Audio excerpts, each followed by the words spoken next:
Ladies and gentlemen, tonight we are live, and it is another edition of a live race commentary live stream on the channel today as we are getting set for the Bristol Night Race 2022 edition for the NASCAR Cup Series. And it is, yes, the elimination race in the round of 16 in the playoffs tonight as well. Giving you guys' last second fantasy analysis coming into today's race. The reason why we start these live streams a little bit earlier on the Cup Series side of things is we have about 21 minutes until the command and then the drop of the green flag for today's round of 16 elimination race at Bristol. Like and subscribe for more daily NASCAR content as we get into tonight's live race commentary live stream for the NASCAR Cup Series. We did a live race commentary stream last night of the Xfinity Series race at Bristol. Pretty thrilling finish to that one and a pretty good race pretty much all the way around. Hopefully we have another great race today. Drama, obviously, at the end of the Bristol night race last year for both the Xfinity and the Cup Series, but a little feuding going on last year in the Cup Series. It'll be interesting to see if tempers will flare once again today. You guys will get to catch it all on this live stream. The race is on the USA Network for those of you wondering for tonight's race as well. So if you're wondering where you can see it, that would be where you can do so. But for those of you listening or watching the stream solely based off of just this stream itself, again, welcome and appreciate the support as always. Stephen Goad, David Chumler, Keith Campbell, Seagrim 3, Alan Williams, and others, welcome into the stream. So this is going to be a fun one tonight. Bristol's personally my favorite racetrack on the schedule. Had a lot of fun calling the race last night. I'm sure I'll have even more fun calling the race tonight. 500 laps. 4 drivers will get eliminated from the playoffs at the end of this race as well. That's why I have the point standings on the screen currently. We'll go through all the point standings coming into today's race. Remember, nobody is locked in based off of wins to the round of 12 yet because of the 2 winners in the first 2 races of the round not making the drivers' playoffs. That would be Bubba Wallace in the 45, last week's winner at Kansas, and then the Southern 500 winner Eric Jones in the 43 for Petty GMS. Now, it is worth noting Bubba Wallace is in the round of 12 for the Owners' Championship, but as far as the Drivers' Championship goes, there's still 11 spots open. I do say 11 because Christopher Bell has locked himself into the next round off of points, but he is the only driver to do so.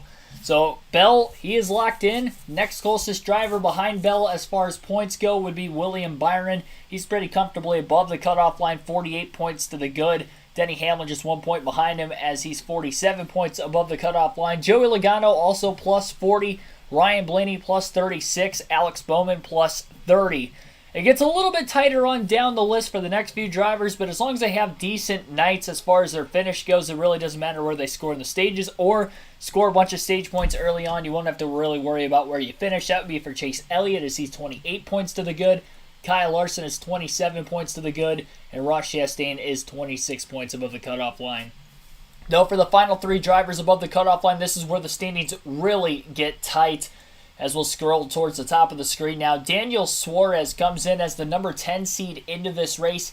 He is just 6 points above the cutoff line coming into Bristol tonight. Tyler Reddick, who starts deep in the field today, will be starting 17th place. He did not look too great in practice yesterday. They're going to have to pick that pace up very quickly at the start of today's race, considering he is only 2 points above the cutoff line. And then also rookie Austin Syndrick is also only 2 points above the cutoff line.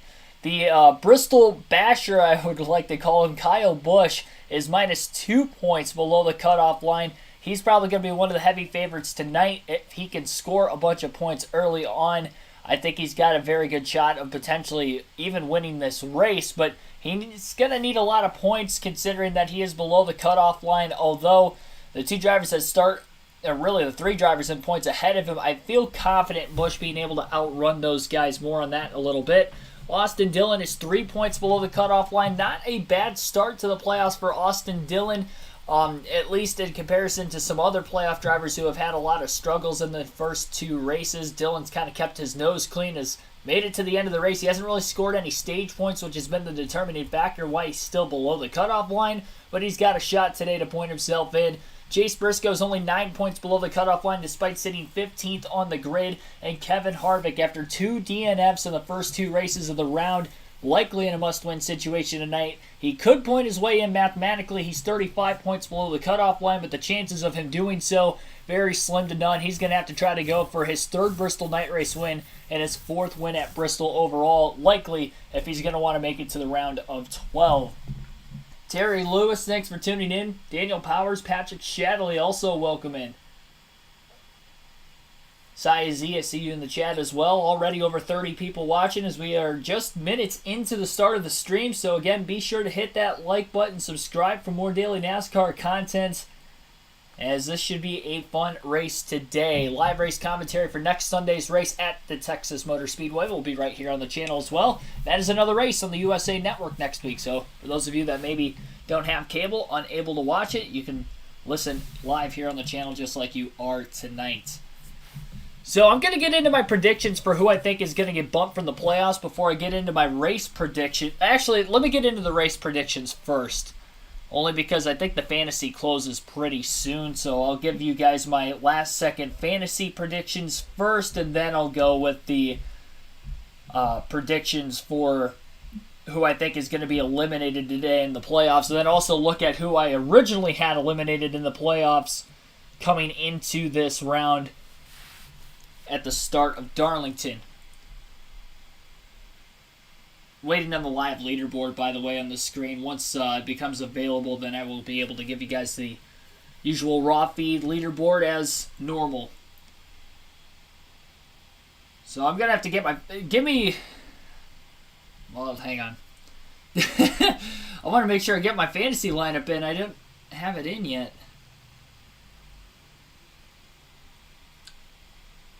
Let me get my lineup in, and then I'll tell you guys who I think are good picks.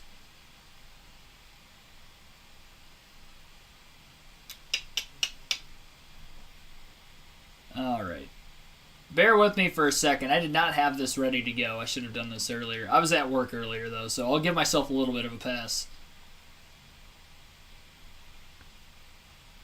I'm panicking. I'm trying to find some of the names on here, and I can't find them.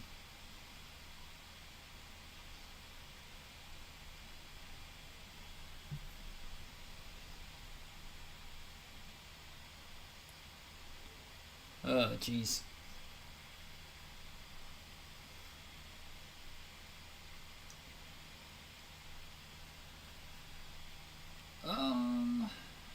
Want to make sure I get the bonus points in still, too.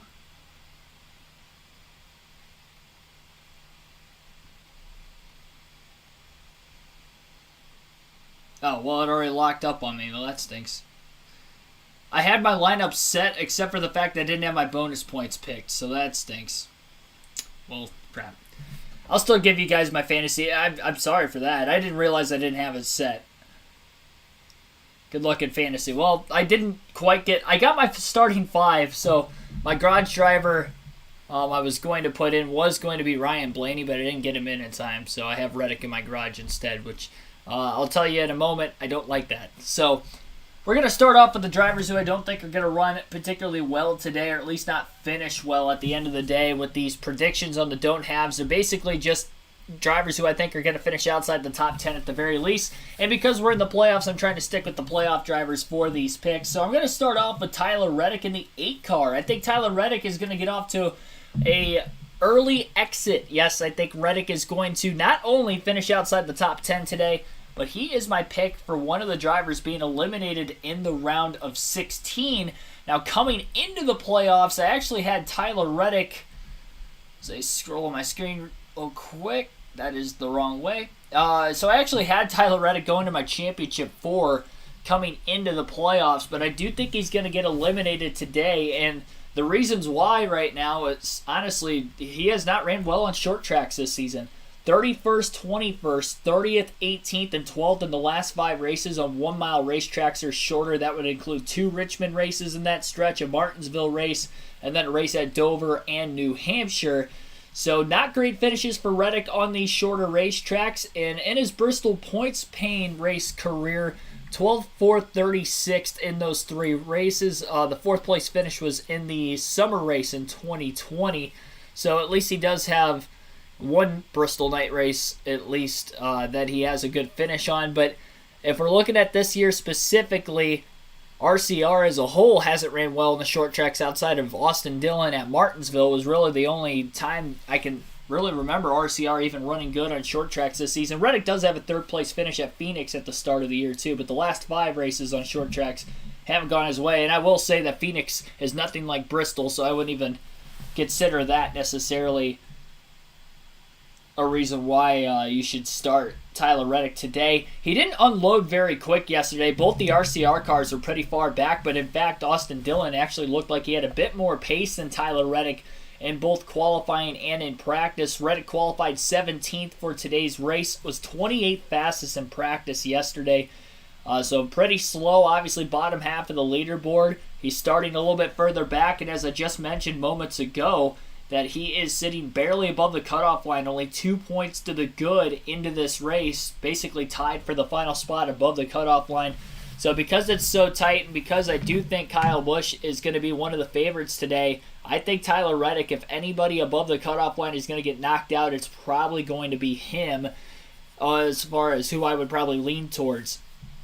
Now, I will say that the other the other don't have pick, who I don't think will finish in the top 10, I'm going to stick with the guy I had in last week's predictions, and that would be Chase Elliott in the number 9. Elliott's been slumping lately. I don't know if you guys have noticed, and I'm not just talking about the first 2 playoff races. Chase Elliott's only got 2 top 10 finishes in his last 7 races so far in 2022, and again, just like the first 2 playoff races, very slow and on-track activity the day before the race. That would include practice and qualifying. He was 21st on the leaderboard in practice yesterday and timed in 23rd for qualifying. That's where he's going to start in the back half of the field today.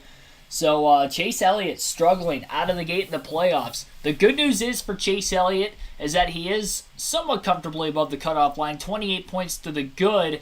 Honestly, for him to not make it, even if Kyle Busch runs really well, because Reddick is another 26 points behind Chase Elliott, and I don't think Reddick's going to run well as Chase Elliott, there's enough of a buffer, I believe, for Elliott that he should be fine and making it into the round of 12. But that 9 team is starting to struggle, and it's at the absolute wrong time of the season.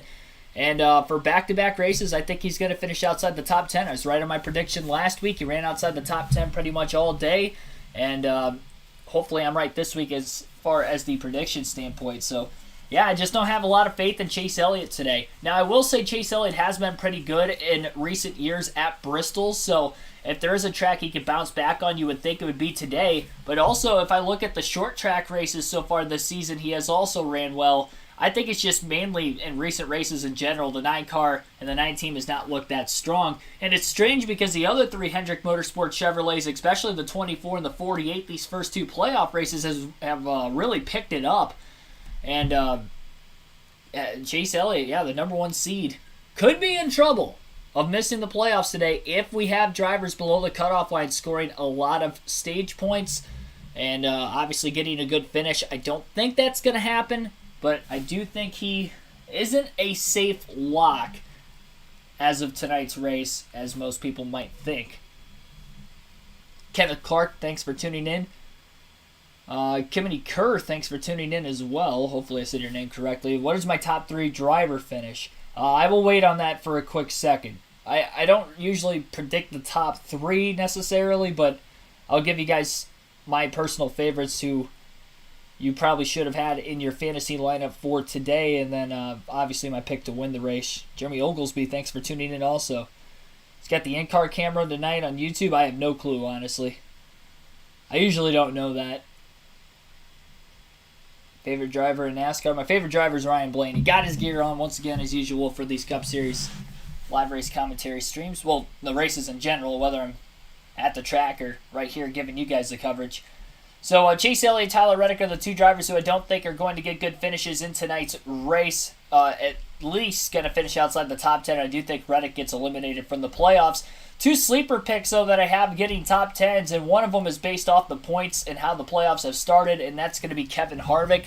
I do think Kevin Harvick's going to have a strong run today. He's had 3 straight top 3s in the Bristol concrete races. 9 top 10s and 6 top 3 finishes in his last 13 Bristol starts on the concrete surface. So, 7th place starting spot today, so he's got a pretty decent starting spot. 15th in practice, he definitely picked up in qualifying trim. He is a 3-time Bristol winner, winning the spring race in 2005 and then the summer race in 2020 and 2016. And so far on short tracks this season, Kevin Harvick has been pretty good. Obviously, he won the last short track race at Richmond. He also finished in the spring Richmond race in 2nd place.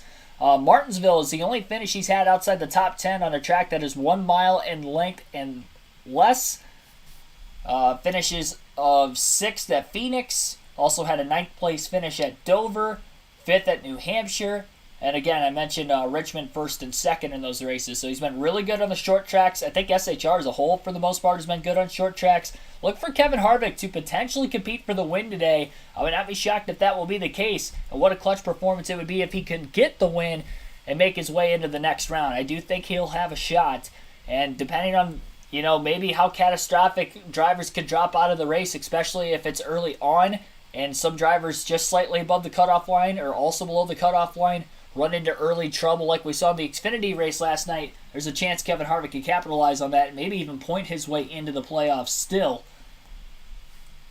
The other driver who I have for a sleeper at the very least of getting a top 10 is going to be Austin Syndrick, in fact. Syndrick qualified 9th and was also 2nd fastest in practice yesterday, so he had a great race car, an unload speed, and honestly, of the Penske Ford, Syndrick seems to be the quickest so far in the early going of the race weekend. He's very good at Bristol, at least in the Xfinity Series. In his last 5 career Xfinity Series starts, he finished in the top 6 in 4 of those last 5, including 2nd and 3rd in both the races, both the night races in the last 2 seasons. So I do think that Austin Syndrick could have a strong run today. He's got a good starting spot. I do think Austin Syndrick will make it into the round of 12 of the playoffs because I do think he'll have just good enough of a run. He is 2 points to the good. I think Kyle Busch is likely going to have a better performance than him if I had to guess, but I do think Syndrick can outperform Tyler Reddick. He's tied with Reddick right now, so all he has to do is just outpoint Reddick today. He's got a better starting spot, so the chances in that 125-lap first stage,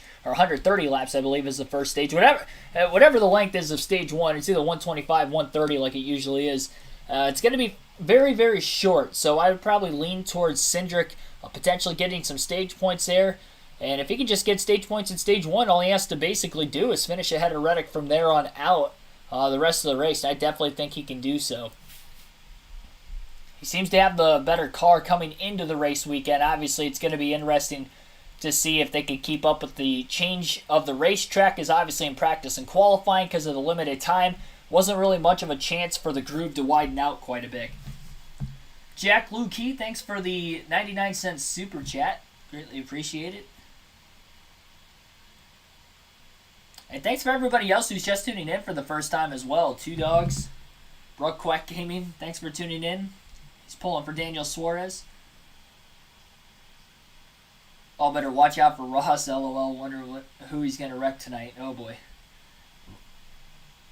Hopefully nobody, but you never know. Especially in an elimination race, if he's in a desperate situation, I have a bad feeling that things could get ugly in front or off the front bumper of the one of Chastain tonight. Hopefully not. I hope that nobody is going to be casualty to that, especially if it's a playoff driver and they get eliminated because of it. That would just stink. Modern Genetics, thanks for tuning in. I don't think I shouted you out as well. Jack Lukey pulling for the 34. Michael McDowell tonight, pulling for a non-playoff driver to potentially have another win. So the two absolute must-haves coming into the night, I'm going to stick with Joe Gibbs Racing as I did last weekend. I think JGR is going to be fast again this week, primarily with their playoff drivers. Kyle Busch comes in 2 points below the cutoff line, as mentioned a couple times already in the early going of the stream. I do think he's going to have a shot to win today's race, and I do think he's going to score a lot of stage points, and he's going to get a good finish. Busch has finished in the top 5 in 7 of the last 9 starts at Bristol. He's a 9-time winner at Concrete Bristol, 8-time winner, I should say, at Concrete Bristol, and a 9-time winner at Bristol overall as he won the dirt race earlier this season. Qualified 21st, which wasn't so great. He was fast, though, in practice and race trim as he was 4th quickest. So that is what I was looking out for Busch, as he had pretty good unload speed, just wasn't trimmed out well enough for qualifying. And also a crazy stat for Kyle Busch is that he has led 100 or more laps in 10 of the last 26 races at Concrete Bristol. That is absurd if you really think about it. The fact that he's literally led over 1,000 laps in the last 26. Well, it's more than that. At least 100 laps. He's led well more than he's probably led a couple thousand because there were some races in there he led a couple hundred. So I do think Kyle Busch is definitely going to have a strong car today. Starting a little bit deeper, so maybe the chances of getting stage points in stage 1 because it's so much shorter. And obviously they don't have to pit it all in the first stage depending on how the cautions, if we get any cautions in the first stage, could play out. So I'd lean towards Kyle Busch at least still getting into the round of 12. I don't think he's going to get eliminated today, and I do think he's going to have a pretty solid day. My race win pick and the other driver who is a must-have pick coming into the night is going to be Denny Hamlin. I'm picking Hamlin to win tonight's Bristol Night Race. He's a two-time Bristol Night Race winner in 2019 and 2012. In his last 13 Bristol races, he has finished in the top 5 6 times and in the top 10 8 times. Has a great race car this weekend, maybe the fastest car in the field. He was fastest in practice yesterday and timed in 4th quickest for qualifying. That is where he'll be starting in the race tonight. So that is the full race predictions. And now quickly, before we get into anything else, as far as going through the starting lineup, we already went through the point standings. I'm going to give my predictions for who I think is going to be eliminated in this round.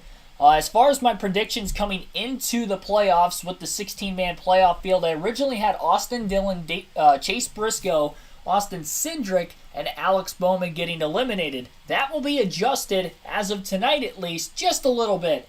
Alex Bowman's pretty comfortably above the cutoff line, so I don't think he's going to get eliminated like I originally had thought. I do think the two of Austin Syndrick will also make it into the playoffs tonight. I think he'll have a pretty decent run. I'm guaranteeing a top 10 for Syndrick. So I do think that those two picks are going to change. I do think still, though, that Austin Dillon is going to get eliminated. Dillon didn't have great unload speed yesterday in practice and qualifying, much like his teammate Tyler Reddick. I already predicted Reddick wasn't going to make it, so I also think that RCR is going to have, in fact, both cars eliminated in the round of 16 today. So I'm taking Reddick out. I'm thinking Austin Dillon's going to be out. I think Chase Briscoe's going to get eliminated. He's only 9 points below the cutoff line. SHR has been good on the short tracks this year, but considering this is his very first playoff, and he is 11 points behind, say, Syndrick, I think Reddick's going to fall out. I don't think Briscoe's going to be able to outpoint Syndrick and Busch personally. He's already behind both of them, and I just think that the 2 and the 18 are going to be able to outscore him points-wise, so I just don't think that there's an opportunity there. I think the best driver that Chase Briscoe's got a shot of outpointing tonight would probably be Daniel Suarez, but he's sitting 13 points behind him, so it's not going to be, 15 points behind him, so it's not going to be an easy task of even trying to catch the 99 car. Trackhouse has been pretty fast overall, probably more so than SHR this year, even though I think the advantage is with the Fords on most of the short tracks this season.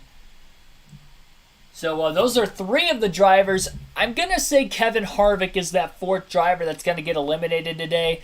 I think he's going to get a lot closer to the cutoff line on points than what people may be projecting. I'd say he's in a must-win situation personally, but he's technically not because he's only 35 points below the cutoff. I say only 35 because you can score up to 60 points in a single race. So he's over half race worth of points behind. It doesn't help that there's 3 drivers above him that are also below the cutoff line. And, man, it's just, I think Syndrick and Busch are going to have too good of days. Even if Harvick has a better day than Busch and Syndrick, I don't think he's going to make up 35 points on Syndrick or even, 33 points on Kyle Busch. I don't think he's going to have that much better of a day than those other 2 because I think those 2 will have good days as well. So Harvick's probably going to have to win this race. I do think he'll challenge for the win. I would not be shocked if he has, say, a top 5 finish. I guarantee top 10 for him at the very least. I do think Kevin Harvick is going to have a great run, but I just think he's too far behind personally to point his way in based off of how I think the other drivers will run. If maybe the drivers who were ahead of him, I think he can get ahead of Dillon. I think he can outpoint Briscoe today. And personally, I think he's got a shot to get around Reddick in points as well. I think Suarez finishing mid-pack, though, is going to be a little bit too hard for Harvick to be able to catch the 99 and like I said, I think the 2 and the 18 are going to have some pretty good speed. So Harvick, Briscoe, Dillon, and Reddick are the 4 drivers I have being eliminated tonight as of tonight's race. My preseason predictions, I want to see who I had eliminated in the round of 16 coming into the year. I had Chase Briscoe being in the playoffs and being eliminated this round. I had Syndrick being in the playoffs being eliminated this round before the start of the season. I had Kurt Busch in the playoffs. It looked like he was going to make the playoffs and had a waiver, but unfortunately he's still hurt and he's not actually in it. So I guess out of technicality I was wrong on Kurt Busch making the playoffs, but I'm pretty sure everybody was wrong on that pick for the most part. If they thought Kurt Busch was going to be in, obviously they would have been wrong. I did actually have Brad Keselowski in the playoffs this year too. I figured if Ryan Newman can make the playoffs up points in Roush equipment, that Keselowski would be able to do it. So I think Keselowski's much better driver than Ryan Newman, especially at the time that Keselowski was taking over the 6. That 100-point penalty at the beginning of the year definitely didn't help. Kind of put him in a must-win situation from early in the season on. He never got that win. So those are the guys I had eliminated before the start of the round. I want to see the drivers. So ideally, I have a shot to predict the round of 12 almost entirely correct before the start of the season. The only driver who couldn't make it to the round of 12 that I had in at the start of the year is Truex, because Truex didn't make the playoffs. I think a lot of people probably got that prediction wrong. Who would have thought Martin Truex Jr. was going to miss the playoffs before the season started? But outside of Truex, I mean, I have the other 3 Joe Gibbs Toyotas in. I have Blaney Logano in. Harvick is probably going to have to win for that to be right, so I could be wrong there also. But all the Hendrick cars should be in, and Reddick is going to be close too. I think the problem is that I have like 3 guys that are on the bubble or below the cutoff line tonight that I originally had in the round of 12. So I don't think all of them are going to get in, but we'll see. Brandon Wheeler, thanks for tuning in. Jimmy Waverly Parrish, thanks for tuning in as well. 125, 125, 250. Thank you for that. I didn't really get to listen to the national anthem, unfortunately. I was trying to get through these predictions as quickly as I could. I think they just gave the command moments ago, too, if I'm not mistaken. I could be wrong on that. They might not have given that out yet. I think they did, though. It doesn't look like the raw feed is up right now on NASCAR's website, which we've had problems with that throughout the summer months of the season. The last couple weeks it's worked, but it doesn't look like it's up and running, at least to start this week. It was running perfectly fine for the Xfinity race from the start yesterday, but it is not up yet, so I'm probably going to have to pull up Fox's leaderboard for now, as we have in this situation.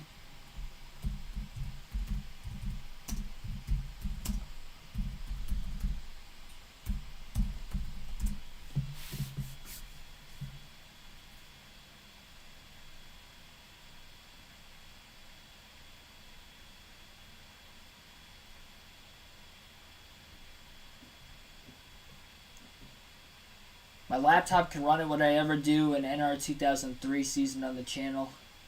I think it'd be dope. I know there's definitely been some other people that have asked that same question. I don't know if it's capable of running it, and if it is, I'm sure I will eventually. I would not have a timetable for when I would, though.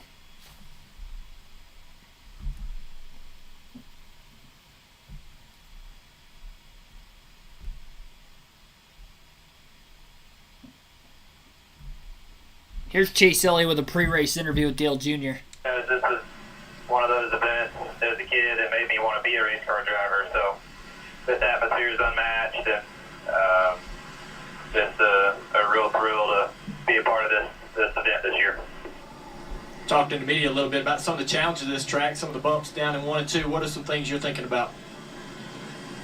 Yeah, just thinking about my poor qualifying effort. Now I'm gonna figure a way forward. So got our work cut out for us, but got the right team and group to fight through it tonight. Try to be around those last 100, have a shot. So ready to go to work. All right, man. We know you got a long night ahead of you. We're gonna be watching you. Put on a show for us. Thanks for talking to us. Yeah, man, appreciate it. Y'all enjoy this. We're going to go through tonight's starting lineup as the field is just rolling out on the racetrack for the parade laps before the start of today's race. On the pole today is going to be Eric Almirola in the 10 car for Stewart-Haas Racing, and in fact an all Stewart-Haas Racing lockout on the front rows. It'll be Almirola and Briscoe lining up on that front row. Briscoe 9 points below the cutoff line coming into the race. A good shot to get stage points early on in his hopes of making the round of 12. Alex Bowman and Denny Hamlin will line up in row 2. Hamlin's my pick to win tonight's race, one of the must-haves. And both him and Bowman are both pretty comfortably above the cutoff line into this race. As long as they just keep their fenders clean early on, they should be in the round of 12. Kyle Larson and Ryan Blaney will line up in row 3. Larson is the defending winner of the Bristol night race last season. Blaney looking for his first career win at Bristol today. Both are above 25 points above the cutoff line. Kevin Harvick and Christopher Bell will be in row number 4. Bell coming in pretty comfortably above the cutoff line. In fact, he is the only driver locked into the next round of the playoffs, not with a win, but virtue of points throughout the first 2 races of the round. And Kevin Harvick, 35 points below and likely in a must-win situation today. Austin Syndrick and Brad Keselowski will be in row number 5. The rookie Syndrick is the last driver above the cutoff line, just 2 points to the good. And Keselowski looking for potentially his first win of the Cup Series season at Bristol tonight. Keselowski won the spring race in 2020 at Bristol, was his most recent win at the racetrack. Cole Custer and Ross Chastain will be in row 6. Ross Chastain's above 20 points ahead of the cutoff line, and Cole Custer not in the playoffs, looking for a solid run today. AJ Allmendinger and Bubba Wallace will line up in row 7. Allmendinger was 5th quickest in practice yesterday, and Bubba Wallace, last week's winner, and he is already in the round of 12 in the Owners' Championship, so not really racing for much today outside of just a solid run and trying to keep the momentum forward for that 45 team.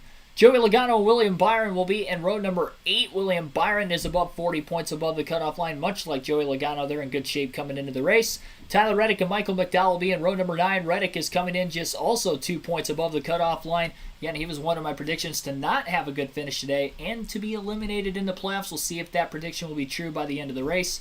Justin Haley and Chris Busch will round out the top half of the field in row number 10. In row number 11, it'll be Kyle Busch and Martin Truex Jr.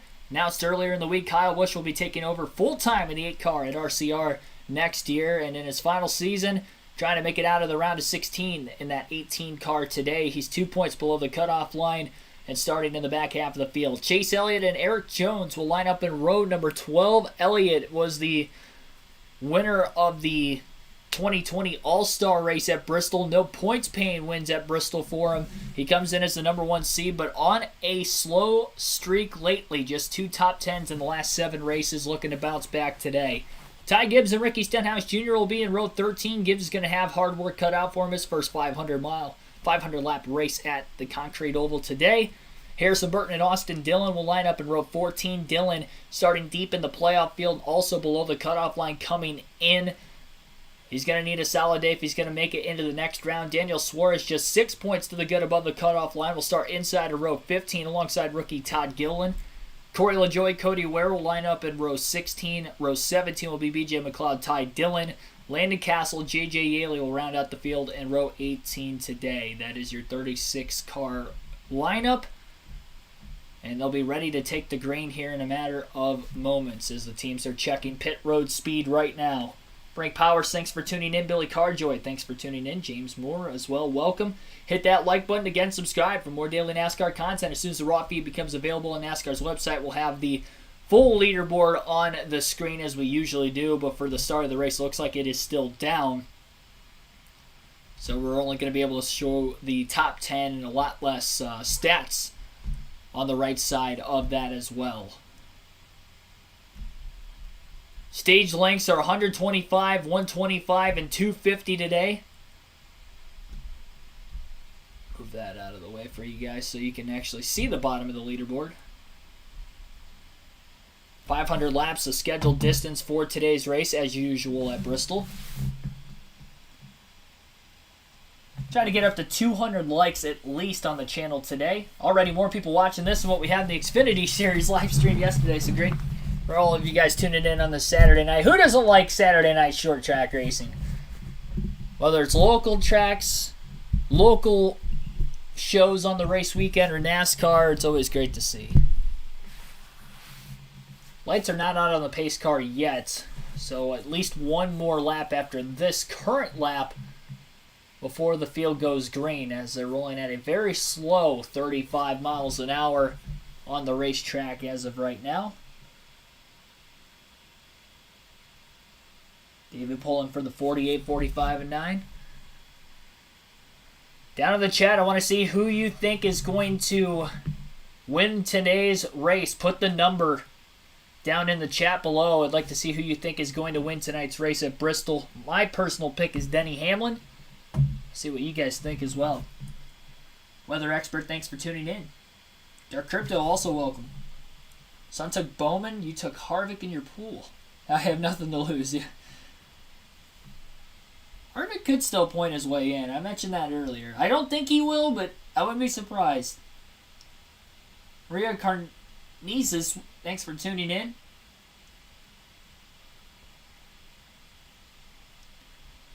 I will be doing live commentary for the full race, yes. I can't show the race for virtue of copyright reasons. The stream will get taken down.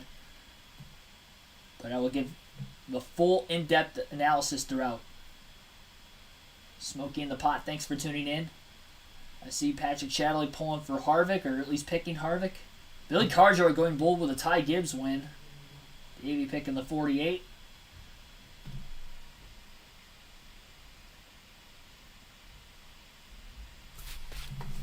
Thinking with all you guys on top of that building at the end of the night. That's what we're trying to do. Was sword in.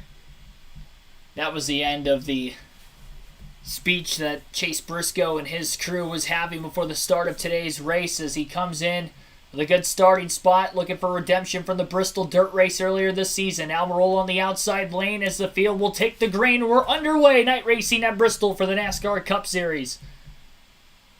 Good launch by the car on the outside, as we saw that through most of the Xfinity Series race last night. Eric Almirola is going to pull clear of his teammate back down into the bottom lane, where I'm sure the advantage will be in the early going. Denny Hamlin, though, hard on the outside of the 14 car, going to move up into second place. Hamlin gaining 2 spots on the opening lap, and now is all over the back bumper of Eric Almirola. After Almirola leads the opening lap, Ryan Blaney also up a couple positions to 4th. Fight for the bottom for these opening laps. You'll see the outside groove slowly start to work itself in throughout the course of the race, but likely for the majority of Stage 1 that will not be the case. Although some passes have been made on the outside already inside the top 5. Blaney now to the outside of the 14 car of Chase Briscoe. Not running all the way up near the wall necessarily on the outside, but really on the right side door of the 14 in that middle groove in the center of the corner. Blaney shuts the door, and he's clear off turn 4 for 3rd place, already up 3 spots. As we run right now, the 14 of Briscoe is 27 points above the cutoff line after that great qualifying effort. And that's despite coming in below the cutoff line with Chase Elliott, Kyle Busch, Austin Dillon, Daniel Suarez all qualifying outside the top 20 today. Kyle Larson side by side with Brad Keselowski. And they are inside the top 10, currently battling for 7th place. Larson on the outside will clear the 6th. A lot of 2x2 racing still going on in the back half of the field. Not somewhere you want to be at Bristol, as you want to definitely have that advantage at the front as much as possible. And even the leaders are going to be catching the back of the lap traffic after probably about 15 to 20 laps. Especially with cars battling pretty heavily at the back half of the field currently. Not much of a chance for cars to space out at Bristol, as most short tracks, with 36 cars in the field. Top 3 all within about a half a second of each other.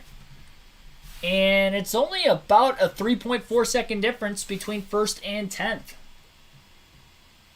Kevin Harvick's lost a few spots off the opening laps of the race, as he's back to 10th after starting 7th. The outside lane took off so well. It seems like a lot of the drivers that started in the outside are the ones that have moved up a few positions, and the ones that start on the bottom have dropped back a couple spots. Ryan Blaney starting to put pressure now on Denny Hamlin as they battle for second place. Blaney about a half a lane higher in the middle of the corner, trying to get just a bit of clean air on the nose of his Ford Mustang. Blaney has been so close to winning at Bristol before. He has led over 100 laps in 3 races in the last 4 years, but has not been able to either make it to the finish or get a good finish in those races.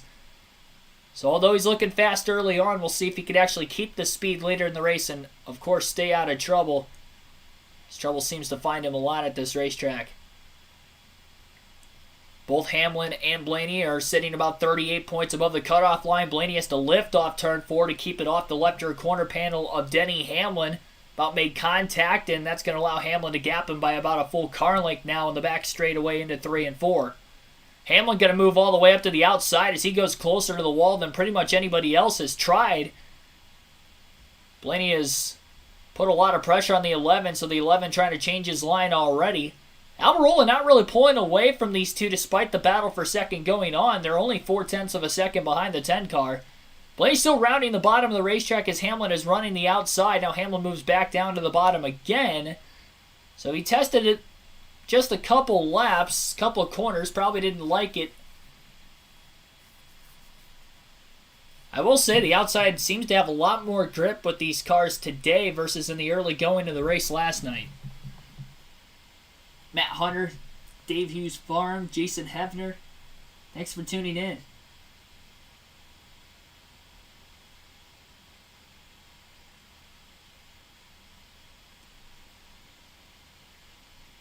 Yeah, Elliott, he just had a bad first 2 races of the round. He's 10th on the grid, but he's 24 points to the good, and that's even with him running outside the top 15 right now. So it's going to take a lot for him to still get eliminated in today's race. As long as he stays out of trouble, he'll be in. I don't think he's going to have a good run today personally, but I still think he's going to make it through the round.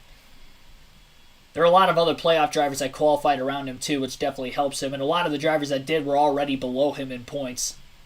In fact, I think every driver that was around him in the qualifying order was below him in points by at least 20 anyway. So it's going to be tough for them to outpoint Elliott if they have the same speed coming into the race unless they can make massive adjustments throughout the course of the race. Briscoe starting to fall back as he is 1.7 seconds off the lead and has pressure from the 20 of Christopher Bell as they battle for 4th place, and Alex Bowman another half a second behind those two in 6th. Bell to the inside of Briscoe. Took a peek at least, couldn't quite get to him, and drops right back in line behind him as Briscoe stays back to the bottom after going to the outside the corner before. Denny Hamlin has gapped Ryan Blaney just a little bit, about 2 to 3 car lengths on the front straightaway currently as Hamlin continues to inconsistently run the outside.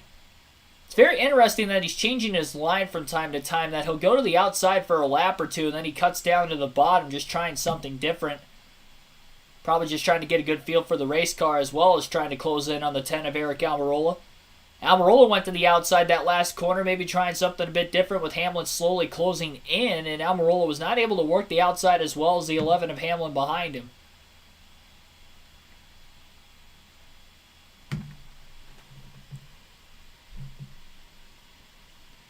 Yeah, the playoff points definitely kept Elliott above the cutoff line. He'll be able to get get that kind of a pass in the first round and maybe even the second round, but if we get into the round of 8, it's going to be a little bit harder. Where the consistency for the playoff drivers is only going to increase as more drivers get eliminated and the better drivers that are on the hotter streaks throughout the course of the season are going to have a shot to close that gap. Ryan Blaney has worked his way back to Denny Hamlin as Hamlin was struggling to get around the first lap car. And with that, Eric Almirola now out to half a second lead again. Blaney on the inside of Hamlin side by side for position. Kyle Busch is in 20th place. Only gained 1 spot since the start. And with the leaders already in lap traffic, we're going to definitely keep an eye on those playoff drivers that qualified in the back half of the field to see if they can even stay on the lead lap. As far as I know, I don't think there's a competition caution today. There was no rain throughout the course of the weekend, so it's not going to be like the first 2 races of the round where there was rain overnight the day before the race and or the morning of the race that they have the comp yellow. So they're going to run this first stage all the way through. Ryan Blaney will make the pass on Denny Hamlin for position. He got alongside of him on the front straightaway, drove it off deep as he was door-to-door, and pretty equal with the front bumpers into 1 and 2 and completed the pass. Couple more lap cars right in front of Almirola on the bottom lane. The 10's going to have to change his line quickly to get around them as he goes towards the outside lane in turns 3 and 4. Still can't get around the 77. Now he'll go to the bottom, the 77 going wide. And Ryan Blaney's closed the race lead down to about 2 car lengths on the back straightaway as Almirola finally gets by the 77 of Bilicki. Full screen commercial break right now on the USA Network. Check to see if the raw feed is up and running. Every commercial break we get a shot.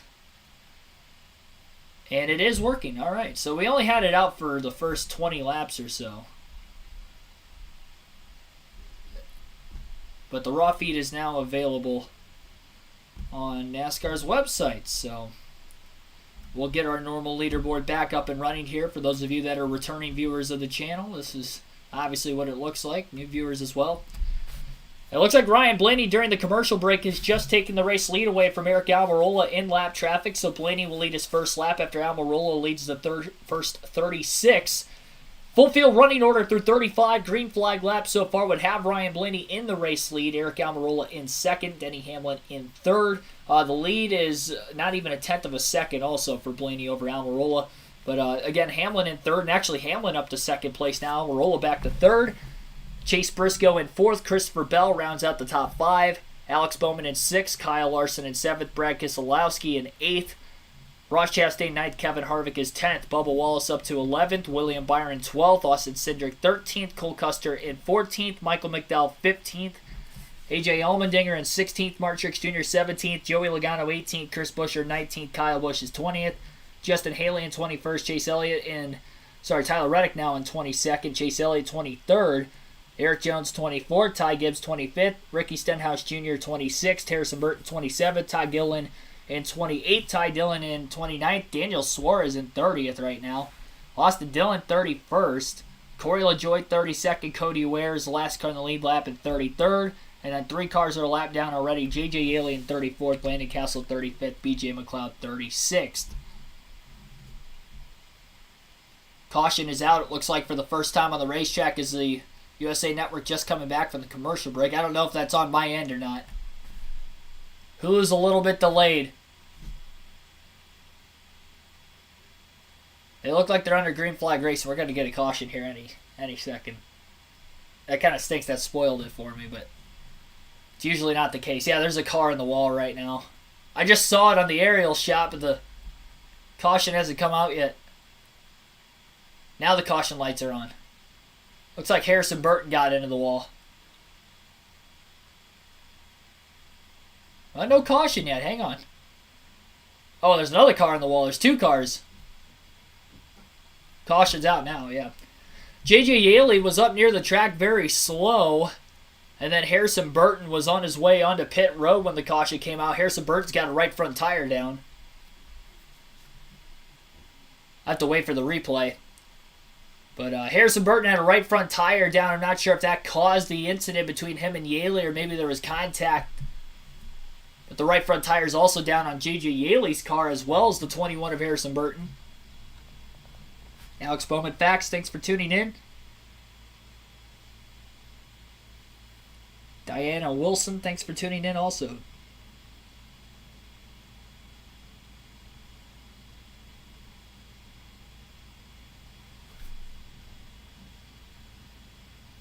J.J. Yeley, the GOAT. Chase Elliott, 23rd. Yeley smacks the wall, shock. I missed the replay. I was looking at my phone. Yeley finally makes it into his pit box. I felt like he was on the track for quite a long time. Maybe he couldn't get the car to steer. It looks like the hub's broken on the right front of J.J. Yeley's race car. That might end his day.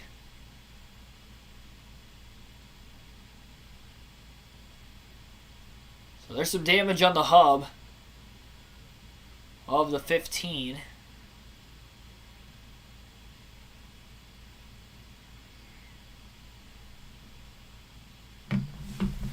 XX Larry, thanks for tuning in. He's just a GOAT, literally. He's saying he's old. He is in his 40s, I think. He's been around for a while.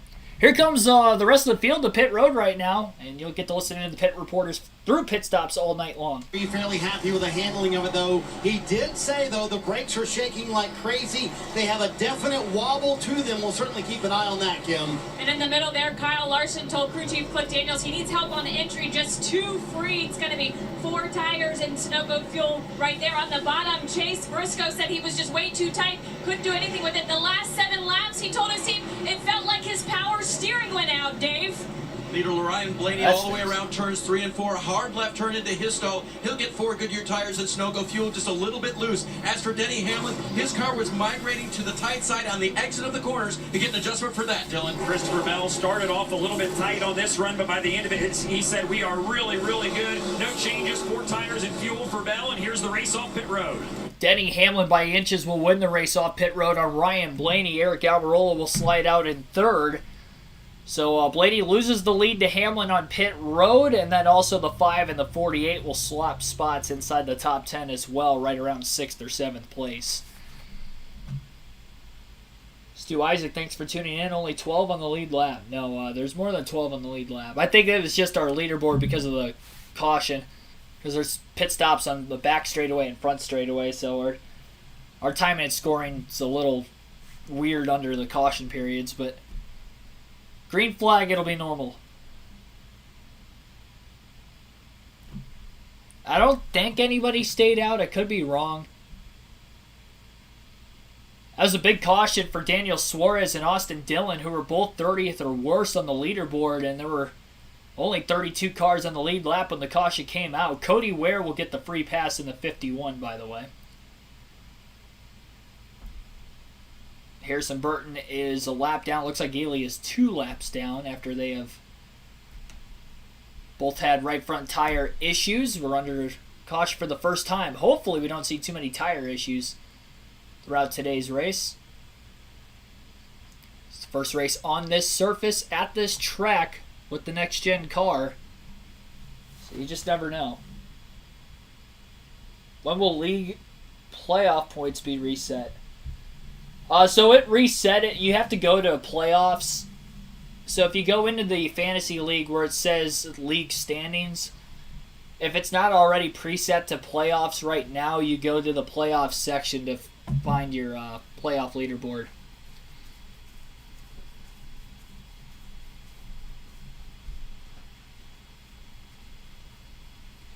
But they reset right when the playoffs began. So we're 2 races in.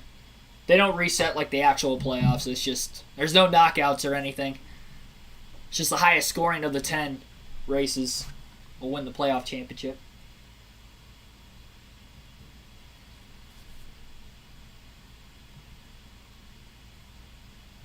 Haley taught Jimmy everything he knows.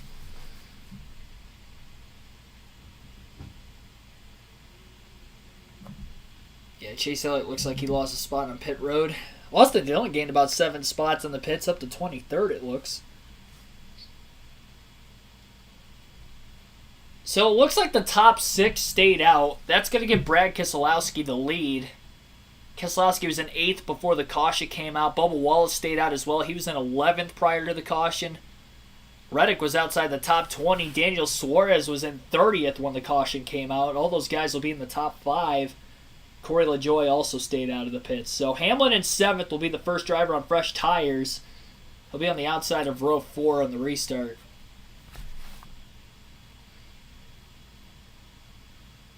So about 40 laps on, it looks like 40 laps exactly, older tires for the drivers who stayed out of the pits to try to get track position. We'll see how it'll work for them. Keselowski elects the outside lane. Green flag back in the air. Bubba Wallace spins his tires on the restart on the bottom. We saw that a lot in the Xfinity race last night. First car on the inside had troubles taking off. Denny Hamlin bottlenecked right behind Daniel Suarez in the 99. And Ryan Blaney all over the back of the 11 in the middle of 1 and 2. First lap after the restart, Keselowski is going to have the lead, and his teammate Chris Buescher will also clear Bubba Wallace for second. RFK running 1-2 at the front of the field, 50 laps into the Bristol night race. Suarez 3 wide on the outside, almost contacted, almost into the wall as Denny Hamlin squeezed in the middle between Suarez and Bell to get around him. Daniel Suarez didn't have any pace. He's the last driver of those on the old tires right now, so he is getting eaten alive by everybody on fresh tires behind him. He was in 30th place, though, as it was, so I think the goal is maybe to save a set of tires to the end of the race. I'm not sure exactly how you're going to pan this out. We saw a couple tire issues, though, as well for the 21 and the 15, so it's going to be pretty risky for these drivers that did not pit for tires there to hopefully hope that their tires can hang on to the end of stage 1, as we're still about 70 laps away from that.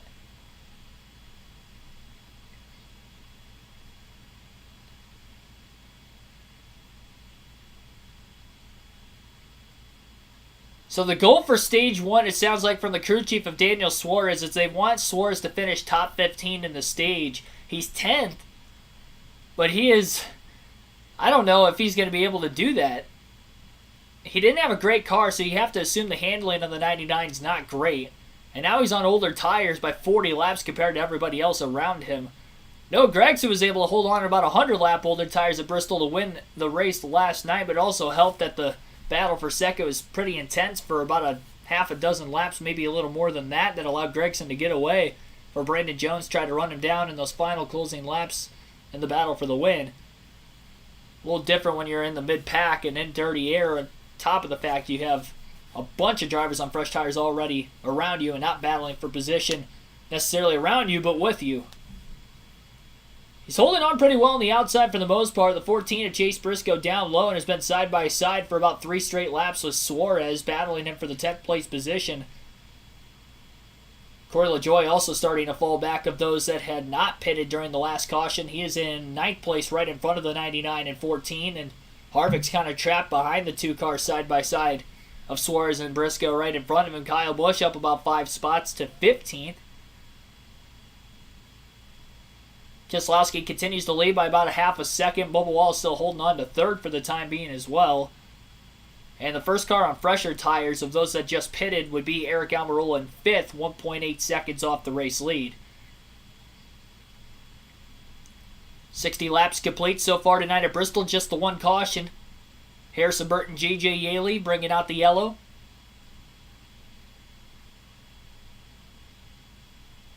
After they had flat right front tires. Battle for 3rd between Tyler Reddick and Bubba Wallace as they continuously battle side by side for a couple laps in a row now as well. Wallace on the outside slipped a little bit too far wide that time. Still got decent corner exit speed and stays right with Reddick on the bottom. I understand the strategy called up from Tyler Reddick. He was outside the top 20. Maybe the hopes is that he can hang on to at least the top 10, get some stage points. He did finish 4th in the Bristol Night Race in 2020 in his rookie season at RCR. That's his best finish in his Cup Series career at Bristol. Outside of the dirt race, finishing 2nd earlier this season. Hamlin, by the way, got around Almirola a couple laps ago and has closed on Reddick, who failed to get around Bubba Wallace for position. Hamlin rolls the bottom much quicker. The first lap he got alongside Tyler Reddick, he went to the bottom and cleared him right away. No chance Reddick had to stay in front of Denny Hamlin there, and here come the rest of the drivers of fresh tires of Almirola, Blaney, and Bell right behind Reddick. Still a long ways to go yet in stage 1 for Reddick to try to hold on to those old tires to get any sort of stage points. 2 points to the good coming into this race above the cutoff line. Suarez has fallen outside the top 10, by the way. He was battling for 10th a long time with Briscoe. Now he's still actually battling for 10th with Harvick, swapping that 10th place position back and forth with the 4 car. Harvick also below the cutoff line, but he is currently 29 points below as we run. And Briscoe just 1 point ahead of Kyle Busch, as Briscoe's already lost 7 spots from the start of the race.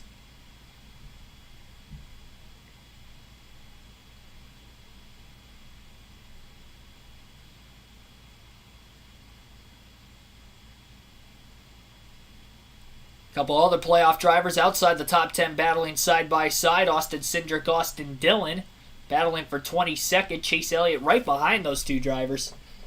I think Elliott is the furthest back of the 16 drivers in the playoffs right now in 24th. Not a great start for the 9. As I predicted, he's still 16 points to the good. And he can't really lose too many more points because he's already 24th. He can lose some, but he's not going to lose too many more. The bad news is we're still in Stage 1, though, so those drivers that are in the top 10 haven't gotten any stage points yet. And Elliott, obviously not in any sort of shape to get any stage points the way things are right now. We'll see if maybe another caution in the stage splits the strategy even more. Almirola still battling Tyler Reddick for a handful of laps after Hamlin already passed and pulled away from the 8 car.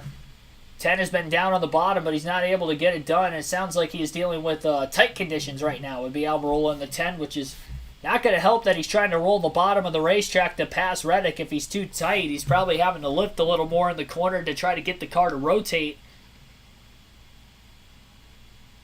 And now the 12 of Ryan Blaney to the inside of Eric Almirola, and he will make the pass on the first attempt he had, and now Blaney slides into P6. So Brad Keselowski has about a 1.1 second lead over Chris Buescher right now in second place. Bubba Wallace is 2.2 seconds off the lead in third. Denny Hamlin in fourth, 2.7 seconds off the lead. And Tyler Reddick still rounds out the top 5 at 3.5 seconds off the lead. Ryan Blaney's 3.7 back in sixth. Eric Almirola in seventh, 4.4 off the lead. Christopher Bell, 4.5 off the lead at the 8th place position. Chase Briscoe still in 9th, 6.1 seconds off the lead, and Kevin Harvick rounds out the top 10 at 6.3 seconds off the race lead. About 250 people watching the stream already. Be sure to hit that like button, subscribe for more daily NASCAR content as well on the channel. Road to 4,000 subs, road to becoming a NASCAR commentator for future races in the real NASCAR realm. And I'll be doing live commentary of next Sunday's next playoff race at the Texas Motor Speedway. Not sure what time that race starts next weekend. I think it starts at 3. So that means our live stream will start about a half hour before the drop of the green flag as usual. David Cormier, thanks for tuning in. Anyone know if a driver has ever won a championship and then left the team the next season? I'd have to think about that. I think when Rusty Wallace won his championship, he didn't leave the next season. I think he left the season after that, if I'm not mistaken. So that's like the closest I can think. They're under a commercial break right now, so I can't really give any live commentary. I usually try to look at the chat more during the commercial breaks and caution periods, so that way I don't miss any of the action when I'm bringing you guys the commentary. Al Bodingus, thanks for tuning in. Jenna Rosenbaum as well, welcome. I can't show you the race, unfortunately. Richard Holt, thanks for tuning in. Dale Jarrett's brother-in-law is Jimmy Makar, who was the crew chief when he drove the 18 car for Joe Gibbs Racing. He's married to Dale's sister, Patty. Did not know that. Tim Groth, thanks for commenting in the chat. Thanks for tuning in. Thanks for that comment itself. Alan Williams, thanks for tuning in. Elliott up to 21st. So, yes, he has gained a couple positions. He's still last of all the playoff drivers, though. It's every other playoff driver since the restart seems to be moving forward as well. Except for Daniel Suarez, who is on those older tires. Oh, we've got problems. We've got problems. Austin Syndrick. It looks like he's got a right front tire down. He's limping on the outside of the racetrack. That's the third driver to blow a right front tire already in the race today. And Syndrick was one of the cars that just pitted during the caution flag as well. He is down on the rim. And major playoff implications for Austin Syndrick, who is 2 points above the cutoff line coming into the race and now has problems just following the commercial break. He is on pit road, but green flag pit stops at Bristol, unscheduled especially. He is going to be losing at least 2 to 3 laps here, if not more.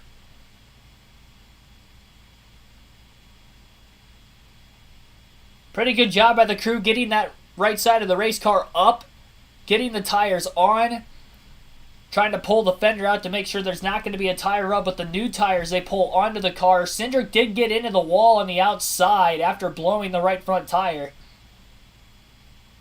He was on the outside lane already when it happened, so he didn't take too hard of a hit into the wall because he was already really close to it. That is the third driver to blow a right front tire in the first 88 laps already, so I think we're going to be seeing a lot of tire failures tonight, unfortunately, the way things are going so far. Again, this is the first race with the next-gen car on this racetrack. I'm not sure if they really had many Goodyear tire tests at Bristol prior to that.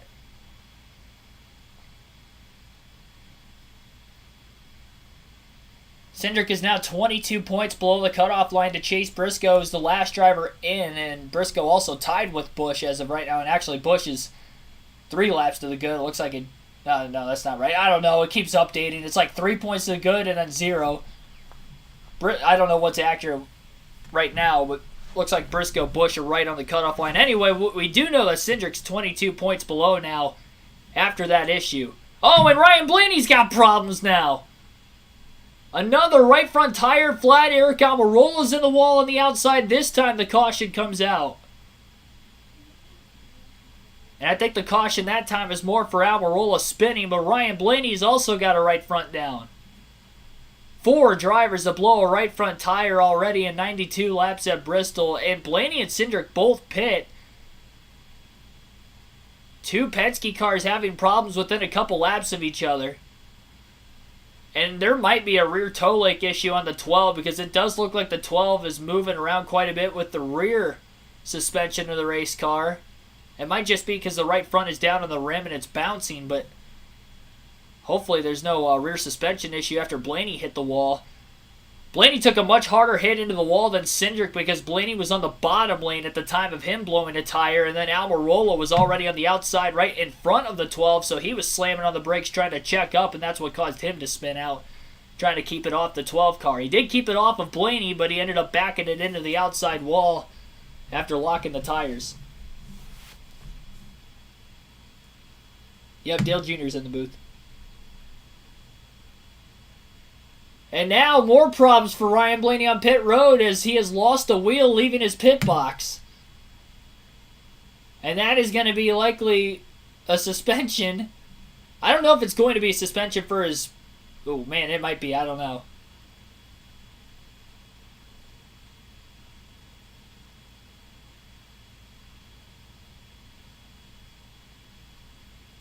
Yeah, it's going to be a suspension for Crew Chief Jonathan Hassler and probably the Jackman, the rear tire changer on the 12 as well. So Ryan Blaney with issues.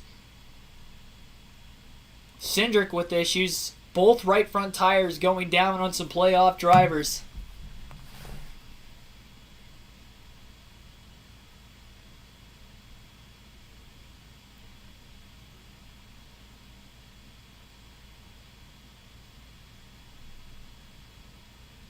This is kind of unfortunate to have this kind of a tire issue happening in a very crucial time and part of the schedule that could cost drivers a shot at the championship. Got some cars on pit road. Some pitted before, some did not.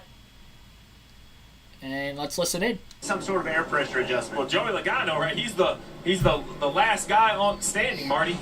Boy, what a flip of developments here. Kevin Harvick having to check up there for Todd Dillon coming off of pit road. He said his car was better, still a little bit tight, but Rodney Childers did tell him, listen, 2 cars lost tires within a few laps of each other, so you got to wonder if another Ford made adjustments there, Dave. Toyota on the top of the screen, Denny Hamlin running fine, moved his way back up toward the front. After that first stop, they'll make another one here. 4 more Goodyear tires, Dillon. Dave, Chris Buescher on the bottom of the screen didn't pit at the first yellow. They'll come in here and pit this time. Was running second. Said his car was pretty good up front when he had a little bit cleaner air. We'll see what he does here mired in traffic.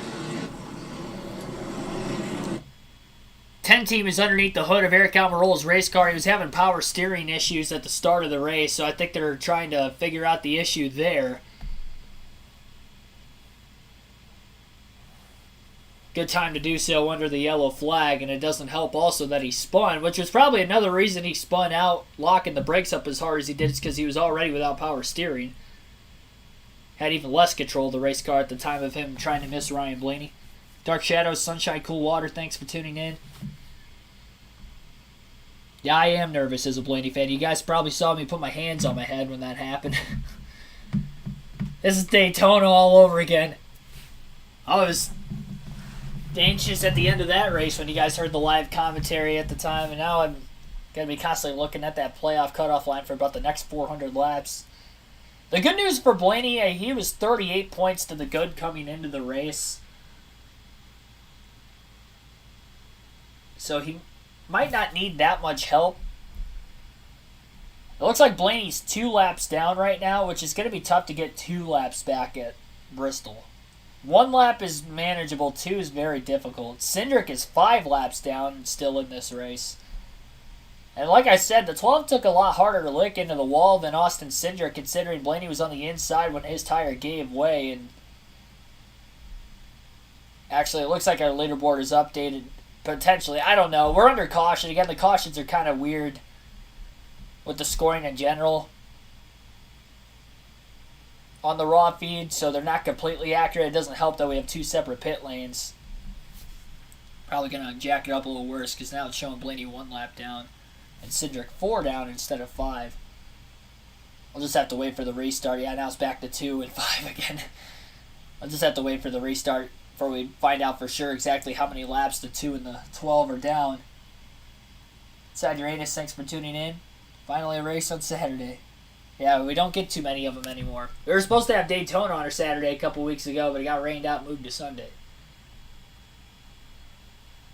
So the main talking point, the first 100 laps of tonight's Bristol night race.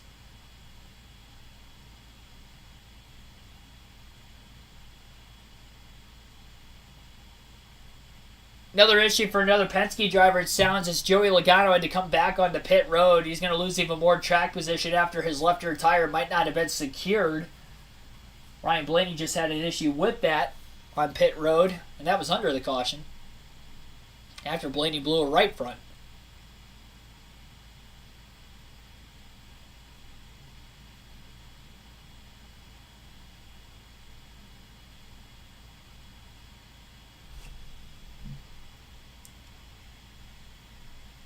Love Kyle Busch to win the championship so Toyota can kick themselves.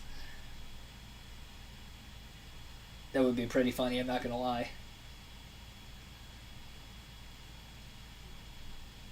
Nope. Heading to the restart, Keselowski still in the lead. Alexi outside. Reddick will be inside of row 1 as a couple of the other drivers who are still out there on older tires had pitted. Green flag back in the air. 3 wide goes Kyle Busch to the outside of the 14 and the 5. What a restart for Busch as he gets by both Larson and Briscoe on the backstretch. Reddick on the older tires down low will also get passed by the 18. And Kyle Busch has just gained 4 spots on the restart now, and he's up to 3rd. Keselowski on older tires trying to hang on for the stage win. 25 laps to go in the stage on the restart. Brad Keselowski's the leader. 0.3 of a second ahead of Christopher Bell in 2nd. Kyle Busch is in 3rd. Chase Briscoe 4th. Tyler Reddick rounds out the top 5. About 3 to 4 laps after the restart. Currently on the cutoff line, Ryan Blaney is 13 points to the good, despite the fact he's outside the top 30 and multiple laps down after having the right front tire failure. So he can't really go too much further backwards. He's just hoping the drivers that are around the cutoff line don't move too far forwards. It's a good thing Blaney had a good first 2 races of the round to get himself a little bit of a cushion coming in. Tyler Reddick's car bottoming out, and he ended up getting very loose off the exit of turn 4, held on to it. Allows Kyle Larson to get by. More problems for Ryan Blaney. His car is sparking. He's very, very slow. Looks like there's some sparking coming out of the right rear of the 12, and something is definitely dragging on the racetrack for Ryan Blaney. Some more issues for the 12 team. He's going to go another lap down right in front of the leaders, and he's probably going to have to pit under green flag. I'd have to imagine if he can find his way down to the bottom of the racetrack, which is going to be tough with the whole field making their way around him currently. A lot of drivers having to evade down to the bottom as Blaney's up near the wall trying to stay out of everybody's way. A lot of battling going on around him. A couple cars side by side. It looked like Austin Dillon and AJ Allmendinger.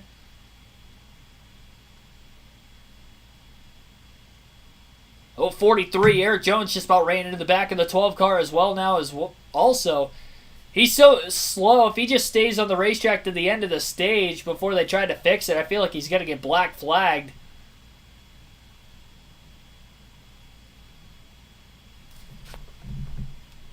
That would have the car lower to the ground. What are you going to do? His point is, what are you going to do? If you pit under green and fix it, you're done, right? What they're hoping for now is to get a caution and not be the caution, and then hopefully try to fix it.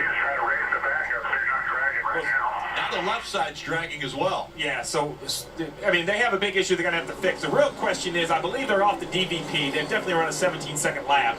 So now they won't be out of the race. I know that doesn't help, Jeff, but at least you get to continue. If you can milk it for 15 laps without whatever the issue is breaking, and then just stop under the yellow, you're going to lose more laps, but at this point you have to Whatever's going on is getting worse and worse. Like the back of the car is getting lower and lower and lower. And here comes Blaney into the pits right now. He's having to lock the tires up just to try to get the car to turn down to the inside of the racetrack. So unscheduled green flag stop for Ryan Blaney. More mechanical issues after he had a right front tire failure. Then the left rear was down on the rim because they did not get the lug nut secured earlier as well. So they're just raising the wedge to try to get the car a little bit higher up off the ground as of right now to try and fix it for the short term, but making this unscheduled green flag stop, Blaney's going to lose about another lap or two. We're not even sure if this is exactly going to fix the problem. Briscoe Larson battling for fourth on the racetrack. Christopher Bell about 0.3 of a second still behind Keselowski as they battle for the stage win with 11 to go in the stage. Blaney back on the racetrack and he's sparking still. It's not sparking as bad as it once was, but it's still sparking. And now it's actually kind of sparking out of both the left rear and right rear. It was originally just the right rear.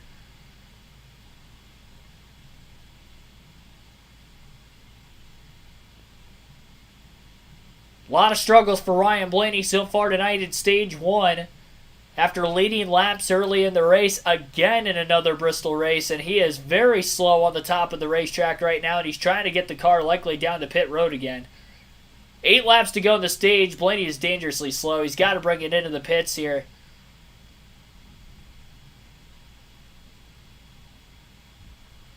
I think the right rear tire might be down on the 12 again as well, following the mechanical issues. So Blaney trying to get down to the inside. He is trying to get to the apron. Man, Keselowski coming in hot behind him, about cleaned him out. Blaney finally down to the bottom, skipping around, trying to keep the car on the apron of the racetrack as it's bouncing around everywhere. And that right rear tire is definitely flat on the 12, so they're going to just have to fix this car entirely if they're going to want to get it back on the racetrack. Right rear is down again.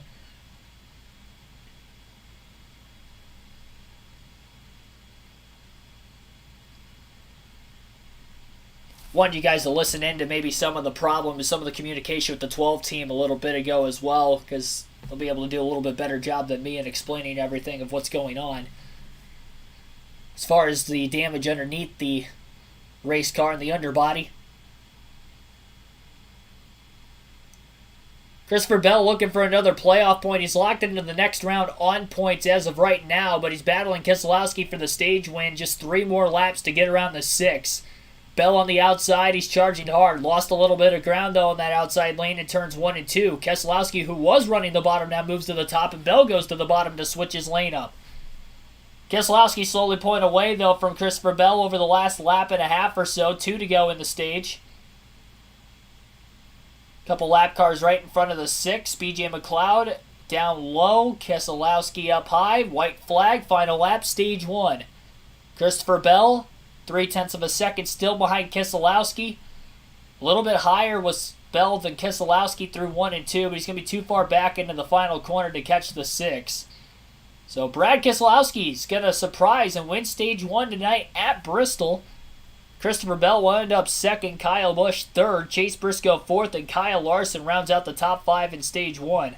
Alex Bowman 6th, Chris Buescher 7th, Tyler Reddick 8th, William Byron 9th, and Martin Truex Jr. will all receive stage points in the first 125 laps of tonight's race.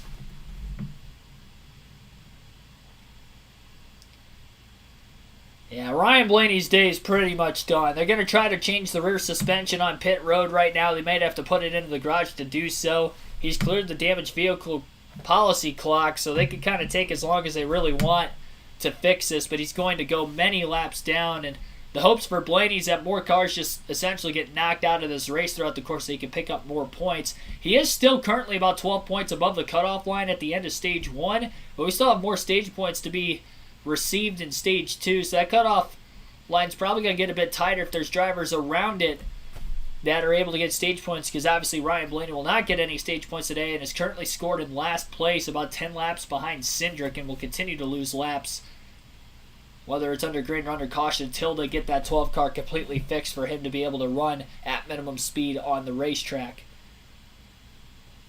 First stage win of the year, though, I believe, for Brad Keselowski. I'll try to double check that real quick. Yes, it is. First stage win of the year for Brad Keselowski, and first stage win is co-owner at RFK Racing, along with Jack Roush. YNG Sid, thanks for tuning in. Probably young Sid, but thanks for tuning in. Robert Perkle, I see you in the chat as well. And Ethan, welcome into the stream.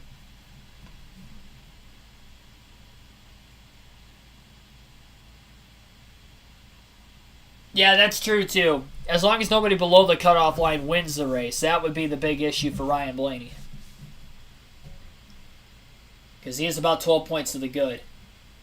He's not the last driver above the cutoff line, though, either. I think as of right now, Briscoe's the last driver above the cutoff line after finishing 4th in Stage 1.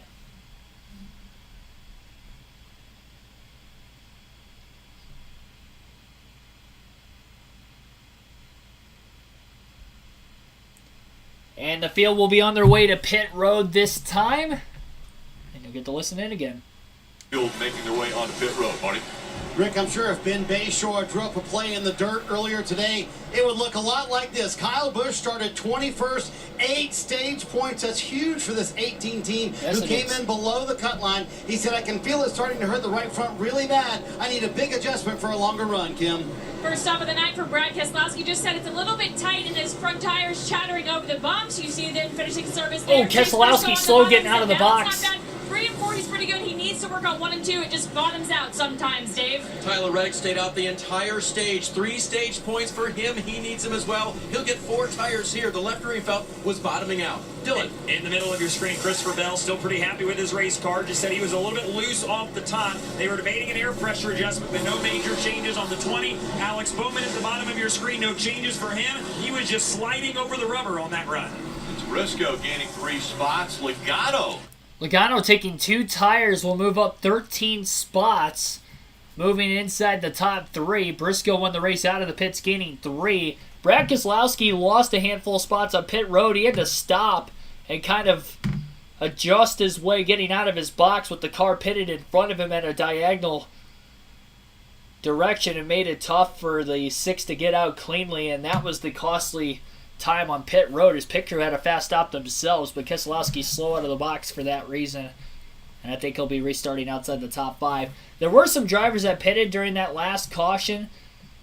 For Almirola spinning, checking up behind Ryan Blaney late in stage 1. They had to restart with about 25 laps to go in the stage, but there were a handful of drivers that pitted before the end of the stage during that caution, so they're only going to have about 25 lap older tires. And Chris Buescher will be the leader on the restart, as he is the first running of those that stayed out. Harvick, Hamlin, Bubba Wallace, Ross Chastain, Daniel Suarez, Cole Custer, Justin Haley, Todd Gillen, Ty Dillon all stayed out. So the top 10 stayed out of the pits that time. Briscoe in 11th will be the first driver on fresh tires.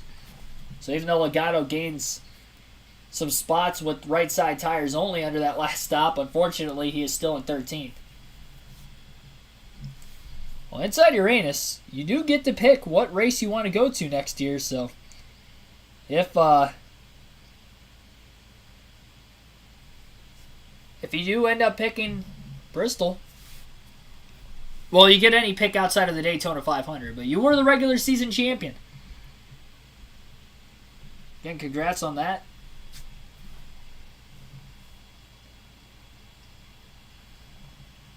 According to Timing 71 Beta, Blaney's still on pit road. Yeah, Blaney is in the pits. You're right. Harrison Burton, by the way, got the free pass during the stage break after going a lap down with his right front that went down earlier.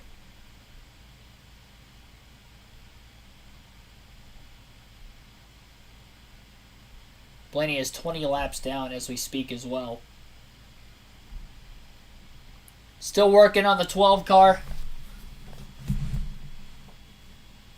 4 drivers have had right front tires go down. 3 Fords, 2 of them Penske cars, and the other a Penske affiliate of Harrison Burton and the Wood Brothers Ford.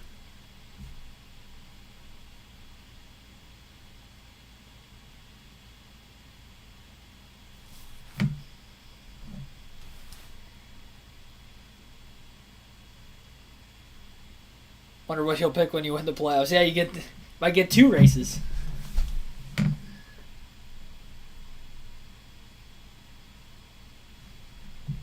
It's possible.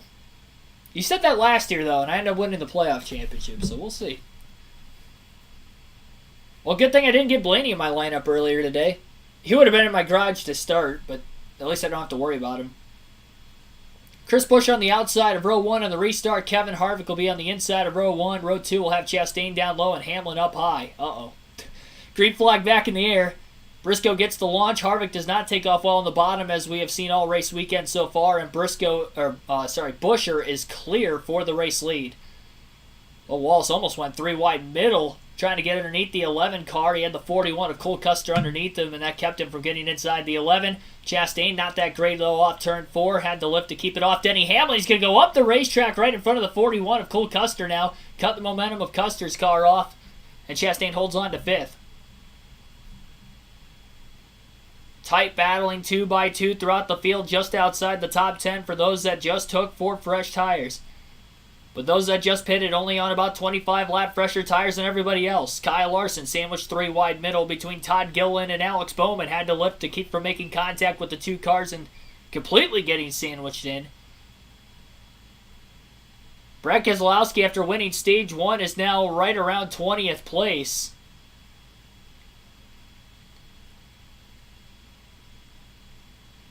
Blaney is still about 16 points above the cutoff line, despite currently still being on pit road trying to fix the rear suspension of the race car after it was dragging on the racetrack and sparking all over the place.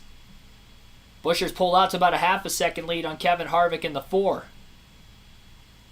Denny Hamlin is in 3rd. Right behind him, Bubba Wallace is in 4th, and Ross Chastain rounds out the top 5. Cautions out Harrison Burton again. Our 4th of the race, Harrison Burton, has spun his right front tires down. I don't think that was a result in the spin. We'll have to wait and see. Maybe it was. I don't know. We'll wait for a replay.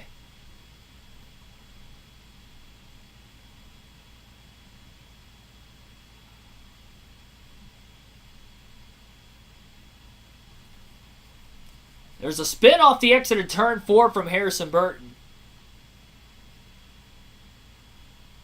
So it looks like Burton lost control off turn 4. And the right front tire was not down until after the spin. He had locked it up in the slide. So just simply losing control of the race car was the cause of Burton losing control and just a bit too loose off the exit of turn 4. And that will be caution number 4 tonight. We had 4 cautions on the first 40 laps of the Xfinity race yesterday. It took 138 laps to get 4 cautions in the Cup race. So you can definitely tell the difference in talent level as far as drivability in a race car between the Xfinity field and the Cup field. Yeah, Fords are they are struggling. Well, they're struggling today, but not for RFK because Keselowski won stage 1, Chris Buescher won stage 2, Harvick's in 2nd right now, Custer's in the top 10. Briscoe's been running pretty solidly, so it's just the Penske Fords or the Penske affiliates, really. 21, and then the Penske cars are really the only Fords struggling. Every other Ford in the field is doing fairly well, except for McDowell. He's kind of been outside the top 20 all day. He hasn't had a great run. And Keselowski's in 19th right now after winning the first stage. After that slow pit stop, trying to leave his pit box, lost a handful of positions, and obviously with 10 cars staying out of the pits as well. First driver of those that pitted would be Joey Logano, who took 2 tires, is up to 8th, but the first driver on 4 tires is Briscoe at 10th. He only got past Ty Dillon and Todd Gilliland on the restart.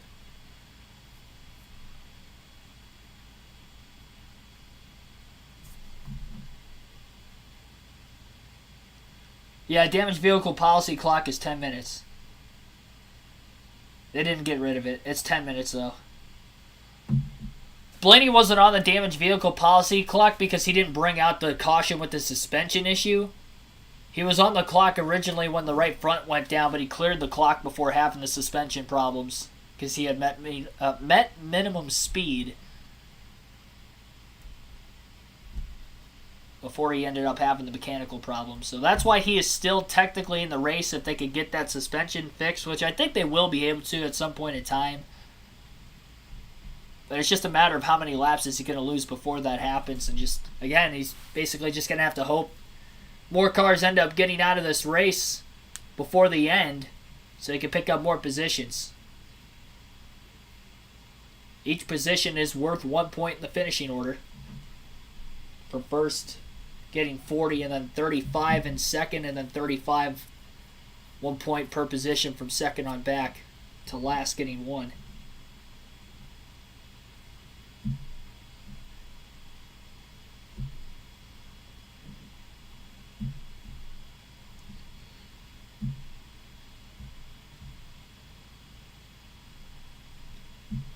Up at the flat tires, Keegan. This is a repeat of Darlington. I don't really remember Darlington drivers having many flat tires.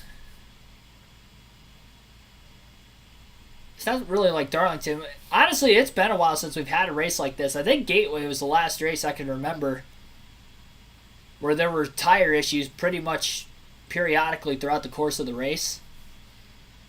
Just a lot of load on the right front at Bristol with this higher bank racetrack.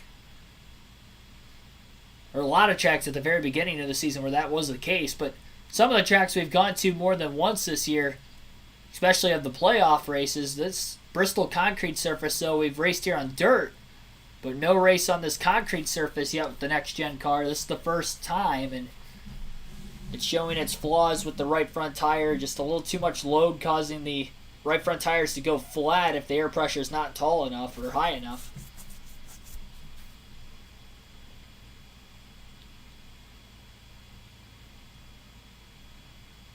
Oh, okay. A little bit of a better view. So Eric Almirola had gotten into the left rear corner panel of Austin Syndrick. That shot him into the 21 of Harrison Burton on the outside. That's how Burton lost control and spun. So Burton didn't necessarily get loose. He just got clipped by Syndrick, who, in an accordion effect, got clipped by the 10 of Almirola from behind. So that's how Burton lost control, bringing out the fourth caution. Lights are out on the pace car. They'll be going green this time by...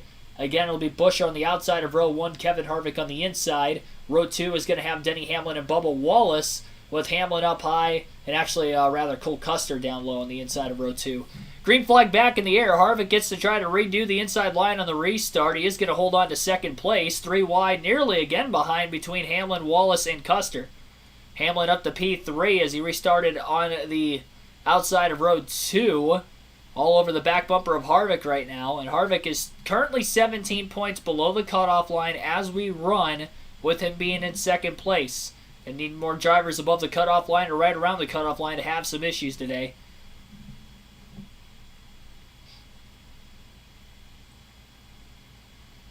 Bubba Wallace on the outside of Cole Custer as they battle side by side for fourth place. Ross Chastain sitting behind him in sixth. Chastain going all the way up near the wall in the middle of the corner, trying to get a run off the exit. The 45 holding down the 41 on the door. It allowed Chastain to get a little bit more clean air, which definitely helped the one as well. They slow the Chastain car up a little too much. Justin Haley might have a chance to get underneath Chastain for position as well. Definitely seems like it's a battle for track position, but with the right front tire issues we've had, it's very risky to potentially stay out of the pits and hope that right front tire doesn't go flat.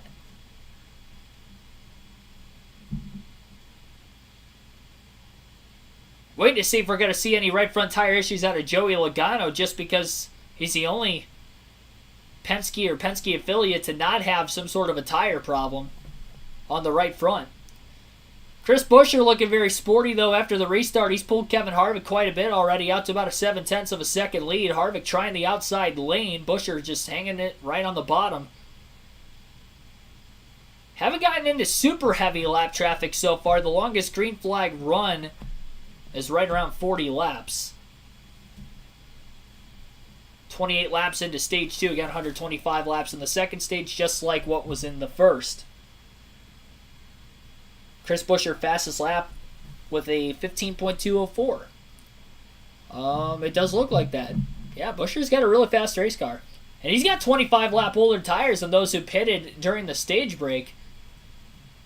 I'm sure that clean air advantage is definitely helping, but with this being the first time the 17 has had the clean air advantage, he's definitely looking like he has got one of the faster cars in the field today. Keselowski winning stage 1 as well. And Keselowski was top 10 in both practice and qualifying. Buescher was not in both practice and qualifying, but he was top 10 in speed in practice.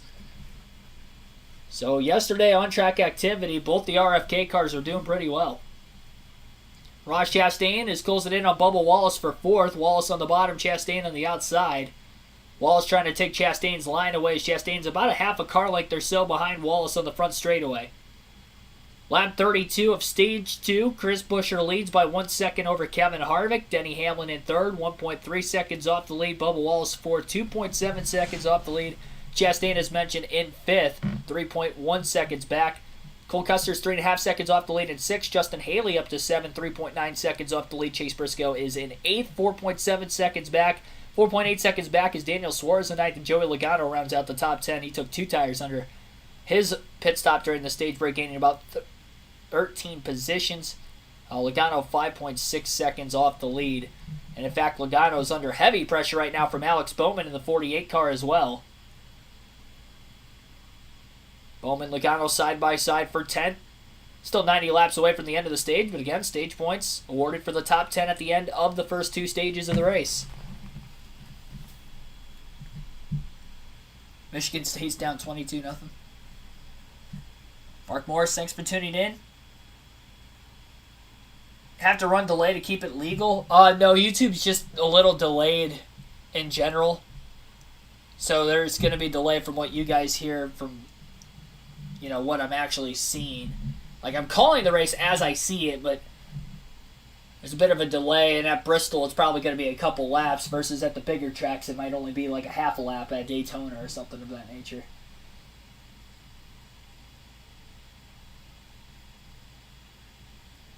Kyle Larson trying to slide job on Kyle Busch for 11th. Couldn't clear him off the exit of the corner, and they run side by side again.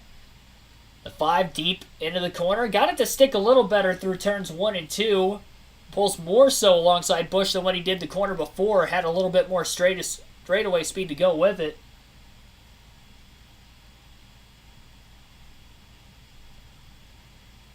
Talking about Kyle Larson's race car right now, that he feels that the car gets super tight on the longer run. Definitely not something Larson likes to do, is drive a tight race car.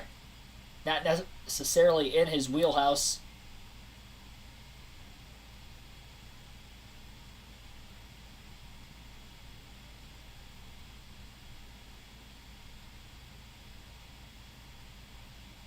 And Logano pulling away from the 5 and the 18 who continue to battle. Larson did clear Kyle Busch off turn 4, but then Busch pulled right back alongside of him through 1 and 2 as Larson didn't get into the next corner very well.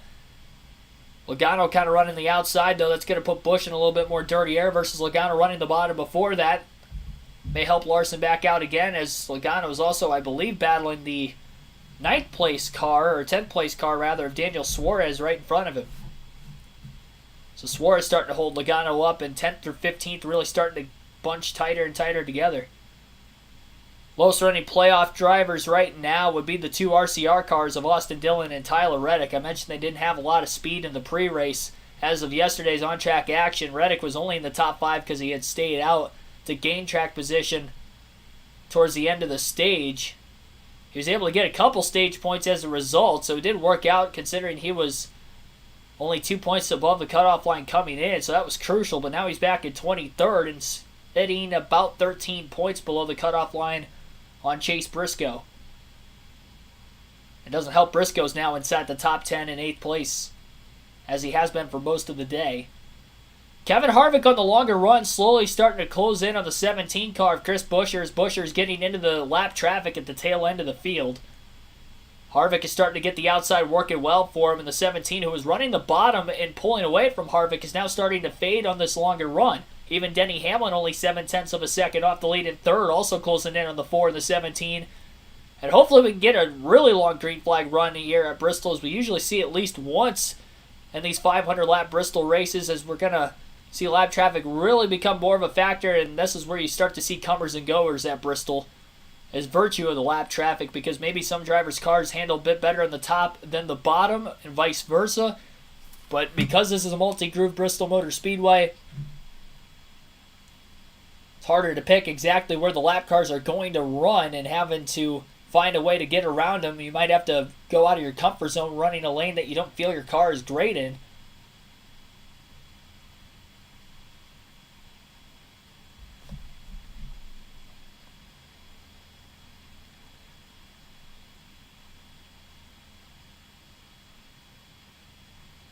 Care to pause the picture a little to match?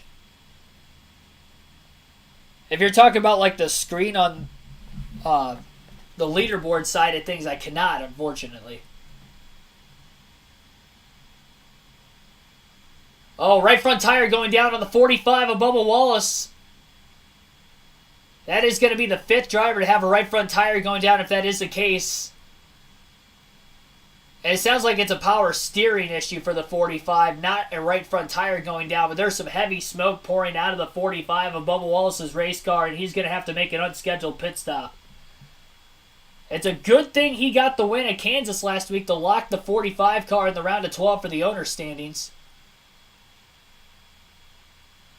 But there is a mechanical issue for Bubba Wallace. I don't think the right front tire was going down. They just pulled it off the race car. It doesn't really look like it's flat. There's actually some fluid on the right front, so I think it might be power steering fluid that is starting to leak out of the 45 of Wallace's race car. System at some point, yeah, you either need to open the hood or push it behind the wall. Can't turn it. Yep, behind the wall or mechanical issues are going to have. You can't even move. That's wild. So Bubba Wallace, last week's winner, now on pit road shaking his head. You can go from the highest of highs to the lowest of lows, and it's happening right here at Bristol. USA going to a commercial break side by side, so we'll keep the live commentary coverage rolling. So, some sort of mechanical issue. It looked like it might have been oil that was on the right front tire when they pulled it off, so it might have been another reason why he couldn't get the car fired back up after they had dropped the jack after changing all 4 tires. So, mechanical issue for Bubba Wallace. We'll take him out of the race, and if Ryan Blaney could get that car back on the racetrack, that could be a driver he could end up catching for position, which would be another point for him. After Blaney had a suspension issue earlier on in the day, in Stage 1. 67 laps to go, Stage 2. The 2 Kyles of Larson and Busch starting to battle again, and Ty Gibbs is now on pit road. So first Bubba Wallace pits from 23.11, and about 3 laps later, Ty Gibbs is on pit road, and I wonder if he may be having potentially similar issues. We'll see. They're going under the hood of the 23 car. Remember, Toyota's had engine issues at Darlington a couple weeks ago when Truex and Kyle Busch had blown engines, so I don't know if maybe that is the problem here. We'll have to wait for official word when we come back, but Ty Gibbs is on pit road now. And they're under the hood of his race car, and if he pulls off, again, that could be more spots for Blaney if he can get that car back out there. It's about 70 laps behind these guys, but there's still over 300 to go, so he's got plenty of time to just get the car on the track and run some laps, pick up some spots. 27 cars now on the lead lap, and Austin Dillon is the last playoff driver currently on the lead lap in 26th. And it looks like the 12 car is rolling. They are jacking up the right side, but it looks like Blaney is very close to getting back on the racetrack as they're looks like just going back underneath the hood again. Probably adjusting the load on the race car just to make sure the right front doesn't go flat again with the issues that we have seen out of right front tires from the Penske Ford so far today. Battle for the lead between Harvick and Buescher. Harvick alongside of the 17 as Buescher's trying to put Eric Jones a lap down. Jones is on the outside right in front of Buescher. Harvick trying to use Jones as a pick to get by. And Denny Hamlin in third is closed in. So now 3 cars under a blanket battling for the lead halfway through Stage 2 at Bristol.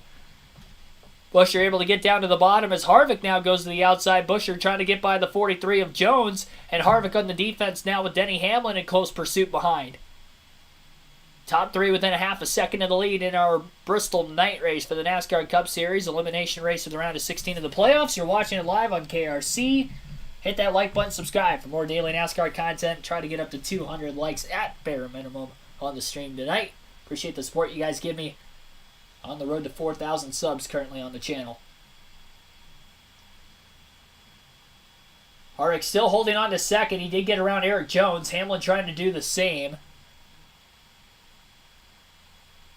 Dillon now going to lose a lap to Busch and Harvick.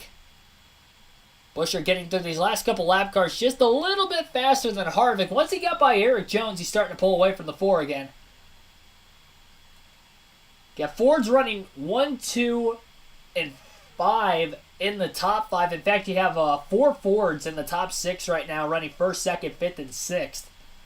1 Chevrolet inside the top 5, which is Chastain in 4th. And Harrison Burton's got a right front down again. He is up against the wall. This is the second time Burton has had a flat right front, and the caution is out. I think Erik Jones has a problem too.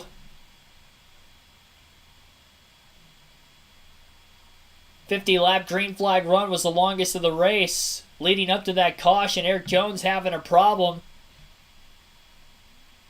Harrison Burton was flat. Oh. So Harrison Burton was up against the outside wall, and when Jones checked up, he got turned by Dillon, his teammate, off the exit of turn 4, and that's what caused Jones to go through a spin. That was after Harrison Burton had already blown a tire and hit the wall. That's the second time Burton's blown a right front. And the third time the 21 car has been involved, causing an accident and a caution. Another yellow.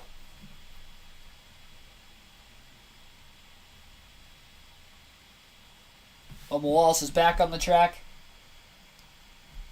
He has scored 20 laps down right now. Gibbs is 15 down. Gibbs is actually in the garage right now. He is no longer even on pit road. And it's a power steering issue for Ty Gibbs, by the way, which has brought him into the pits.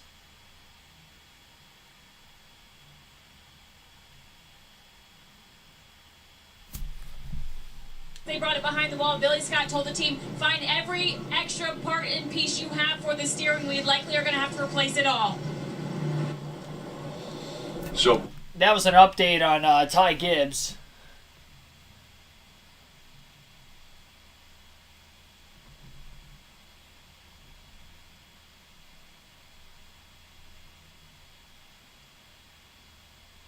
Blaney's still on pit road. He had the car rolling, but I guess they're still going to work on the 12, realizing that they have not completely fixed the problem.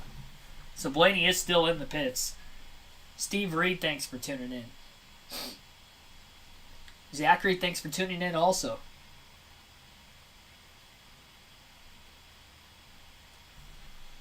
Leaders in the pits. Marty. Kyle Busch told Ben Bayshore we gained on it, but we're still way too tight. He said, I really have to work the brake to get the car to turn, especially on the bottom. And interesting radio from a few guys talking about how the bottom is going to be big. They're talking about the top caking up. Kim? And Chase Elliott right there, he said, I just don't have the versatility I need. I've not got comfortable with the pace and the balance yet. They're still working on that race car for Chase Elliott. Dave.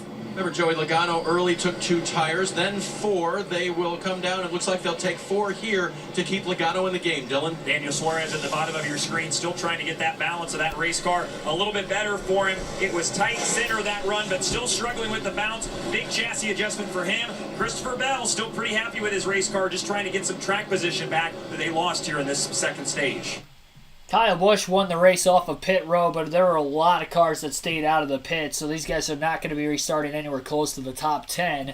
As we are under caution for Harrison Burton blowing a right front tire for the second time today. It's our 5th caution total in the 3rd involving the 21. The 43 of Erik Jones also spun in the process of trying to check up. Didn't have any significant contact on the 43 car. And as for Harrison Burton, it looks like he is still on the lead lap. I don't know if that's completely correct, but credit to his pit crew for having a quick pit stop, pulling the fenders out in time, and keeping him on the lead lap at Bristol for pitting Well, he was already slow. Oh, so I see what happened. It's scoring Harrison Burton as getting the free pass because the 43 was the cause of the caution. That's very strange. So even though Harrison Burton was in the outside wall, the caution actually was for the 43 car spinning, which is why Burton had gotten the free pass for being the first car lapped down, because I guess he wasn't involved in the caution, which is weird. I don't know if NASCAR is going to have to update that, but that is the call on the track right now.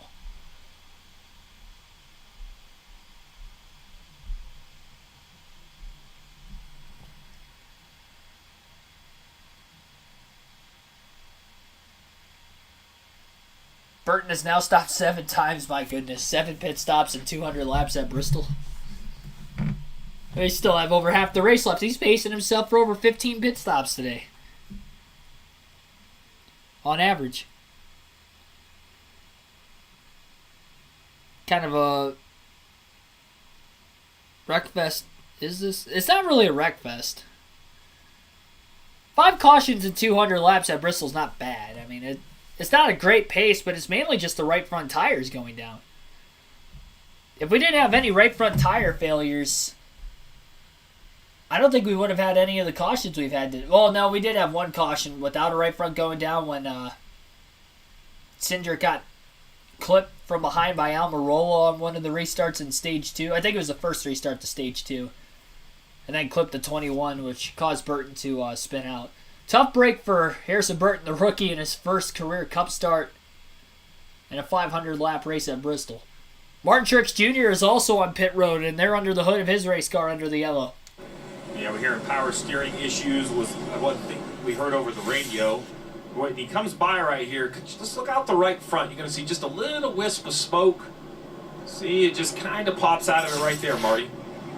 Boy, another Toyota with a power steering issue. Martin was kind of the first one to report it in Stage 1, said it was intermittently locking up, but when it locked up, it totally locked up, and now it's done. And you see Truex, who is not in the playoff hunt here, out of the race car. We'll see if we can get a word with Martin Truex Jr. here and ask him exactly what happened. Hey, Martin, get over here and grab him. There's Truex. He just flipped off the race. You said in Stage 1 it was intermittent as it locked up, and when it locked up big. Is it finally done?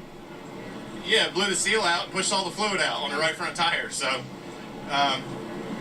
it's unbelievable. I mean, what Harvick say? Crappy parts? Yeah. If you were your teammate Kyle Busch, how worried would you be right now?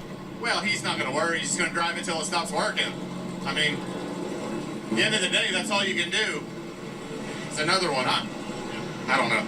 He talks about another one. That's Bubba Wallace pulling behind us, trying to get back out on the racetrack, Dave. And so, Marty, how do you prevent another one? What is the 11 team of Denny Hamlin doing to try to prevent this? Listen. How's your steering been, Brent? Really bad under brake, especially up top. It feels like it spikes the load even worse than the front tire slide. I cannot use brake at all when I'm up top. The final word from Chris Gabehart, crew chief, was, I'm not sure what to tell you, but I think if you try not to load it, don't load it under steering, you may be able to save it. Dillon. So now, guys, we've seen problems for Fords, problems for Toyotas. Here's the first problem for a Chevy. Alex Bowman reporting he's having power steering issues as well. It's starting to fade on him. The crew is down here game planning what to do if it goes away completely, and Alex has to come to pit road or go behind the wall. So power steering issues for all of the Toyotas, it seems like, except for Kyle Busch as far as those reported, and now a power steering issue for the Chevrolet of Alex Bowman. Both Hamlin and Bowman are inside the top 10 right now. Bowman in 7th, Hamlin on 4th for the restart. Green flag back in the air with Busch on the outside of the front row. Kevin Harvick on the inside of the front row. Custer, Hamlin behind them in row 2. Custer down low, Hamlin up high. Good start for Chris Buescher as he is going to be able to pull clear of Harvick by about a car length and a half, and we'll monitor all the mechanical issues we have seen today. Right front tires and power steering issues all over the place in today's race.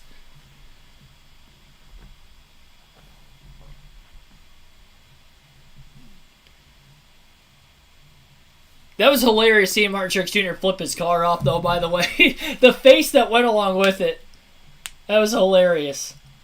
I couldn't help but laugh. It was just, he was just like Gave it such a dirty look and just flipped the car off when this team was working on under the hood. Gus, thanks for tuning in. Morgan Miles, also thank you for tuning in. The Q to 70, I see you in the chat. Sarah Isaac, thanks for tuning in. Yeah, Truex is actually behind the pit wall right now. Nathan Urich, I see you in the chat also.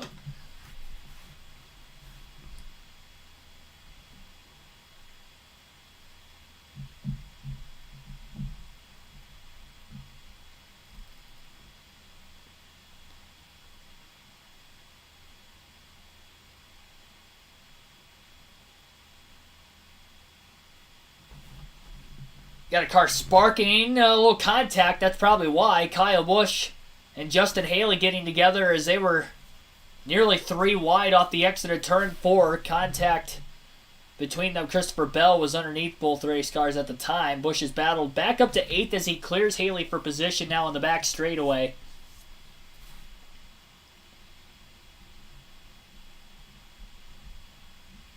Not even halfway home yet with all these mechanical issues. There's only 24 cars on the lead lap, despite the fact that the longest green flag run is only 50 laps. 50 laps at Bristol is not a long time.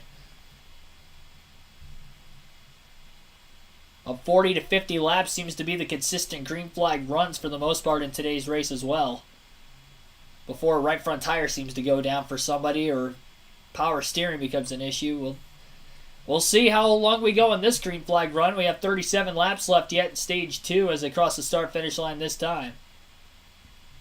Kyle Larson looking to make a pass on Briscoe. He didn't have really a shot to move up despite the fact he might have been clear in the middle of the corner. That's because Ross Chastain, the 1 car, is on the outside directly in front of the 14, so there's not really a gap for Larson to try to slide in line between the 2 cars.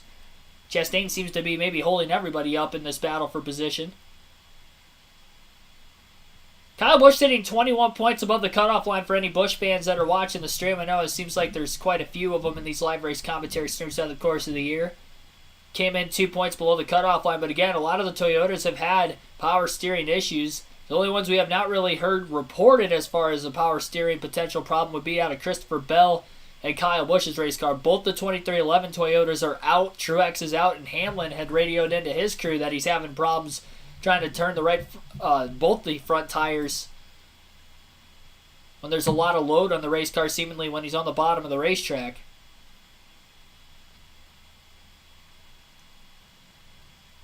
Chris Buescher has gained 19 spots since the start of the race, putting him at the most spots gained from the start of the race as of right now as he currently leads. Again, he didn't qualify well, but he was very fast in practice yesterday. It does seem he fades on the longer run, though, a bit more, and Kevin Harvick doesn't really take off well the first few laps after the restart, because again, as we are now about 10 to 15 laps after the restart, Kevin Harvick is starting to close the gap back down on the 17. Hamlin's fighting maybe some power steering issues as well as he's trying to hang in there. He's still in 3rd. Can you imagine trying to drive 300 laps plus at Bristol? Almost 400 laps. Oh, actually, a little less than 300 laps, but still. How many laps without power steering at this racetrack?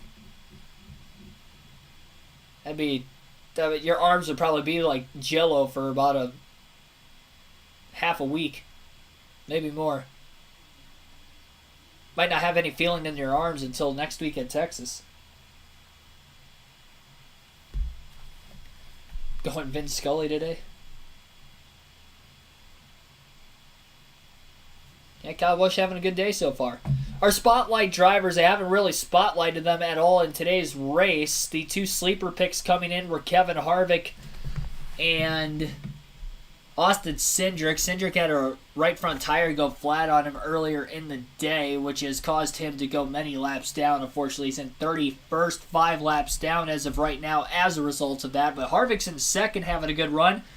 The 2 must-have picks coming into the day were Denny Hamlin, Kyle Busch. There is maybe some problems with the power steering on some of the Toyotas, but Busch and Hamlin both inside the top 10 with solid days so far. Hamlin's led some, actually hasn't led it all in today's race, but he's been inside the top 5 very consistently, and really the top 3 as he still runs right now. The 2 don't have picks that I had finishing outside the top 10 at the very least today are Chase Elliott. He's been outside the top 10 all day, although he's up to a race-high 11th place position, as well as Tyler Reddick has pretty much been outside the top 10 all day, except for when he stayed out of the pits towards the end of stage 1. on a late caution in the stage, which allowed him to get some stage points, but currently he is one of the last cars on the lead lap in P22. NASCAR is doing this on purpose. Crappy parts and tires. Good, softer compound like last week. Yeah, Goodyear has had their problems throughout the course of the season, and definitely some parts issues and some growing pains with the next-gen car overall, both tires and parts included. I don't know about NASCAR doing this on purpose. That's not true. I don't think they would do this on purpose. It doesn't make any sense. There's no culprit into why they would do that. To make that a logical statement. Chris Buescher, by the way, has led over 100 laps already in today's race. Still one of the drivers who are winless this season. We've seen 2 non-playoff drivers win the first 2 races of the playoffs. Buescher trying to make it 3 for 3. And how about Cole Custer inside the top 5 throughout the course of today's race as well, as he's still sitting in P4. We're going full field running order right now, as we're under a full screen commercial break with about 30 laps to go in stage 2. Chris Buescher leads, Kevin Harvick in 2nd, Denny Hamlin 3rd, Cole Custer in 4th, Kyle Larson rounds out the top 5, Christopher Bell in 6th, Ross Chastain 7th, Chase Briscoe in 8th, Kyle Busch 9th, Brad Keselowski is 10th. Chase Elliott in 11th, Alex Bowman in 12th. It looks like there's a caution during the commercial break, so we missed the yellow. We'll have to wait on that for a little bit. But Denny Hamlin anyway in 8th, Kyle Busch 9th, Brad Keselowski is back up to 10th. After winning stage 1, Chase Elliott in 11th, Alex Bowman 12th, William Byron 13th, Eric Almirola 14th, Justin Haley 15th. Joey Logano 16th, AJ Allmendinger 17th, Ricky Stenhouse Jr. 18th, 19th is Austin Dillon, Michael McDowell 20th, Daniel Suarez 21st, Tyler Reddick in 22nd, Ty Gillen 23rd, Harrison Burton 24th, Corey LaJoie 25th. First car 1 lap down. LaJoie will get the free pass with this caution, by the way, as well. Cody Ware is in 26th, Ty Dillon 27th, Eric Jones 28th, Landon Castle 29th, BJ McLeod is 30th, 31st, Austin Syndrick, J.J. Yaley 32nd, Martin Truex Jr. out of the race 36th. Ty Gibbs also out 34th, Bubba Wallace 35th, Ryan Blaney 36th. Right front tire down on Denny Hamlin is the cause of the caution. Another playoff driver with an issue. Hamlin, though, over 40 points to the good above the cutoff line. I don't think this is going to affect his chances of making the round of 12. But problems for my race win pick, Denny Hamlin, as he has blown a right front tire and a pretty good lick into the outside wall. He actually softened the blow quite a bit. He was on the bottom lane, made a very, very quick catch to not hit the wall any harder than he did. So I don't think he's really broken anything on the car, but the flat right front on Hamlin's race car is going to cause caution number 6.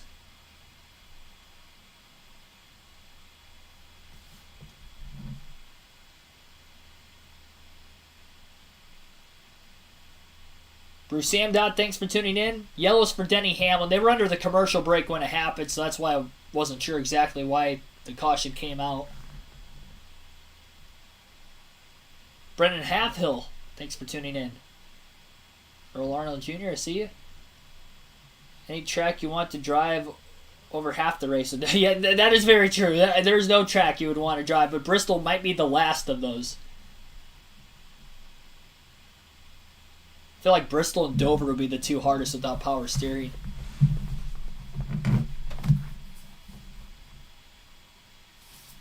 Pit road is going to be open, and we have some of the leaders pitting, some staying out. Here are the reports. That would be my move, unless I need to make it on to the next round. Marty.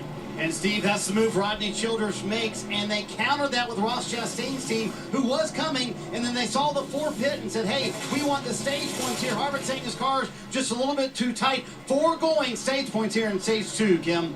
And right there, the 5 car of Kyle Larson, they felt good where they were in points, so strategy call by Cliff Daniels. Kyle just reporting that he's tight to fire off, not enough turn, loading into 1 on the shorter run, and just very hard to clear people was his main point, Dave. 22 of Joey Logano hits pit road again. This will be another air pressure adjustment, slight adjustment this time for Joey. He'll get 4 tires. No, they're going to go as a chassis adjustment as well. Tyler Reddick is on pit road as well, working his way from the back. They were just terrible in traffic there in the back. We'll see if they do this on this set of tires. Interesting strategy there for that pit stop. The guy who put the left front tire on was also the jackman. Yeah, the tire carrier won, and jackman basically have a little bit of the similar duties right to left. It's a real ballet for sure. And that's some of the reason why we see some left sides leave before they get tight, because your job changes. So you're not like confirming one job gets done, you move to the jack, and it's all just a timing thing. And if the timing's wrong, the wheel doesn't get tight. That's weird. I've never heard of that. That was on Tyler Reddick's pit stop, by the way. Yep, Kevin Harvick pitted. Interesting that he's sacrificing stage points because he was in second place. So that means Harvick's in it to win it. And that's going to be his only shot of making it into the next round. Despite the issues we've seen with other playoff drivers today, they feel that they won't be able to point their way in even if they get a lot of stage points. So it's a risky call, but you're at the point now, if you're Kevin Harvick and Kevin Harvick fans out there, he's going to have to win the race if he's going to get into the next round with sacrificing stage points in stage 2, because I don't remember if he got any in stage 1 or not. Yeah, make sure set your fantasy teams. They lock at the end of stage 2. For those of you guys playing in the league. Rick Montgomery, thanks for tuning in also. No problems for Chevys tonight, only Toyota and Ford. Yeah, Toyota with the power steering, Fords with the right front tires, although we just saw right front go down on Hamlin's car too. The only Chevy to have any sort of a reported issue would have been outside of J.J. Yaley, who had a right front go down, but we're not going to count him. Actually, he's a Ford, never mind. But, forgot Rick Order Racing's Fords now.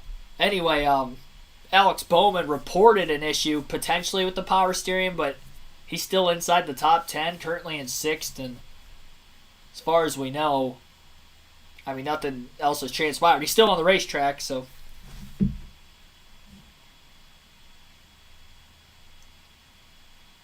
Williams' son, Odin, of Odin, thanks for tuning in.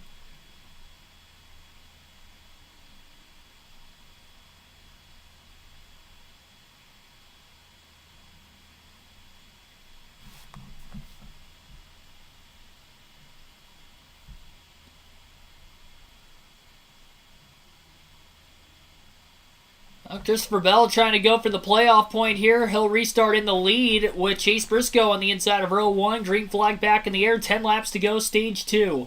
Briscoe spins the tires on the restart right in front of Kyle Busch in the 18 and allows Bell to clear by about 2 to 3 car lengths on the backstretch into 3 and 4. Ross Chastain to the 1 car on the outside of Briscoe battling for position. Slide job by Chase Elliott on the outside. Got very loose. Almost made contact with Busch off the exit of turn 4 as they are side by side for 4th. Couple other Hendrick Chevys in the top 10 behind Elliott of Byron and Bowman battling for 6th. Chastain trying to get the run on the high side off the exit of the corner. Briscoe trying to get the corner entry to dive it in a bit deeper to hang on with the 1 car. Chastain is going to be clear though down the back straightaway, and Ross Chastain's up to P2. Highest he's been in the running order so far today as Christopher Bell leads for the first time. 7 more laps left in stage 2 for Christopher Bell to try to get a playoff point. He finished 2nd in stage 1. And now looking for a stage win in stage 2 to get the playoff point that will carry for the next round. Bell is already locked into the next round on points. He was locked in coming into the race today.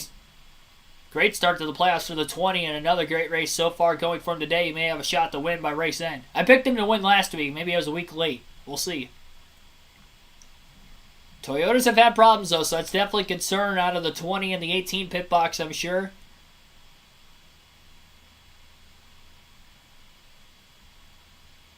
Kevin Harvick getting by his teammate Eric Almirola for 12th place. Harvick just pitted, as did many of the other leaders that were out towards the front of the field, like Chris Buescher. He's just a couple spots behind Harvick. They're trying to race each other, though, to be the first amongst them, so that way when the rest of the field pits that stayed out during the last caution, they'll have to pit during the stage break. That will cycle guys like Harvick and Buescher back to the lead, likely. Unless we have drivers that stayed out during both cautions. I don't know if that will be the case or not. We'll just have to wait and see when the time comes. 3 laps to go, though, currently in stage 2. Larson Suarez side by side. And I think they are battling for 9th right now. Suarez needing those playoff points. Came in just 6 points to the good. Needing those stage points. He'll give up the spot to Larson. Now has to hang on in front of Kevin Harvick. Harvick was pitting to sacrifice stage points. He'll sacrifice some, but might still have a shot at the final spot. 1.1 second lead for Christopher Bell.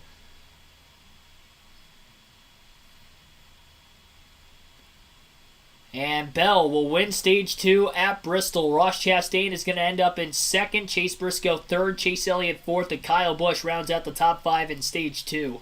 Alex Bowman in 6th. William Byron 7th. Austin Dillon in 8th. Kyle Larson 9th. And Kevin Harvick rounds out the top 10. So stage 1 was won by non-playoff driver Brad Keselowski. Playoff driver Christopher Bell wins stage 2. Who will win the race? As we have 250 to go. We are halfway home in the Bass Pro Shops NRA. Actually, it's just the Bass Pro Shops. The NRA is not sponsoring it this year. So the Bass Pro Shops Bristol Night Race live on KRC. 350 people watching right now. Be sure to hit that like button, subscribe for more daily NASCAR content. Let's see. We are currently up to 104 likes. The goal coming into the race today was 200. So be sure to hit that like button. We should be 200 right now. We've got more than that many people watching, as we have for pretty much the entire race thus far. And when they come back from the commercial break, there will be cars on pit road again. Harvick getting around Suarez on that final lap costed Suarez a shot at a stage point, so that's crucial for him. He has definitely not had the speed that the one of Chastain has had so far today. Suarez has a couple career top 10s at Bristol. His best finish at the track is 8th. And so far, through the first half of the race, Chris Buescher has led the most laps with 108 laps led. The second most, his teammate Keselowski, who I mentioned dominated stage 1, he led 83 laps today so far. So the RFK Fords combined, through 253 completed laps, have led a grand total of over 200 of them. Did my math wrong there. They've led 191. 191 laps led between the two RFK Fords combined today. Will one of them get their first win of the season? And first win since the rebranding of the race team. Chance Eric Jones gets into the top 10. He is a lap or two down after spinning earlier. Looks like he's 2 down and 28th right now. Here's the pit stops. Stage points for Kyle Busch, and he's pitted right behind Ross Chastain. He said, I don't have the security to throw it into the corner like I would like it, freed up that run. Chastain right in front of him said the rubber buildup on the top of the track is really hurting us. I cannot be any looser than I was on that run, Kim. Chase Briscoe on the bottom of the screen. Stage points accrued in both stages. Goal accomplished. He said the steering's killing me. Dead center of the corner feels like it. Hydroplane's just really tight. They made a chassis adjustment. 4 tires, Sunoco fuel. Dave? 3 stage points for Austin Dillon. He's now out by just 1 as they run. Same adjustment direction. His steering is getting a little catchy. Dillon. Alex Bowman will pit. He said he didn't have a great feel for what the car was doing because he's battling not only a steering issue, but a brake shake issue. They'll pit here and take 4 tires and fuel as well for Bowman. If steering was... Ross Chastain's going to win the race off pit road for those who just pitted during the stage break.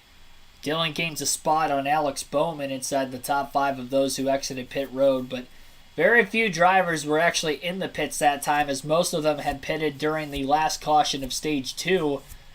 And the drivers who did pit at that time are only going to have 10 laps on their tires, more than everybody else, so it's going to be fairly equal tires for the most part. I don't think it's... Maybe on the takeoff, initially the first lap or two, it'll make a difference, and that'll be about it. But those guys will be stuck in traffic anyway. That just pitted. Cackling, yapping, crapping. Thanks for tuning in.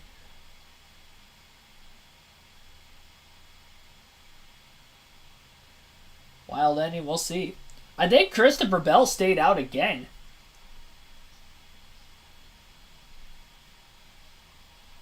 Unless I wasn't paying enough attention there. David Yerkes, thanks for tuning in also.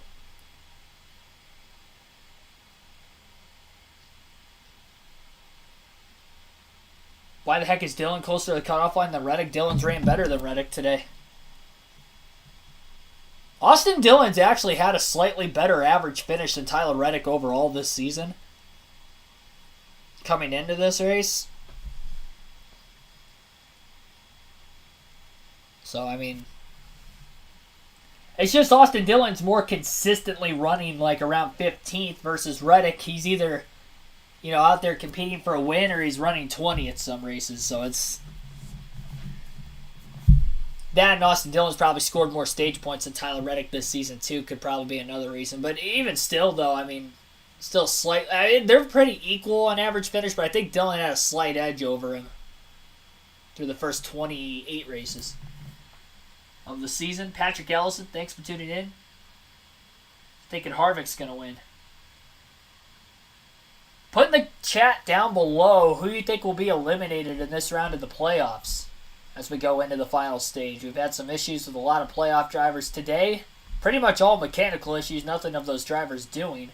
Blaney has a suspension issue. Bubba Wallace, as far as the Owners' Championship goes, for playoff drivers there, he had a power steering issue, as did a couple of the non-playoff drivers of Ty Gibbs and Martin Truex Jr.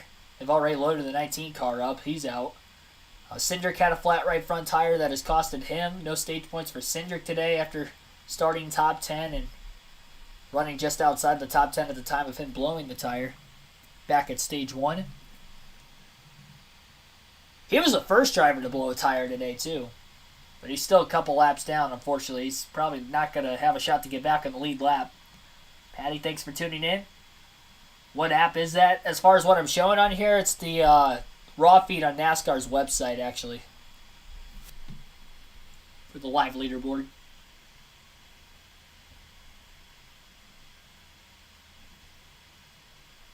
Eric Miter, Truex. As far as winning, well, Truex is out. So Truex has 0 shot. Eric Jones still in, but he isn't on the lead lap. He's 2 laps down. Ty Dillon, by the way. For 12 and 13. So they came in below the cut line, Steve. A lot of nerves here. Ben Bayshore hoping the power steering holds out. But right now, Kyle Busch would advance with where he is. And as quickly as those are worried about points, there are 4 more that are locked in that join Bell. William Byron, Denny Hamlin, Joey Logano, and Alex Bowman. They will be in the round of 12. So again, virtue of stage points today, William Byron, Denny Hamlin, Joey Logano, and Alex Bowman are locked into the next round of the playoffs. Christopher Bell was locked in on points coming into the race. Chase Elliott's the next closest. He's 44 points above the cutoff line. He'll be restarting in second inside row 1. Bell on the outside, row 2, Harvick down low. Byron up high. Row 3, Suarez down low. Larson up high. Green flag back in the air. Final stage underway. 241 laps to go at Bristol. Outside lane again taking charge on the restart as they have all day today.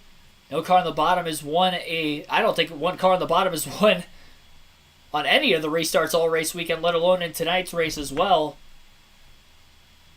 Bell hanging on. William Byron up to a race high second place position with 2 Hendrick Motorsport teammates behind him of Larson, and Elliott has lost 2 spots since the restart. Chase Elliott also stayed out of the pits, as did Byron and Bell. I believe Kevin Harvick was the first driver who restarted with the slightly fresher tires. Actually, it's quite a bit fresher tires because Bell, Byron, Larson, Elliott, all those guys had all stayed out during not only the last caution at the end of stage 2, but also the stage break.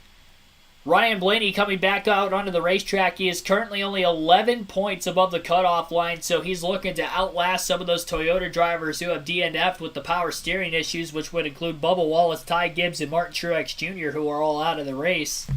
So that's 3 more points Blaney can pick up. He's kind of in a similar circumstance to what he was in at Daytona. Only difference is he's not below the cutoff line hoping for somebody else to fall back. He is slightly above it still and looking to gain more points, making it even that much harder for the drivers behind him who are all on the cutoff line trying to battle in the final stage of the race. As they run for the playoff standings currently, Blaney is plus 12, Suarez plus 7, Kyle Busch plus 6, and then Chase Briscoe is the last driver above the cutoff line, 2 points to the good as of right now. Tyler Reddick is the first driver below the cutoff line, minus 2, Austin Dillon minus 9, Syndrick is minus 18, and Harvick is minus 27. Harvick in a must-win scenario. Syndrick is 5 laps down, pretty much out of it unless he gets a bunch of drivers a DNF in front of him, which is not impossible. We are at Bristol. And we've had mechanical failures all over the place for both power steering issues and flat right front tires. Kevin Harvick battling with Chase Elliott for position. He'll get by the Hooter Chevrolet of Elliott for 4th place. Quickly working on the 24 car. Again, Harvick the highest up in the running order of those without a win. Oh, Kyle Busch has a problem! Caution's out again. Kyle Busch has blown a right front, it looks. No, it's not a right front. I think it's the power steering on Busch's race car. His right front tire. It's the power steering. Power steering gone on Kyle Busch. He's pulling to the garage. And that is likely going to eliminate Rowdy from the round of 16 to the playoffs. He was top 10 all race. Busch's championship hopes are done. Just capping off what has been a just abysmal second half of the season for Kyle Busch. Another Toyota driver to have a power steering issue today. He held on to the final stage unlike the others. Yeah, just a race that looked like he could win, right? Yes. And it's just failure. Oh yeah, you see the. Wow, it's just leaking. When the water and oil mix, that's a major internal failure on this engine. Smoke rolling out of the 18, and the night is over for Kyle Busch, an 8-time winner here at Bristol. Guys, I know you can have a failure anywhere, but without shifting, and I haven't seen a lot of shifting, I can't confirm whether they are or aren't, Jeff. It just isn't a track you would expect to see an engine failure, right? The cycles on the engine aren't really awful here. Kyle Busch never has been eliminated from this round ever in his career. A 2-time champion, and now out of the playoffs. And think about the week. Think about the week that Kyle Busch has had. All summer, contract. Big announcement down at the Hall of Fame with Richard Childress. I'm going to RCR next year. Got that off his shoulders. Finally could put his foot forward and focus on this year in the playoffs. And now a second engine in this round, I agree with you, will perhaps end the 18's chances of moving forward. You would think so, but this is 2022. Yeah, and look at all the failures already this race. I mean, this has been a race of attrition, and why is it going to get any better? 228 laps to go. Why are all of a sudden cars going to stop braking? So, yes, it does not look good for Kyle Busch at all, but who knows what can happen here. And that's a small little thing right there, right? So it's Marty doing a great job chasing him down. He is very focused, but when he saw, James Small, I know that sounds silly, but that's someone you trust. It's a teammate, right? Whatever information he needed to give or whatever. That just shows that while he is frustrated at the moment, I know that seems small, but as a crew chief that used to chase down a teammate asking information or whatever, the fact that he would stop and talk tells me he's still very plugged into Gibbs right here, and he wanted to have a good finish to the year. Can we fast forward to my driver Kyle Busch at RCR? Oh man, I feel for you. All the power steering issues we've seen today have come from Toyotas. Christopher Bell, who leads this race, is still out on the racetrack, and then Denny Hamlin had a right front tire go down, but he's still in the race and actually still in the lead lap, currently scored in 16th. We're under caution for the 8th time today. Kyle Busch has lost power steering, much like the other Toyotas that have lost power steering today of Bubba Wallace, Ty Gibbs, and Martin Truex Jr. Busch is done and will likely be eliminated from the round of 16 in the playoffs. It's not impossible. He has scored a lot of stage points today, and I believe on the screen before NBC went to a commercial break, Kyle Busch was sitting about 2 points below the cutoff line. So even with him out of the race, and currently in 31st, it's not impossible that Kyle Busch will be eliminated, or it's not impossible he could still make it out of the round of 16, especially if more drivers that are barely above him in the cutoff line also have problems and free fall in their race finishing position. I don't think it's a next-gen car problem. I think it's a Toyota problem. We have not seen... the right front tires is a next-gen / Goodyear problem. But the power steering going out on the race cars, again, just notifying everybody, it's only been the Toyotas. So I think it's more of a Toyota issue than anything else. Kind of similar to what we saw out of the engines at Darlington at the end of the race a couple weeks ago. They were all Toyotas that were blowing up. So a lot of mechanical failures out of the Toyota camp in the last few weeks. And I don't think it's so much a next-gen issue because all the Chevrolets and the Fords haven't had these power steering issues that the Toyotas have had. Now, the right front tire, on the other hand, I could agree with to a certain extent because the right front tires that have gone down today have all been Fords and Toyotas combined. I don't think a Chevy has still had a tire go down nor a power steering issue. Maybe lucky. Green flag back in the air. Bell on the outside of row 1. Byron underneath him. Row 2. Elliott down low. Larson up high. And then Michael McDowell up to 5th on the restart inside of Kevin Harvick, who was outside of row 3. Ryan Richardson, thanks for tuning in. Oh, we got a big wreck. Big wreck. Daniel Suarez is involved. I looked away for 1 second. Gosh darn it. That's why Bowman's involved too. Blaney, who just came back out on the track, is involved. Problems for Daniel Suarez, involved in a wreck towards the back of the field, it appeared. Alex Bowman's got a lot of damage to his race car. Tyler Reddick is in the pits, by the way, as well. Suarez got loose. Suarez lost control of his car right off the exit of turn 2. And when he ended up getting loose, there was a car underneath him that he ended up clipping and right hooking into the wall. Suarez into the outside wall. A couple other cars piled in. The 77 of Balicki had slammed into Suarez's race car. Ty Dillon got a piece of the 99 as well. Tyler Reddick was involved in the wreck as well. That's why he was in the pits.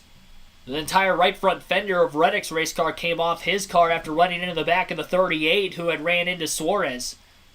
Stenhouse also turned into the outside wall head on. That was a car that got turned up the track by Suarez after Suarez lost control.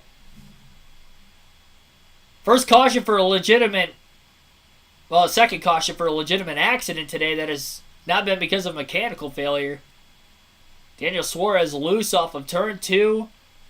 That's going to help Kyle Busch, because Kyle Busch and Daniel Suarez are currently tied on the cutoff line. Reddick, who was involved in that wreck, is 3 points behind Suarez and Busch. Austin Dillon now 1 point to the good with all the problems with some drivers happening around him. But Dillon, I think, Dillon was involved too. That's exactly what Kyle Busch needed. I was just mentioning, I don't think Busch is completely out of it yet if there's problems with cars in front of him. Both RCR cars involved, as well as Daniel Suarez, who started the yellow after getting loose.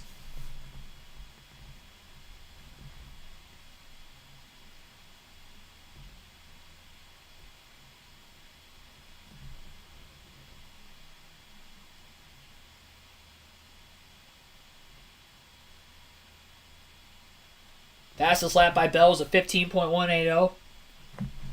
And it was right before the caution, I believe. One of the first couple laps after the restart. Of course, Bell's still the leader. And yes, it did damage to both of these cars. Now we'll see what they can do. You look at on the left, you see the playoffs as they run. Both Dillon and Reddick just a little bit below, but we also saw how long Blaney spent fixing his car earlier. They'll try to get this done in 10 minutes. Steve, you pointed it out earlier. Go get to race pace again, and then the clock is no longer an issue. They can work on it the rest of the night when they want to. Yeah, but race pace, unfortunately, here is 17.53 seconds. That's about a second and a half, a little under 2 seconds faster than you run on new tires.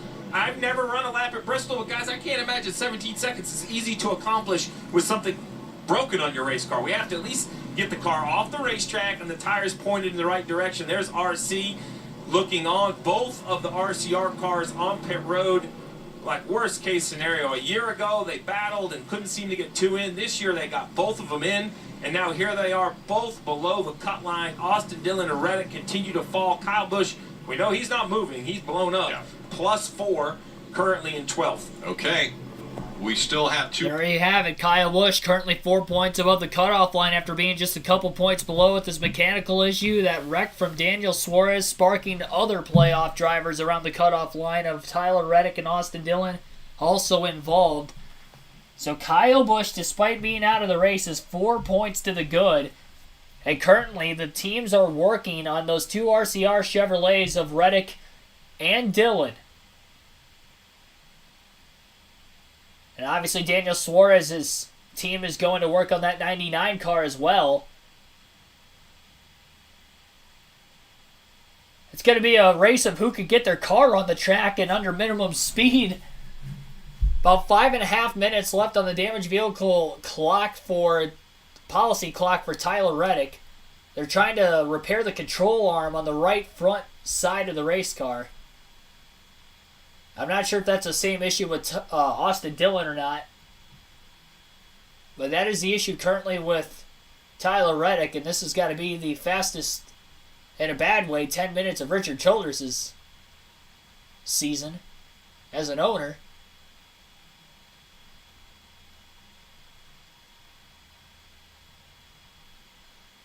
It's amazing the driver he's trying to knock out is going to be his future driver next season, too. Everything's kind of coming full circle all of a sudden.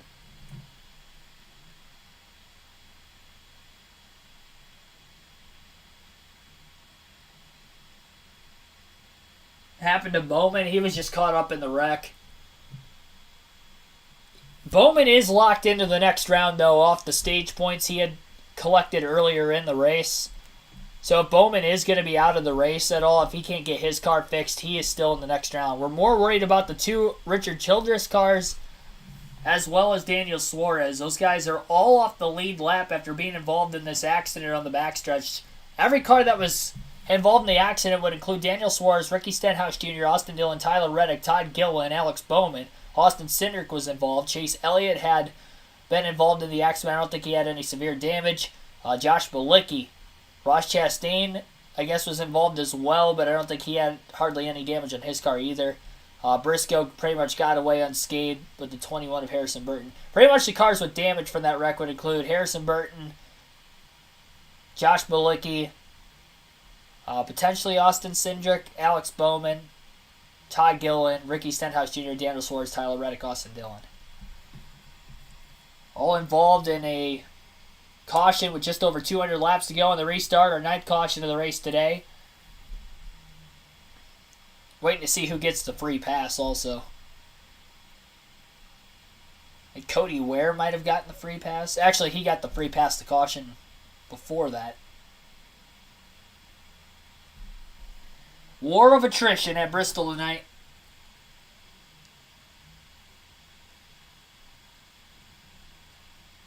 Going with Bell winning if he doesn't have... I don't think Bell or Hamlin's going to make it to the end of the race. I personally don't think so. Here's Kyle Busch with Marty Snyder. Are you as surprised as us to have an engine failure at Bristol? Just doesn't seem like a place that you would have an engine issue. Yeah, definitely sort of goes with our year. I don't even know what to say. I'm flabbergasted. I just feel so bad for my guys. I mean, they don't deserve to be in this spot. You know, they work too hard. We're too good of a group to be this low down on the bottom and fighting for our lives just to make it through. But 2 engine failures in 3 weeks, that'll do it to you. So, really feel bad for all of Rowdy Nation, everybody at M&M's. It's just Interstate Batteries, Rowdy Energy, all the partners that get us going every week. I mean, man, this is not our normal. As we go green here, Kyle, will you hang around to see if you do make it to round 2 here? If I get done with my media obligations and NASCAR releases me, I'm going to the house. I got kids at home. All right, we're back green here at Bristol, but right now, above the cut line, +6. We'll have to see how this race plays out. And it's been a crazy night, Rick. Who knows? On the restart, Christopher Bell has gotten out in front of Kyle Larson and currently holds on to the race lead. Brad Keselowski, after winning stage 1, has resiliently fought his way up to 3rd place, followed by William Byron and Kevin Harvick inside the top 5. Just over 200 laps still to go. There's another car on the racetrack on the apron. That would be Tyler Reddick in the 8, just trying to make up some more laps. Reddick is 7 points below the cutoff line. Austin Dillon is 8 points below the cutoff line. Austin Syndrick, who I thought was probably going to be out because he was 5 laps down, he's only 6 points below the cutoff line. If we still have more issues, that could be more points Syndrick could pick up. With Kyle Busch completely out, there's no chance he's getting back into the race. Reddick trying to make up some laps to pass everybody who might have been out of the race after that last accident. The cars at DNF that were involved in that big wreck on the back straightaway, Bowman's out, Stenhouse is out, but I think Dillon might be out too. I'm not entirely sure. I know Tyler Reddick is definitely in. I'm unaware if Austin Dillon's on the track or not. And here's Kim Kuhn with Alex Bowman. We lost power steering at the beginning of stage 2. We stayed out there to get stage points and kind of topped our way through it, and then restarted the back because we stayed out so long. And they all crashed in front of me, nowhere to go. So, bummer, we had a really fast Alex Camaro, capable of running in the top 5 all day, but it sucks when you lose power steering. It's hard to overcome that at a place like Bristol, and I think we still would have ended up okay. Just did the same thing to stay out for stage points, and at least we're locked in the next round. Steve? Yeah, and good mentioning that in the chat, by the way. Who was that? About Kevin Harvick's chances. So, well, first, it looks like Austin Dillon's still on pit road underneath the hood of his race car. And as far as Tyler Reddick, he is back in the pits again after running on the racetrack. I'm not sure if he cleared the damaged vehicle policy clock or not. Kevin Harvick is in 5th place right now. He's 19 points below the cutoff line still. He sacrificed stage points. He was in 2nd, ended up finishing 10th in the stage. That's 8 points he could have had that he did not get at the end of stage 2 because he pitted during the last caution. Hindsight's 20/20, but I'm surprised he didn't take the points knowing that we were at Bristol Motor Speedway, that there could have been a potential issue and very likely to have an issue with some playoff drivers.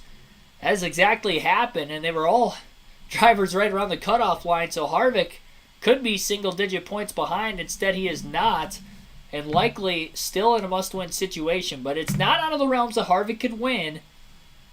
He's had a fast car all day. He's been pretty much top 10 all day and is back inside the top 5 and 5th.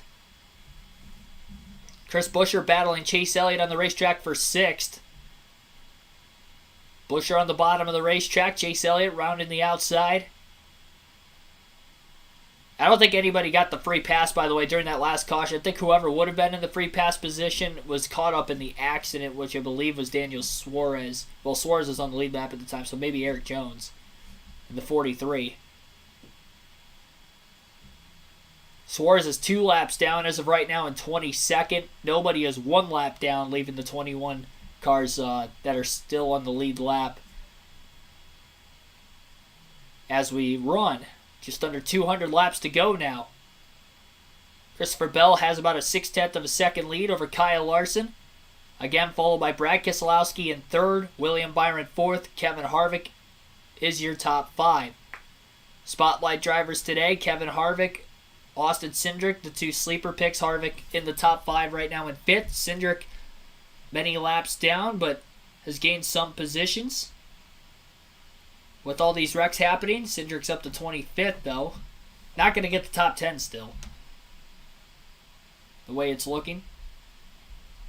The 2 must-have picks of Denny Hamlin and Kyle Busch, both out of the... Well, Hamlin's still in the race. He was my pick to win. He's still in 12th. He had a flat right front tire, but he stayed in the lead lap. But Busch is out with that engine failure / power steering failure that we have seen out of the Toyotas a bunch already. The only 2 Toyotas that are still actually on the track is Denny Hamlin and race leader Christopher Bell.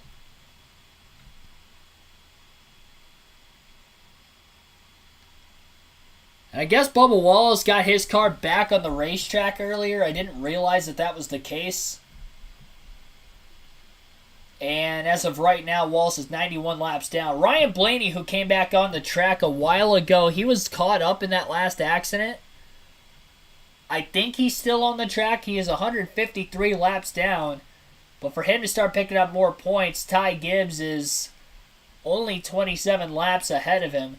Truex is still out. He's another probably 41 laps ahead of Blaney. Busch is out, and he's still got over 100 laps to catch Busch, but with just less than 200 to go, he's got enough laps left that he can past Busch as well. He's not sitting complacent. He hasn't just been running the bottom long in laps. He's been moving around because he has a pretty good feel of what's slow on the racetrack, what lines are maybe working a little bit faster without being told. Adam Stevens, his crew chief, said that's one thing he does really well. And we don't have to tell him to move up. He'll just move up by himself if he feels like he needs to move up. So his dirt racing background, that constant searching notion and thought process certainly helps him in a place like this, and it's helping him stay in front of Larson now. So that was everything having to do with Christopher Bell in the 20. Continuing to just try different lines. Just a race car driver doing race car things, or race driver doing race driver things.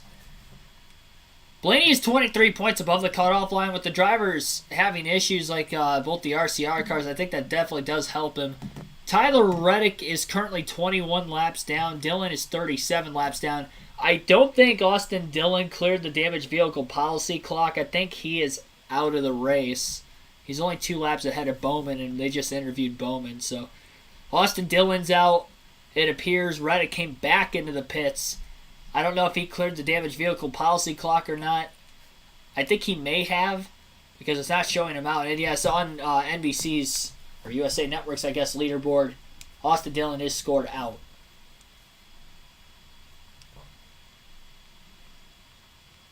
Seven-tenths of a second lead still for Bell over Larson. Kind of maintaining a half a second to a 7/10 of a second lead pretty much since the restart.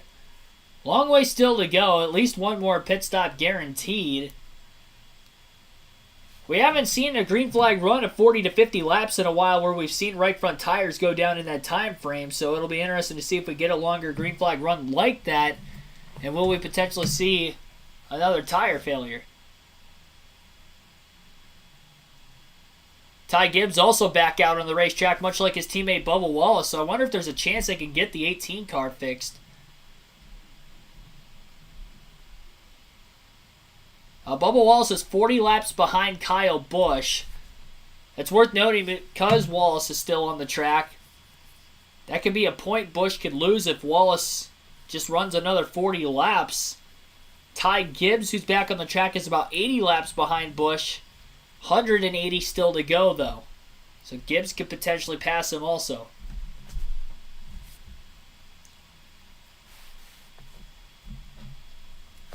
Watch them bring those 2 cars back on the track just to have another power steering failure. It's just a temporary fix. Watch NASCAR for 45 years. Never heard the grandstands boot Earnhardt. I don't know exactly what you're talking about there. I was never at a race live in person to see Dale, unless you're talking about Dale Jr. But Senior, he used to get booed back in his day. He wasn't as well respected until about the end of his career. Those last few years of his career, he was starting to get more respected by fans. During his rivalry with Gordon too, but he used to get booed. He wrecked Terry Labonte at Bristol, and I remember hearing the whole place booing him at the end of it. Well, I remember seeing replays of it. Obviously, I wasn't alive at the time when it happened. But, yeah, he got booed out of there. The whole Rattle His Cage interview. Santiago Kid, thanks for tuning in.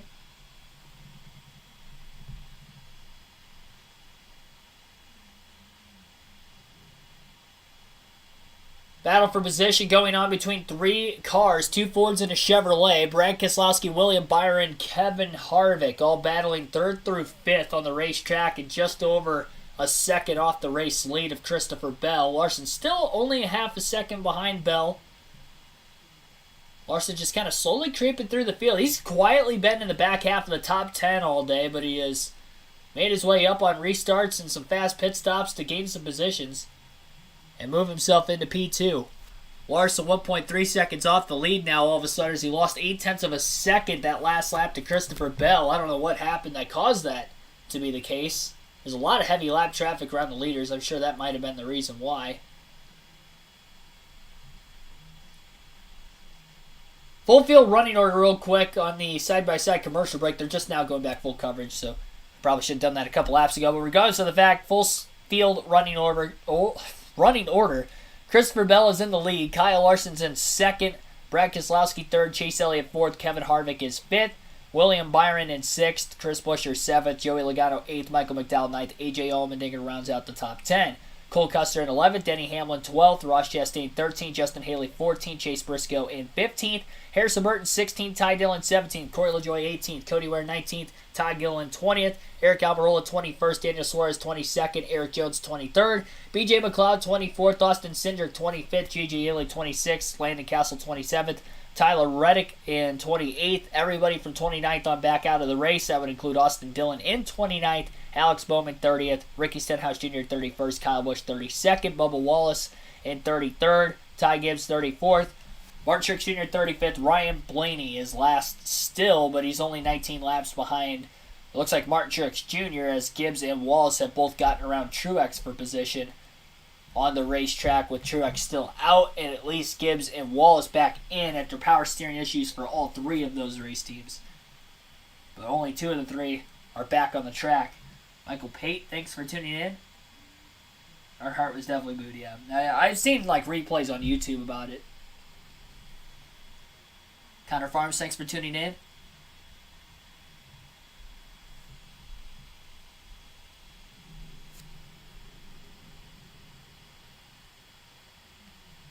Syndrick has gained another spot on the racetrack. I think he passed J.J. Yaley recently because he's now only 5 points below the cutoff line. It was 6, so he had the pace to get by Yaley, who is now 6 laps down. He could potentially get by B.J. McLeod. McLeod's 5 down. Syndrick is 6 down.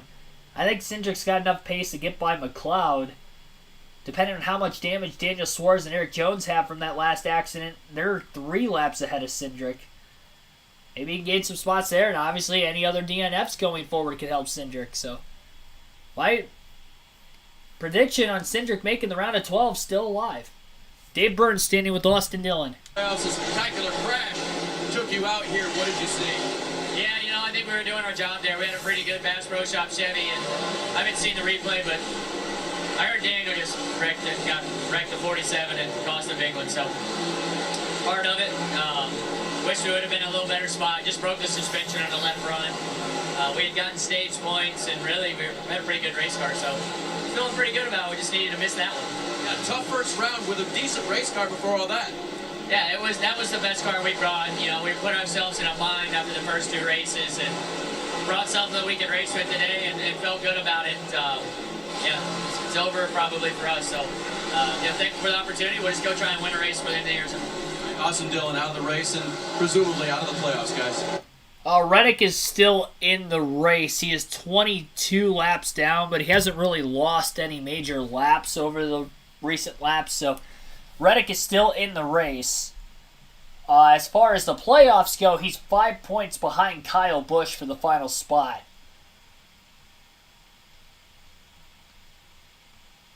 William Byron starting to fade on the long run right now as he has just been passed by Joey Logano for 7th. Byron restarted in 3rd, so he's fallen back quite a bit since the restart. Logano quickly pulling away from the 24s. The 24 struggling in lap traffic, it appears.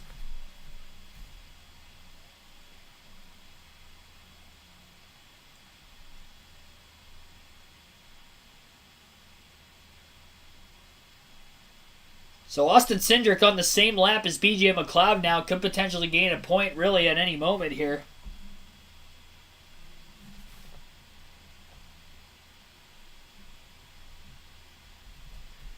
Guess what? The former Detroit Red Wing randomly started following you on Twitter. He became a 4-time champion.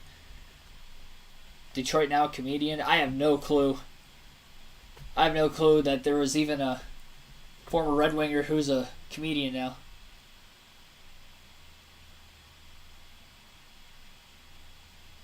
I'm just going to guess Thomas Holmstrom. I don't know. That was like the first one that came to mind. I have no clue. Tomas Holmstrom. Bell's still only about 0.4 of a second out of Larson.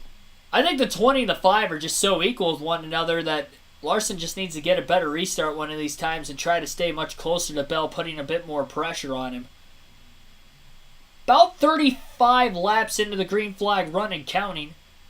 These guys can go well over 100 laps on a full tank of fuel. I don't know that the tires are going to last that long, considering we've had flat right front tires after about 40 to 50 laps into a green flag run. A lot of traffic battling now just outside the top 10. Denny Hamlin in the 11 trying to battle Cole Custer for 11th place. Haven't talked about Briscoe much tonight. He's also 16 points to the good right now. He's the first car one lap down in 15th. Hamlin looked like he might have made contact with Syndrick and Custer a couple laps ago. Tried to go 3 wide middle, ran out of room. As he literally got sandwiched. One car bounced into him on the outside, the other on the inside.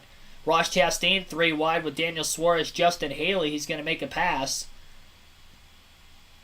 on Haley for position. Chastain a couple laps down. Car in the wall, right front tire down, Eric Jones. Caution's out for the 10th time tonight. We were about 40 laps into the run, and it looks like the right rear is down on Jones, not the right front. So the right front tires have been the main issue right now, but it looks like the right rear is down in the 43. So it's the first time we've seen a right rear go flat. It's the first time a Chevrolet has had a flat tire today. Jones was not on the lead lap at the time of that happening. I believe he was 2 laps down. And now he'll lose another lap or 2 under the pit stop, as he's going to have to limp his car back to pit road.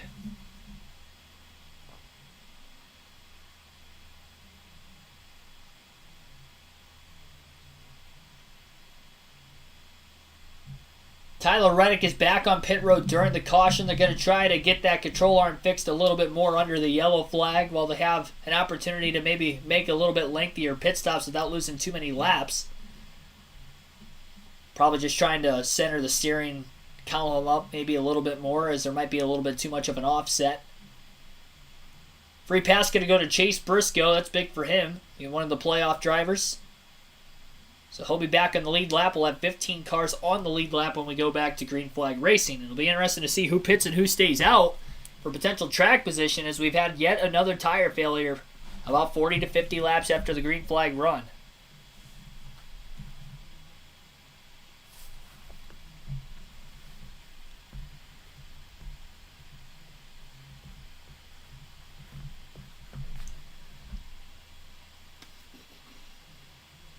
No, Bowman will not be eliminated, Lester. Bowman is already advanced in the next round. He locked his way in based off of the stage points he scored in the first 2 stages, plus all the points he received in the first 2 races of the round. He was locked in. There were 5 drivers that were locked in going into the final stage tonight on points. That was Christopher Bell, Alex Bowman, William Byron, Denny Hamlin, and Joey Logano.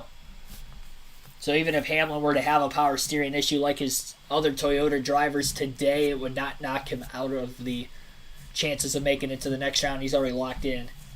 He had back-to-back runner-up finishes coming into the race today. Probably the hottest playoff driver so far in the playoffs with those 2 second-place finishes. Part of the reason I took him to win today. Plus, he had a fast car practice of qualifying.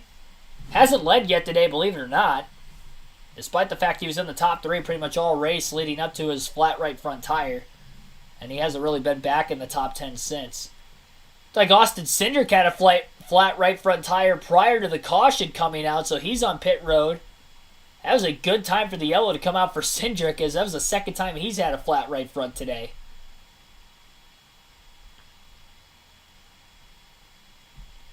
That's going to keep him on the same lap he was on. And pit road is open, the leaders are in. Right now, 20 below the cut line, sitting in 6. Rodney Childers needs to take a big swing here. Harvick said, I've got to have more grip. The bottom is getting difficult. I about wrecked it off turn 2. You see that wedge adjustment. The bottom is going to be key for the end of this race, Harvick said, Kim.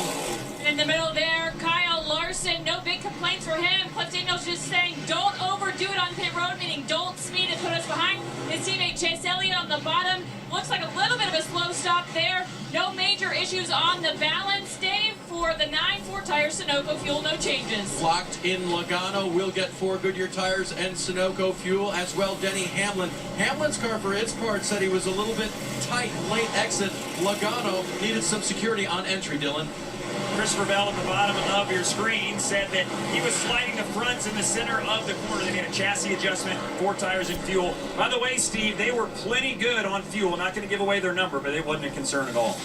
Kyle Larson wins the race off pit road, gaining that 1 spot on Bell, who lost the spot. Buescher also lost the spot. Chase Elliott loses 5 spots. Very slow on the 9 Crew's pit stop, and also had to back up to get out of his pit box with the car pitted tightly in front of him.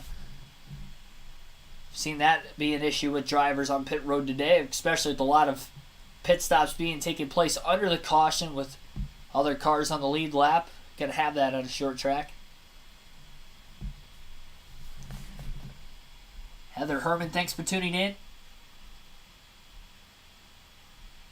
Thanks for everybody tuning in who has stayed here, whether all night or just tuning in for the first time. Over 350 people watching. 143 laps to go in the Bass Pro Shops Bristol Night Race live on KRC this evening. We're under our 10th caution of the race after a flat right front tire right rear tire rather, on Eric Jones. A lot of flat tires bringing out the cautions today. Really all but 2 accidents have been caused because of right fronts or right rears going down. This is the first right rear tire to go down. All the tire failures before that were right fronts.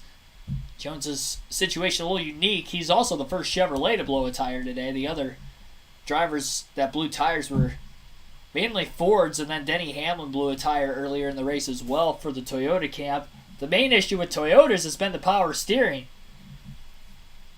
as it seems to bottle up so much that it actually blows the power steering cap off, causing the entire power steering to leak, which is detonating the engines of both Kyle Busch and Martin Truex Jr. It did not completely dismantle the engines of Bubba Wallace and Ty Gibbs' race cars, but they were in the garage for a lengthy period of time, leading Bubba Wallace 91 laps down but on the racetrack, and Gibbs 123 laps down but on the racetrack, as it took a little longer for the 23 team to get their car fixed.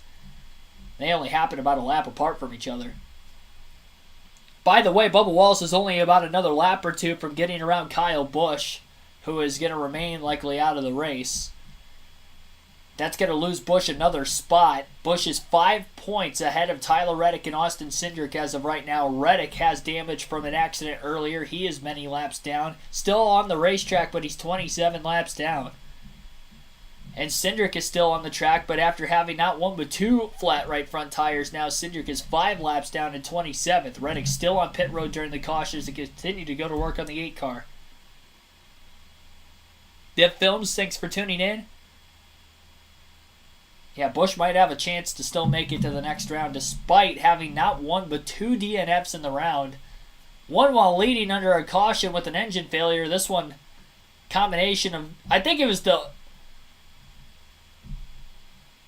potentially the power steering leaking into the engine, if that makes any sense. I would have to assume that was the case because that seemed to be the issue with Truex. And like I said, the other 2 Toyotas at 2311 that have had the problem. Green flag back in the air, Larson up high, Bell down low. Bell took off a little bit better on the inside than most of the other drivers today, but Larson's still going to be clear, and this is the first time Kyle Larson will lead at Bristol tonight. Trying to go back-to-back wins in the Bristol Night Race and trying to get his 3rd of the year. Keselowski now to the outside of the 20 of Bell as he has gotten there side by side for 2nd. Remember, Keselowski won and dominated Stage 1. He's led 83 laps today, but has not led since getting that first green, white, checkered flag of the day. Bell, who won Stage 2, has led 120 laps, which is the most in the race so far, but they are battling for P2 right now, and it's allowing Larson to get away. Reddick back on the racetrack again, 29 laps down, right in front of the leaders. He's going to get in Bell's way on the bottom, and that's going to allow Keselowski to clear for 2nd. Is it possible that we could potentially see 3 playoff or non-playoff drivers win the first 3 playoff races? No non-playoff driver has ever won the first playoff race, let alone the first 2, and we might see it in a sweep of the first round itself with non-playoff drivers getting the win. Keselowski's got the best chance of doing that. And also Chris Busch, who's led over 100 laps today as well, has had a very quick race car alongside his teammate. Buescher is also in the top 5 and 5th.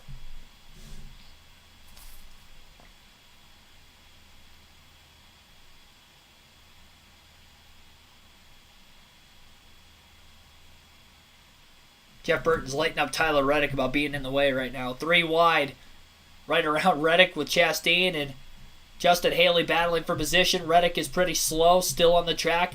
He has cleared the damaged vehicle clock, and he has met minimum speed, which has allowed him to clear the clock. He is 4 points currently behind Busch after Bubba Wallace has been able to get around Kyle Busch. And Ty Gibbs is still on the racetrack as well. He'll get by Kyle Busch in about another 32 laps.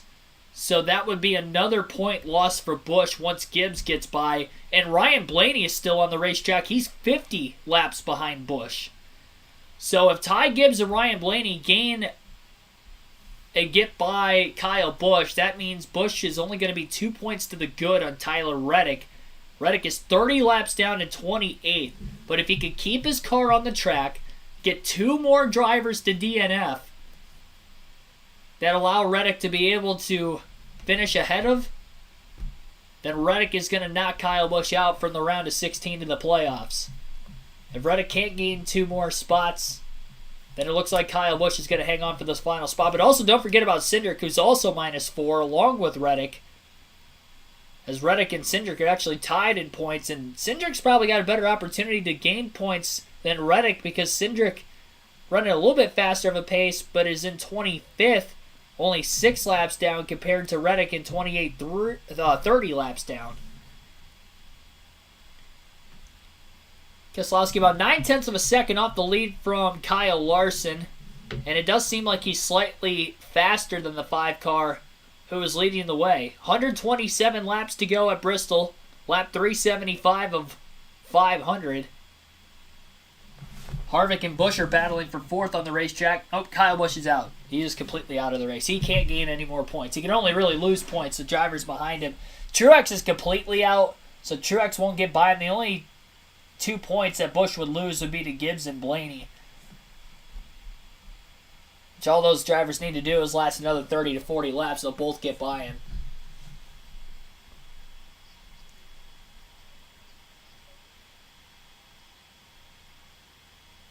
Coming down to the closing laps for that final cutoff spot. And of course, we still got a battle for the race win going on as well as we get later into the race.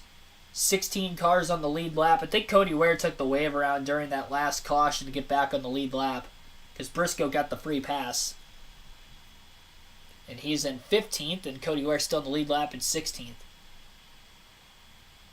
Ware the last car on the lead lap at that as well. Harrison Burton, who's been involved in 3 cautions so far tonight, is currently in 17th. He's first car lap down, but it looks like he is 2 laps down. I guess credit to keeping that car on the track despite being involved in many incidents. He still might get a top 20. So like if he finishes the race, he should get it.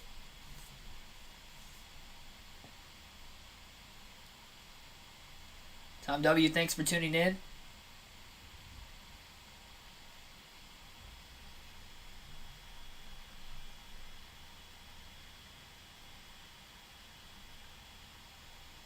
All right.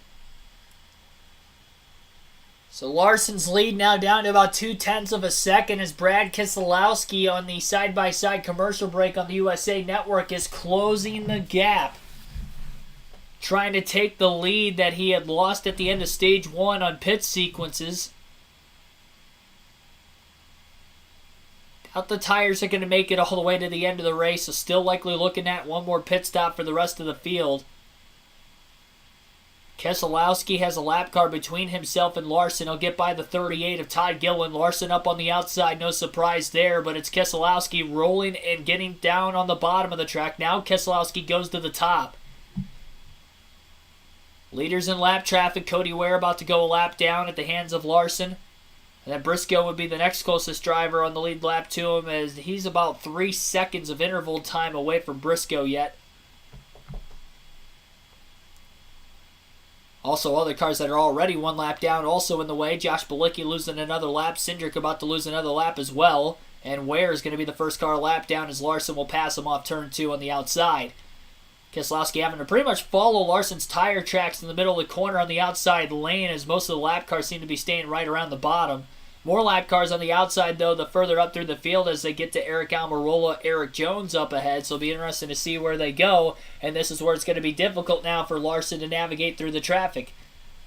Larson well above the cutoff line as we run. He scored a lot of stage points today, and he's having a great run, obviously leading the race, looking for 5 more playoff points that would carry over into the next round if he does get the win.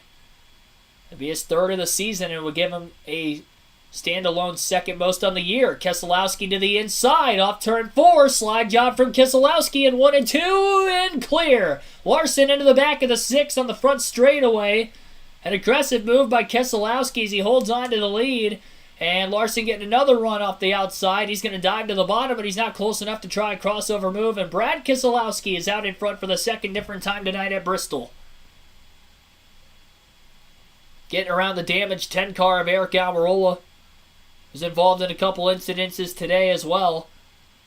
Now can Keselowski pull away from Larson. Christopher Bell starting to close the gap on both of the 2 cars out in front of the field as Bell's only 0.7 of a second off the lead. Still 111 laps to go at Bristol, but these laps go by quickly if we get long enough green flag runs. It's been pretty sparse today. The longest green flag run, only about 50 laps.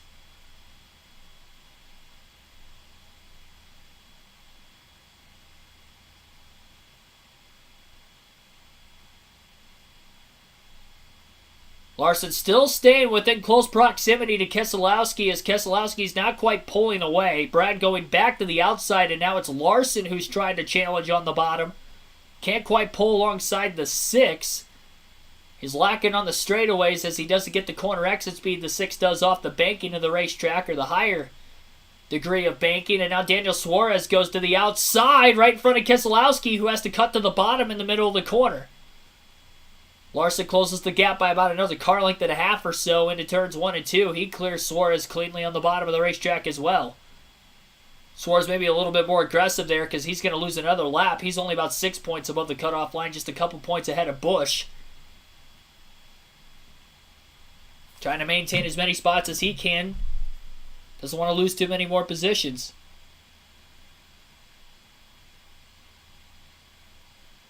Dennis Apgar, thanks for tuning in.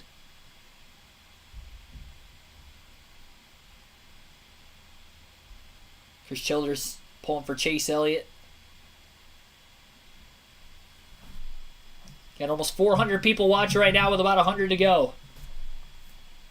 Top 3 within 0.8 of a second right now. Don't forget about Harvick in a must-win situation. If Kevin Harvick wins this race, came in 35 points below the cutoff line, he's still about 19 points below the cutoff line as we run. Well, I guess with Busch losing a couple positions, he might be not quite as far back. Oh, problems for Joey Logano. Logano's on pit road, right front tire down, no caution. And that is going to mean that all the Penske cars have now had a right front tire failure, including Harrison Burton twice. Another Ford with a tire failure, but he was able to keep it off the wall and get into the pit. Well, it looks like he actually got in the wall. He's got some scuff marks on the right side of the car, but he was fast enough and was able to get down to the track quick enough that the right front tire is not secured. He started taking off. The lug nut was laying in the pit box. And Logano able to get back into the pit box. The lug nut is now on the race car as Logano leaves. So great catch by the 22 crew, pulling him back into the pits. That could have been a suspension for Paul Wolfe.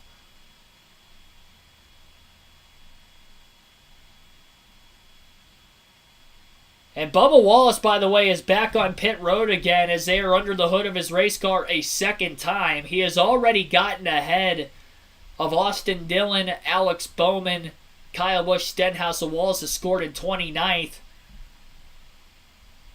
Logano already locked into the next round, virtue of the points he had received in the first 2 races, as well as already tonight through the first 2 stages. So Logano locked in despite the right front tire failure, and again, still green. One of the longer green flag runs of the race currently going on. We are just at the 50 lap mark when Logano blew the tire, so waiting to see if we maybe get any more tire failures, considering we are, again, at that 40 to 50 lap mark. We saw the tire failure, but no caution this time.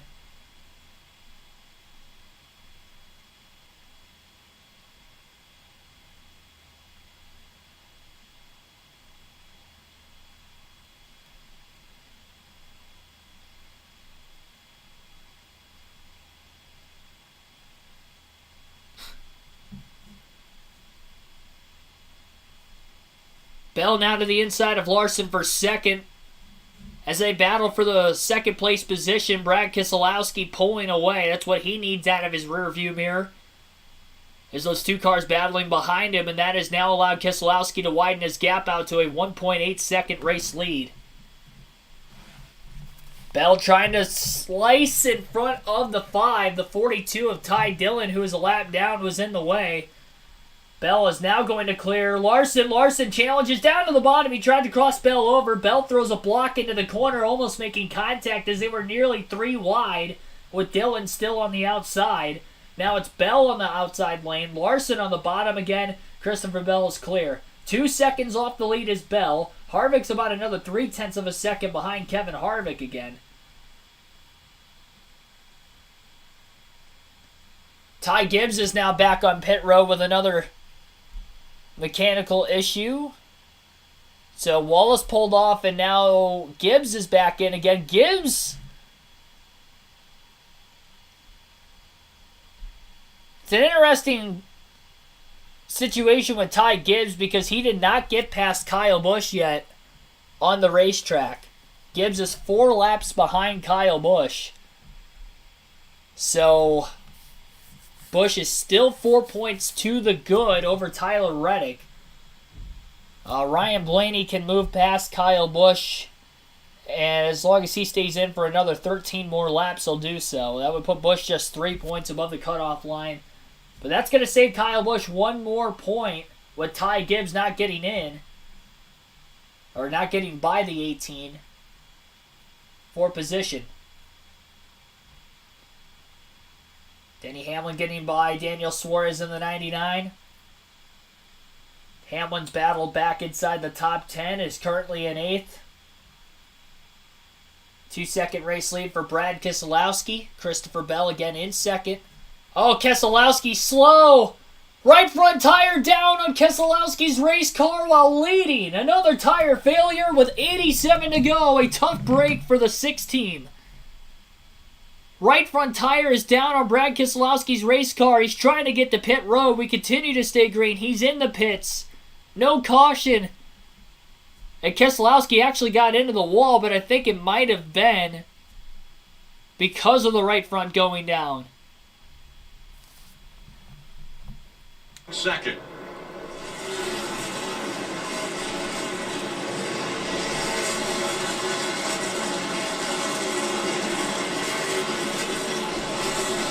Quickly, as we mentioned how well RFK Racing was doing tonight, another issue. Back to what Dale mentioned early in the day. 53 laps on that right front for Brad Keselowski. It was about 40. Yep. You wonder, the 6 fights. You get 50 laps in, and now I'm starting to worry about Chris Buescher in the 17. Ryan Blaney is back on pit road again. I'm not sure if he had a tire go down or not, but Blaney's back out on the racetrack. He had a tire issue, obviously, earlier in the day. Yep, it sounds like Ryan Blaney was back in because of a tire down again. So the Ford's starting to lose their right front tires. Kevin Harvick, Chris Buescher still on the racetrack. That's going to move Harvick, by the way, up to 3rd with Keselowski out of the race. And Bell has a 1.1 second lead over Larson. Harvick battling Larson for 2nd. 81 laps to go. That is a long ways yet. I don't think we've seen the last caution. With all these tires going down, all it's going to take is somebody to hit the wall hard enough that they can't get into the pits, and we're going to get a caution. Luckily, the 6 and the 22 were able to get down out of the way in time that the caution didn't have to come out, like it has for earlier incidences in the race today. Kevin Harvick, if he wins, that would bump Kyle Busch below the cutoff line. He would be 4 points behind Daniel Suarez. Suarez is in 22nd.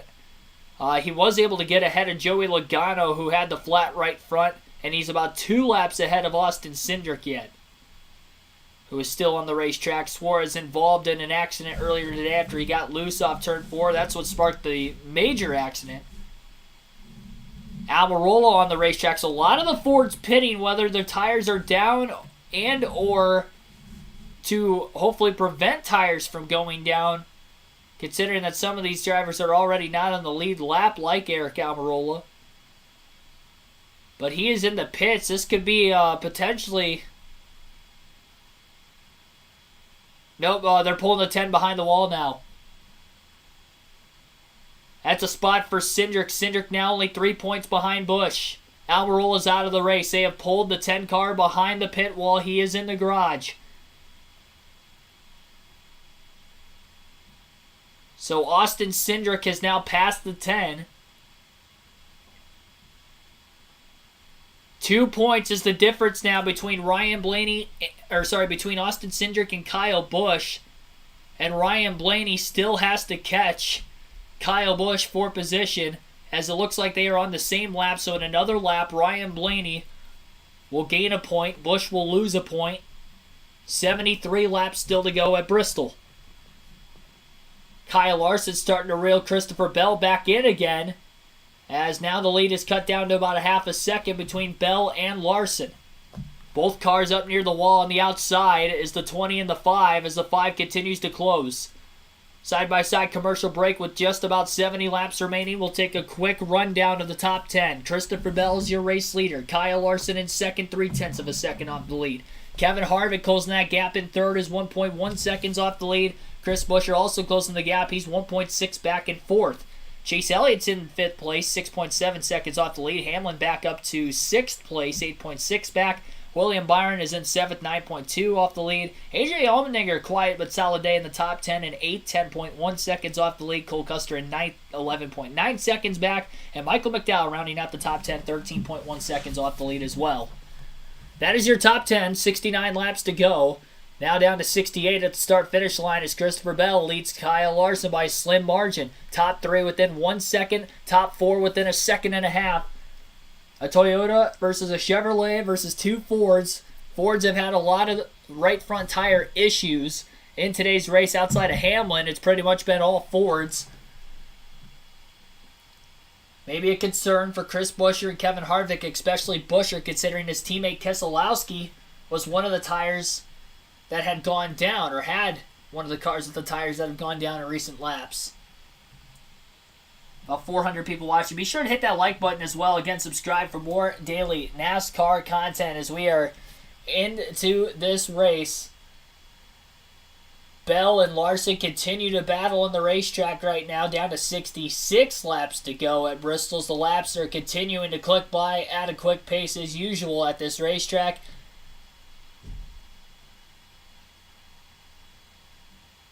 Bell's car sparking. Oh no, Bell's got a problem. Caution's out. Caution's out. Christopher Bell, I believe, has a right rear tire down. That's the second leader to blow a tire while leading in the last 20 laps. Caution's out this time. Christopher Bell has blown a right rear tire, bringing out the yellow. And Larson is back in the lead again. Unbelievable.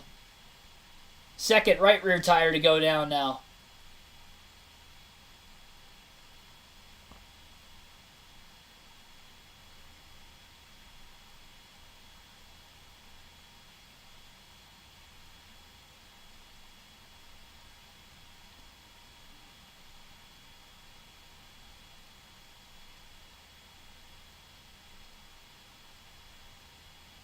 So caution is out for Christopher Bell, blowing a right rear tire while leading the race.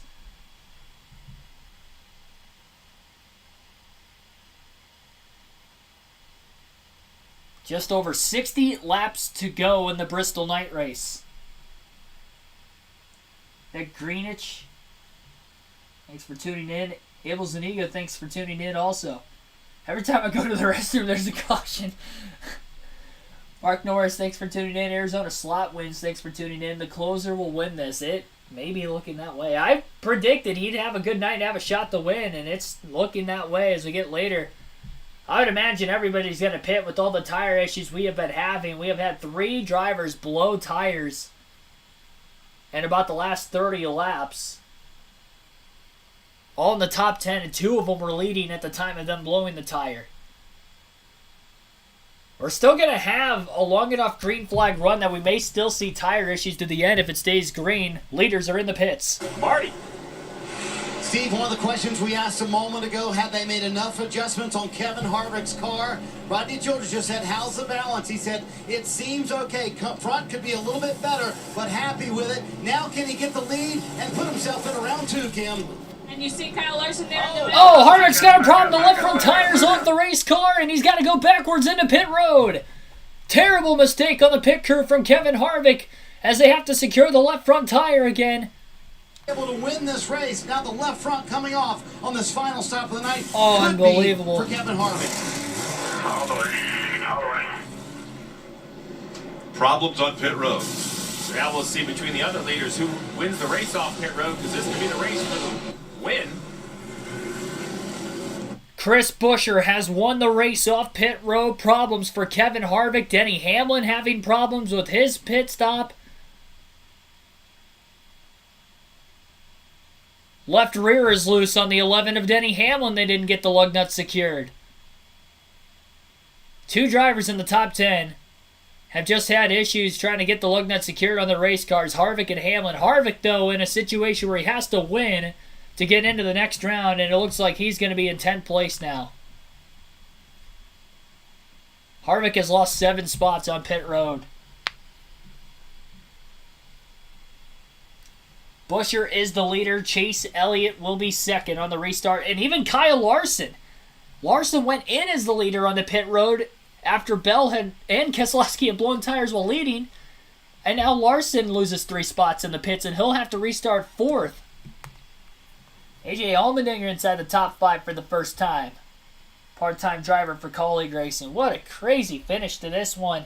Just watching the Bass Pro Shops night race live on KRC.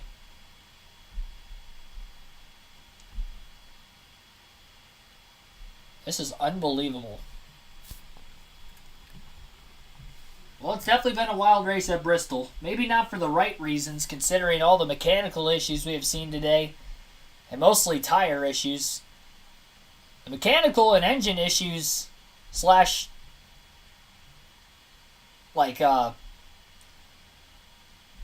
should say the engine issues slash power steering issues have pretty much been the Toyotas. So I'm not going to say that's more of a next-gen part, but the right front tires just did not do enough tests, unfortunately. 40 to 50 laps into a run, and we've been seeing flat tires. We didn't see runs that long in practice, so that's why there were no tire failures in practice yesterday. Hables Zaniga, thanks for the $4.99 super chat. Gotta try again. Is that a game over? Game over, try again? Meaning game over potentially for Kevin Harvick? He's not out of it yet. He's had a fast car. It's just been so hard to pass.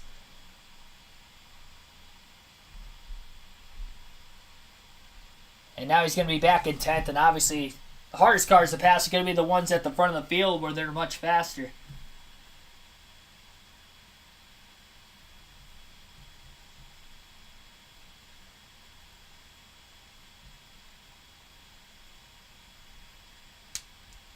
Jackman will get fired. Well, he won't have a suspension because Harvick didn't leave his... Well, he left his box, but the tire didn't really roll down pit road. It pretty much just rolled into the next box slowly.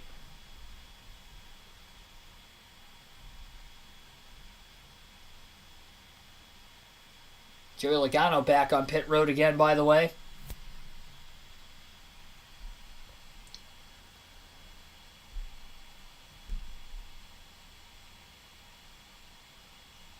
So Austin Syndrick is ahead of Kyle Busch now, or at least they're tied on points with Joey Logano pulling off. The 2 car is now in. Green flag back in the air.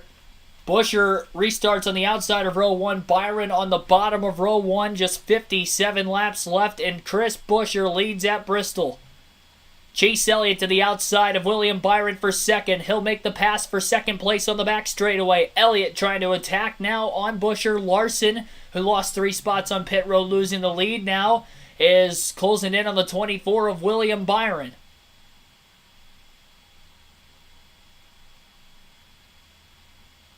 Larson, Byron side by side for third. Elliott in second all alone. 3 car lengths behind the 17 of Buescher, and Bell in 5th place is right in line behind Larson after he had just pitted for the right rear tire going down while leading. Bell is still in it.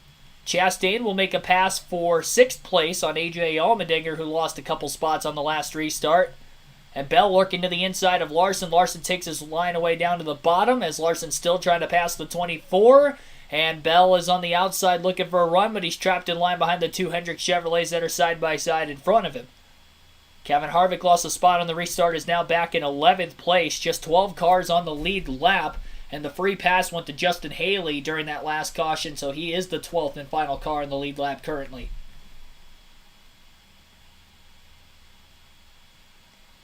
So Syndrick and Kyle Busch are tied, and Austin Syndrick has the tiebreaker over Kyle Busch. So as of right now, Syndrick would be in, Kyle Busch would be out. Don't forget about Tyler Reddick, who is only 2 points below Syndrick right now. If he could somehow gain enough positions, Logano's still on pit road. If Reddick can complete 14 more laps, he'll pass Logano. That would put him just 1 point below the cutoff line. If somebody else DNFs in the next 50 laps, you never know. And Reddick might still have a shot at Syndrick. A little bit of contact between Kyle Larson and Christopher Bell battling for 4th place. Larson hangs on. Bell had to back up, keeping his car in control. Larson drives away slightly, and the 20's going to have to regain all that momentum again. Larson has not been able to get around. There's another slow car coming into the pits, by the way. Can't tell who that is. There's a car sparking that just made it onto pit road. I'm not sure who it was. Have to wait to see if the broadcast picks it up. Maybe it was one of the back markers and it doesn't matter. I mean, it would matter considering the points that are available for drivers who are... Oh, Ty Dillon is on pit road. So Ty Dillon, who was 3 laps down, is in the pits. That's big because Austin Syndrick's only 3 laps behind Dillon. So that would be another point for Syndrick. If he can make up a couple laps on Dillon, depending how long Ty Dillon's on pit road. 45 laps to go. 0.6 of a second is the difference between Chris Buescher and Chase Elliott. With 45 to go, we'll take our final full field rundown right now. Again, Chris Buescher leads. Chase Elliott in second. 0.8 of a second off the lead. William Byron third. 1.2 back. 1.4 back. Kyle Larson in fourth. And Christopher Bell rounds out the top 5. 1.5 seconds back. Ross Chastain is 2.3 seconds off the lead in 6th. A.J. Allmendinger 7, 2.5 seconds off the lead. Cole Custer, great run, 8th place. Ty Dillon up against the wall again, trying to get onto pit road. He just pitted a couple laps ago. He's on his way back into the pits. That's going to be another point for Syndrick. I'd have to assume Syndrick 2 laps behind Dillon. We stay green. Anyway, Custer is 3.3 seconds off the lead in 8th. Denny Hamlin is in 9th, 3.5 seconds off the lead. Kevin Harvick is back to 10th, 3.7 seconds off the lead. Michael McDowell 11th. Justin Haley again last car on the lead lap at 12th. Chase Briscoe's the first car lap down at 13th. Brad Keselowski 14th, right behind him. Corey LaJoie 15th. Harrison Burton 16th. Cody Ware 17th. Eric Jones 18th. Todd Gilliland 19th. Daniel Suarez is 20th. Austin Syndrick is in 21st. Ty Dillon has dropped back to 22nd, so that's another point for Syndrick. He is now going to be 1 point ahead of Kyle Busch. And I believe 3 points ahead of Reddick as we run. Landon Castle 22nd, BJ McLeod 23rd, JJ Yaley 24th. Ty Dillon now back to 25th. Joey Logano still out in 26th. Tyler Reddick 27th. Eric Almirola 28th. Bubba Wallace 29th. Ryan Blaney is 30th. Austin Dillon in 31st. 32nd is Alex Bowman. Ricky Stenhouse Jr. 33rd. Kyle Busch 34th. Ty Gibbs 35th. Martin Truex Jr. will finish last place tonight in 36th. Reddick is only a couple laps behind Logano now. Kyle Larson made a little bit of contact with Christopher Bell. Bell is going to make the pass.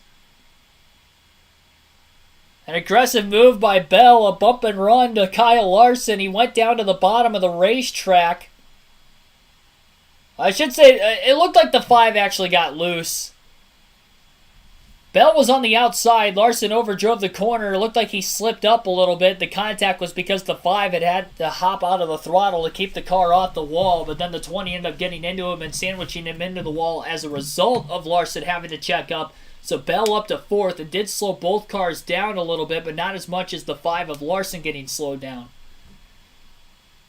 So Larson back to 5th. Bell up to 4th. Bell about 1.8 seconds off the lead still, and Chase Elliott in 2nd, still 7 to 8 tenths of a second off the lead. Elliott came close to winning the Bristol night race last year. Has not won a points race at Bristol in his Cup Series career. His only win at this racetrack came in the 2020 All-Star race. Elliott's trimmed the lead down to 6 tenths of a second. Elliott faster than Buescher each of the last 2 laps. Buescher seems to be slower on the long run. That's where we saw Kevin Harvick get around him. Even Keselowski's teammate was getting around him on the longer runs. Bell.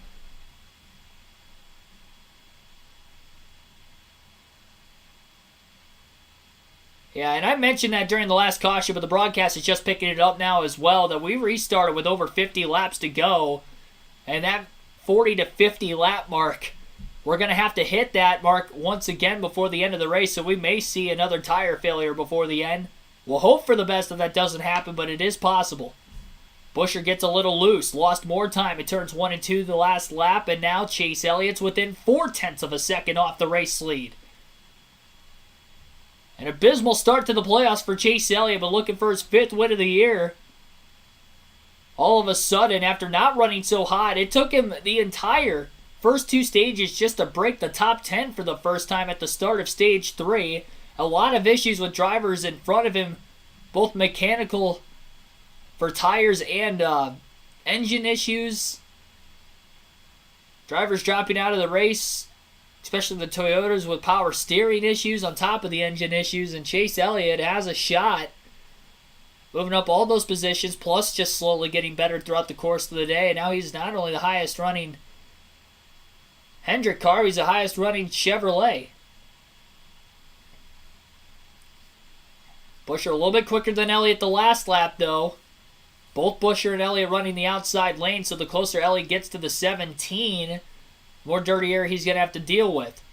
William Byron has cut the lead down to 1.3 seconds off the lead. Bell down to 1.5 seconds, and Bell is on the back bumper of Byron as they battle for 3rd.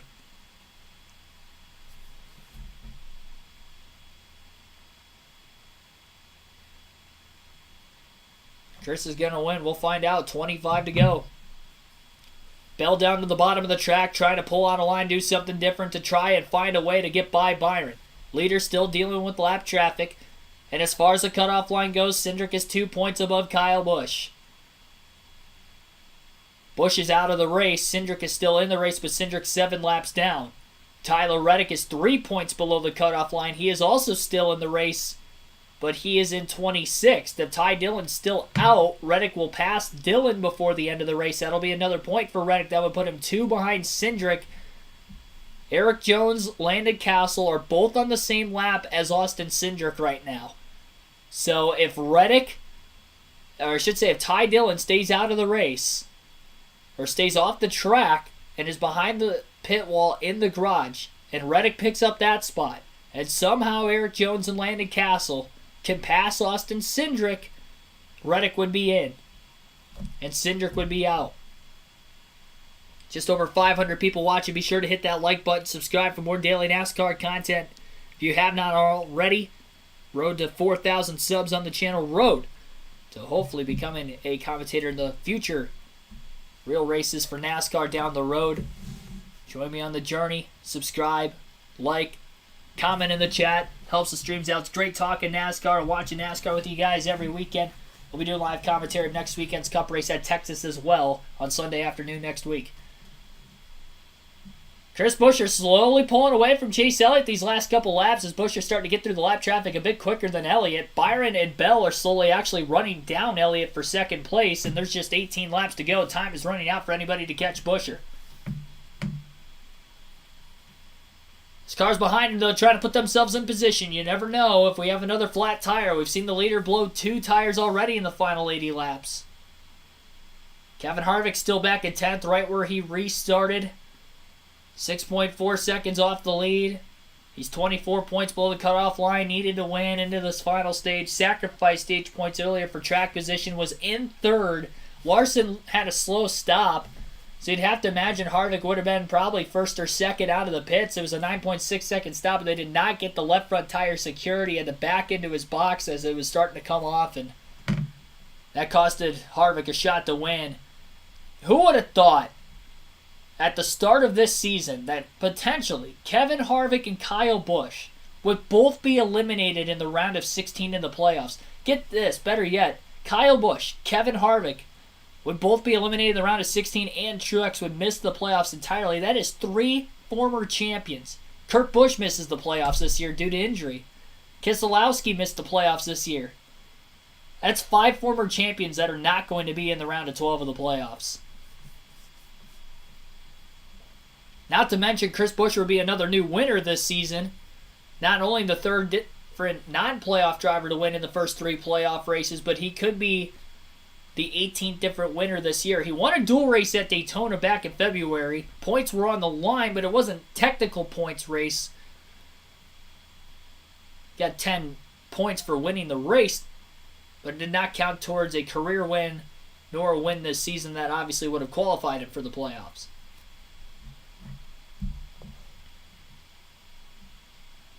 Someone's going to blow a tire. I have a bad feeling somebody will blow a tire. We'll see if we get a caution for it or not. 0.8 of a second lead still. Buescher widened the lead out to that gap.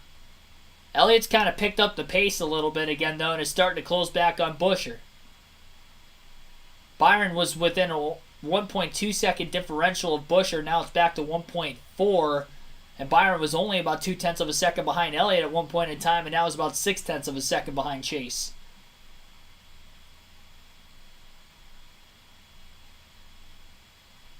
Nine laps to go, about to be 8 to go.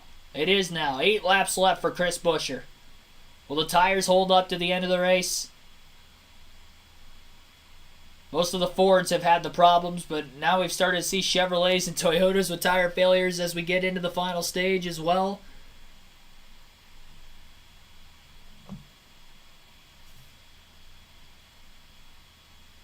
Tyler Reddick has passed Ty Dillon on the racetrack, so he is 2 points behind Syndrick.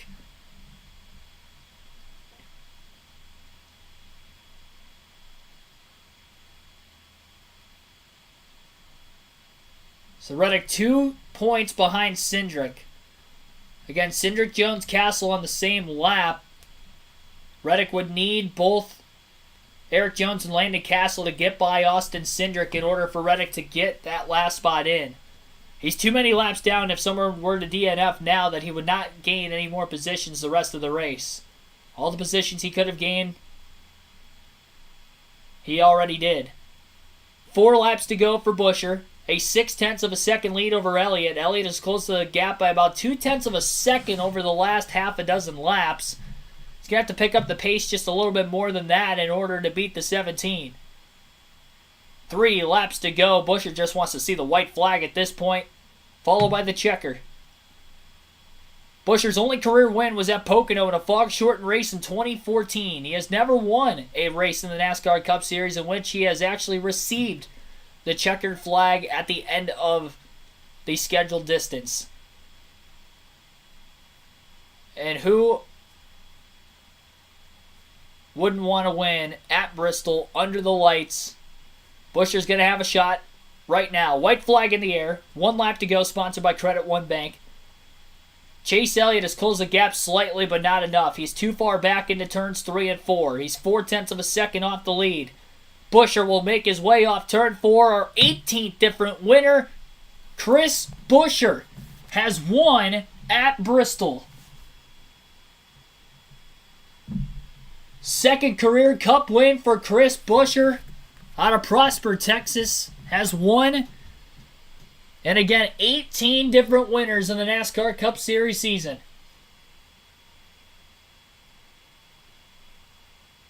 19 different winners now in the Cup Series season.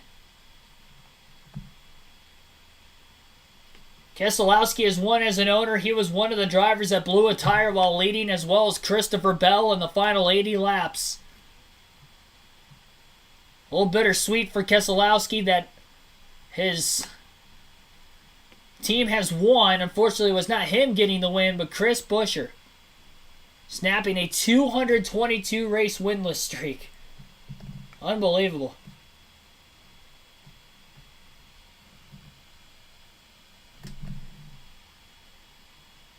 First time the 17 car has been back in victory lane since Ricky Stenhouse Jr. won the 4th of July race at Daytona in 2017. 5 years since that number has been the victory lane, and Buescher will now have a burnout on the front stretch after getting the first win for the rebranded RFK.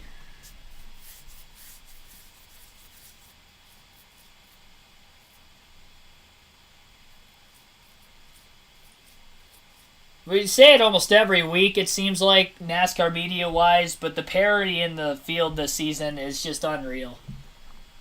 You could literally be outside the top 20 in points and have the best car the following week. Buescher led the most laps of anybody today. 169 laps led en route to his victory. He definitely earned this one.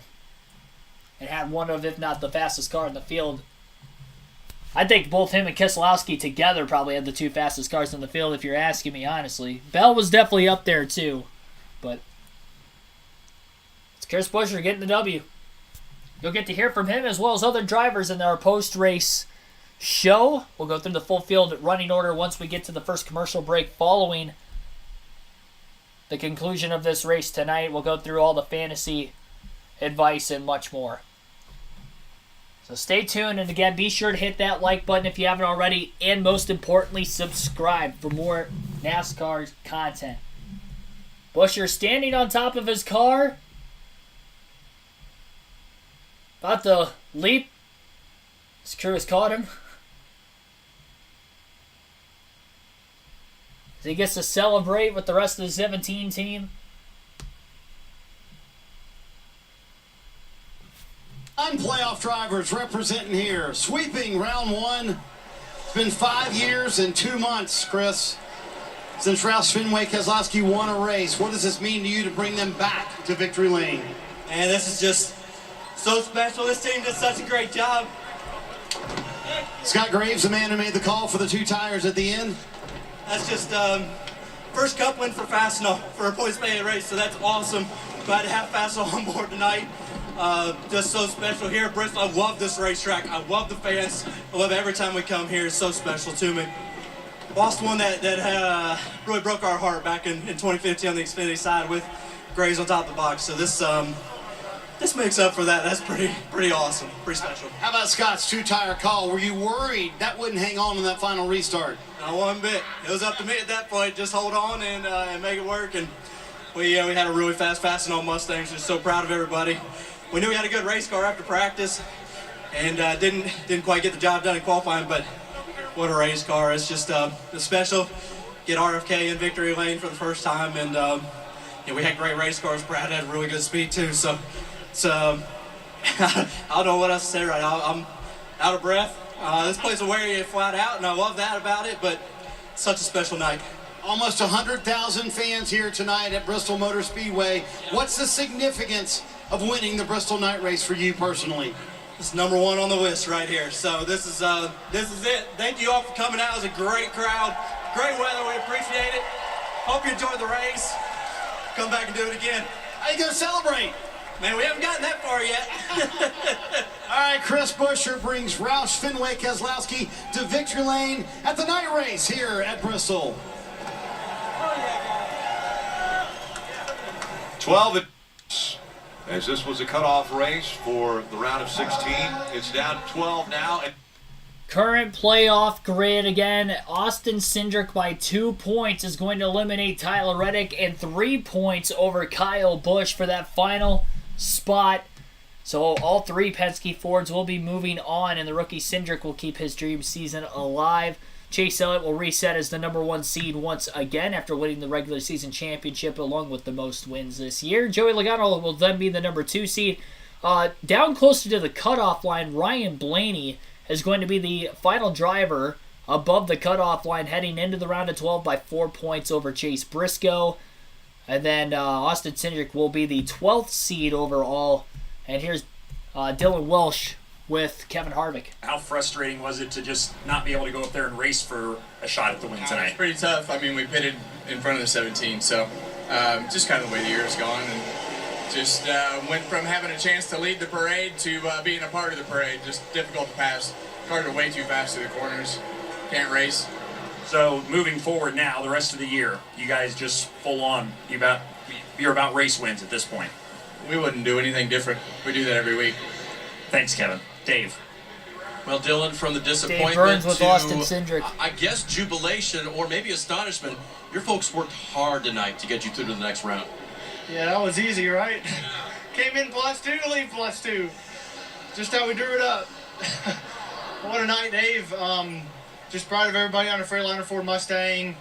We had right front tires going down left and right from the beginning of the race, and don't really know why, but I tried to run the bottom at the end of the race.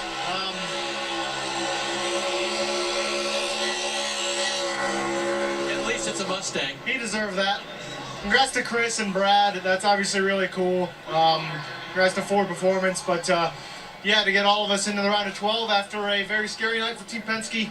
Tried to do my job, hang in there, and got that one out. What does that do to your head when all that chaos is going on around you, and you know all you really need is points, and you need help from other people having trouble?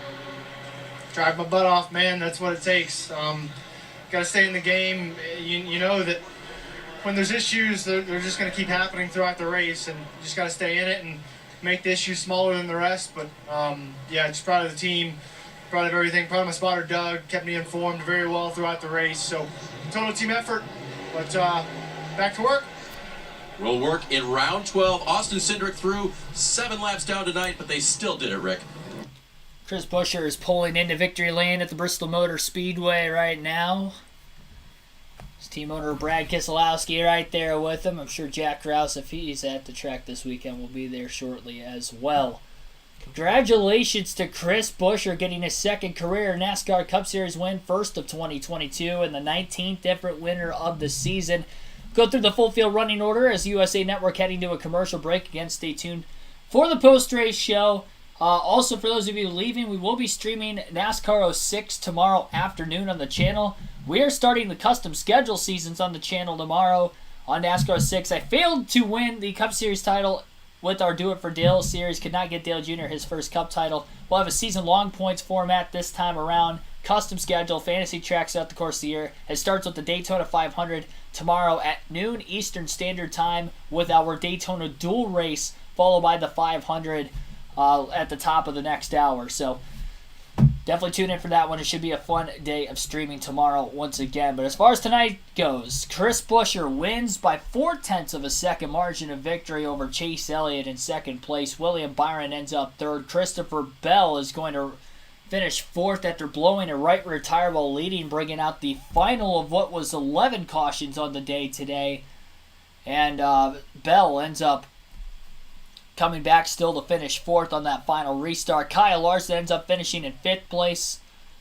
Rounding out the top five, Ross Chastain had a quiet but solid day, finishing sixth. AJ Allmendinger, same for him, getting a top 10, finishing seventh. Cole Custer, eighth, one of his best runs of the year. Denny Hamlin, ninth. He was my win pick coming into the race today. And then Kevin Harvick rounds out the top 10. He was one of the sleeper picks, but had a shot to win there late. He had a left front tire that escaped from the pit box when they dropped the jacket. He went to leave on the final pit stop under caution when he was in second place at the time. So tough break there for Harvick, to say the least. Michael McDowell will finish a close just outside the top 10 in 11th place, and then Justin Haley will be the last car in the lead lap, finishing in 12th. 13th is going to be Brad Keselowski, first car lap down. He also blew a tire while leading late in this race. Keselowski also led over 100 laps, much like Bell, and then obviously again Buescher led the most of the 169 laps led. Keselowski also won Stage 1, Bell won Stage 2. Chase Briscoe ends up 14th, Corey LaJoie 15th, Harrison Burton 16th, Cody Ware finishes 17th, Todd Gilliland 18th, Daniel Suarez 19th. Austin Syndrick rounds out the top 20. And again, Syndrick, last driver above the cutoff line of points by 2 over Tyler Reddick and 3 over Kyle Busch. And again, Harvick also eliminated because he needed to win this race today. Like I mentioned, had a shot. Could not get it done with the mistake on that last stop. Eric Jones ends up 21st. Landon Castle 22nd. J.J. Yaley 23rd. B.J. McLeod 24th. Tyler Reddick, as mentioned, 2 points below the cutoff line, ends up 25th. He was caught up in a big wreck on the back straightaway that was sparked after Daniel Suarez had gotten loose off the exit of the corner, which ended up hooking Stenhouse in front of pretty much the entire second half of the field. There were about 8 cars roughly involved in that wreck, including 4 playoff drivers. Suarez, as mentioned a little bit ago, who finished 19th, also eliminated. Suarez actually did make it to the next round. He was not eliminated. He was about 6 points to the good. Came in +6, finished about +6. So Suarez is still in, if I'm not mistaken. Ty Dillon, 26th. Joey Logano, 27th. He'll be in the next round. Eric Almirola, 28th. Bubba Wallace will advance in the Owners' Playoffs in 29th. After having an issue today with the power steering going away, as most of the Toyotas did. Ryan Blaney had an uneventful night. Well, eventful for the wrong reasons, I should say. Had multiple flat right front tires, and then the rear suspension broke on the right rear, left the pit box. Likely going to have a penalty, I'd have to assume. Not a penalty, but a fine for that race team. I would have to imagine that Jonathan Hassler will not be with that 12 team in the round of 12, as he'll likely be suspended for 4 races after the right rear tire had come off of the race car. Either the right rear or left rear. I think it was the left rear tire that came off of that race car. But needless to say, Jack Mann will be suspended as well. So not going to have the full pit crew. And without the crew chief, that's going to hurt Blaney in the next round. Austin Dillon will end up 31st. Alex Bowman is advanced in the next round. He was caught up in that big wreck as well as Austin Dillon. Dillon eliminated Bowman. Not eliminated. He was well above the cutoff line on points. Ricky Stenhouse Jr. 33rd. Kyle Busch, again, eliminated round of 16 in the playoffs as well. 2-time NASCAR Cup Series champion will not have a shot at his 3rd title in his final year at JGR. Ty Gibbs ends up 35th, and Martin Truex Jr. will round out the field in last place. Tough day for Toyota overall. Again, we had 11 cautions, just 6 leaders. 3 of them, again, led over 100 laps. Almirola led the first 37 from the pole. Larson led 34 in there, and Blaney actually led 9 laps at one point before having his right front tire flat while leading.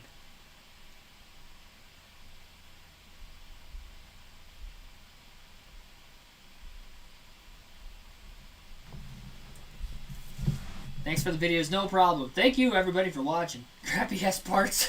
I like that name. Lost money playing FanDuel today. Oh, well, that's unfortunate.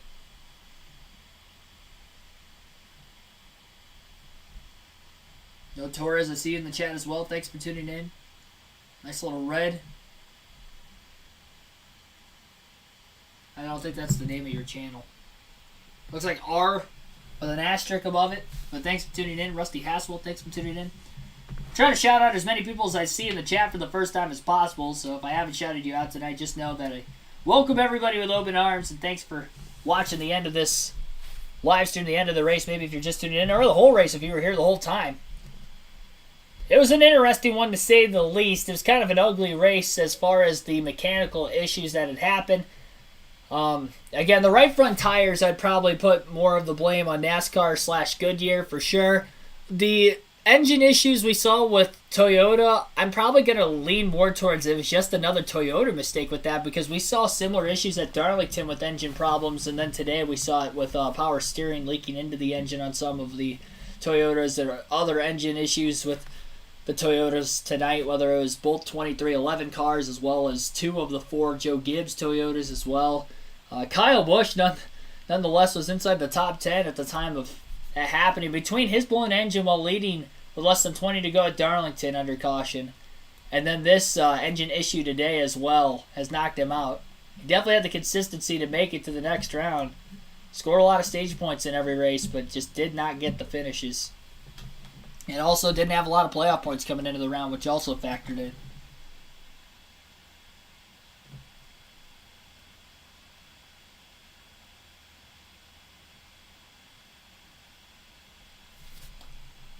got to go through the fantasy yet, and then I think that's going to end the stream after that. If we get any more interviews, you guys will get to listen in, but for right now, that isn't the case. Let me go. Hit that like button, by the way. 200 likes was the goal tonight. We're at 190. So we need 10 more likes to hit our goal. I might just keep the stream going until we hit that goal because we're so close. Needless to say, I'm still going to go through this and find the fantasy real quick and get logged into that. Well, unfortunately, had some issues with some drivers on my team. I didn't get my bonus points picked. There was another week I did that too. I think it was in the regular season, though. I don't think I did this in the playoffs, but yeah, I didn't get any bonus points. I probably would have picked Bell over Wallace. Probably would have had Kyle Busch over Harvick. I would have lost that one anyway. Probably would have had Briscoe over Dillon because the RCR cars didn't look very fast coming into the race tonight. And then I probably would have had Chastain. So I missed out on 30 bonus points, which stinks. That's my fault. And the drivers I did have in my lineup pretty much had issues in the final stage. Tyler Reddick ended up with the least amount of points on my team, so I didn't miss out on anything there. And then Kyle Busch, obviously, in the final stage was having a great day. A lot of stage points as well, and he ends up with a DNF, engine failure. Harvick ends up with a top 10 still, but lost out on a shot to win. Sacrificed stage points, which hurt the fantasy lineup a little bit. Kyle Larson ended up having a great day, top 5, a lot of stage points there. Denny Hamlin ended up with a top 10 finish still, and then Austin Syndrick ends up making it in the next round with a 20th place finish, but not so hot there. Look at the rest of the league. Again, you can join the KRC League on the NASCAR mobile app or website. Not going to have a shot to win the playoff championship this year now that we're 3 races into the round, but you can play. It's free to join, chance to win 2 tickets to any NASCAR race if you're choosing if you win the regular season or playoff championship. So if you join the league now, you have to be subscribed to the channel. Obviously, you want to have a shot to win this year, but you'll be in for next year. Because if the spots fill up before next year, then you won't be able to play. There's only 100 spots. I think we have like almost 50 entries. And we get a couple hundred people watching these streams every week. So definitely be sure to tune in. And again, if you beat me as well as everybody else, you have a shot to win there. Inside Uranus, who won our regular season championship last year and this year, is going to win tonight's Bristol night race in the fantasy. 215 points scored. Kim Kuhn is standing with Chase Elliott right now. The guy said, I just couldn't get to him. What did you need there? Yeah, I mean, I actually really liked my car. I thought our Hooter Chevrolet was driving really good, and honestly, I don't think I could realistically ask for anything more balance-wise. I just needed to be able to do a better job getting in some different lanes, and then being secondary. You know, the top had gotten so dominant there at the end. You know, the bottom was pretty good there early in the night, and I thought you could run down there for a long time, and then as the night went on, the top got better and better and better, and that momentum was hard to beat. And unfortunately for me, we never got to any lap traffic to make him move. We were starting to there in those last 3 or 4 laps, and I felt like we were gaining, but it was I wasn't close enough to do anything with him. So, but I appreciate the effort. We had a long day yesterday. Was able to battle back from a bad qualifying effort to get a top 2. So proud of that. Glad to be moving on, and looking forward to some more opportunities here in these coming weeks. And when you move on, you'll be reseated to the top again. Yeah. But we saw what happened during the first round. What did you learn about just points position and how fast things can change in these rounds? Yeah, I mean, I knew that could happen going in, so I don't think anybody's safe, and don't get me wrong, I'm glad to have the points, and I'm glad that we had a good regular season to be able to make that happen. But nobody's safe in these rounds, and we want to do better too. We had a shot to win tonight, but we want to have a shot to win every week, and I think we're very capable of that. We just got to put it all together and execute solid nights or solid races. So congrats to the 17 bunch. I know they've had a bit of a long road, and I know that's a big deal for Brad and those guys over there. So happy for them. Wish it'd been another day, but we'll try again. So for Denny Hamlin, he was Denny not Hamlin without also with trouble. Dave Burns. Place, and you move on. How was that for you? Yeah, just had good track position, and from our qualifying effort, and I mean passing was just impossible. So it was just a matter of day that you needed to stay up front at all costs, and we just couldn't quite do it. And we had that blown tire that really kind of set us back, and then we were trying to play catch up from that point on. You've now put the next-gen car through the Bristol gauntlet. Man, how tough was that?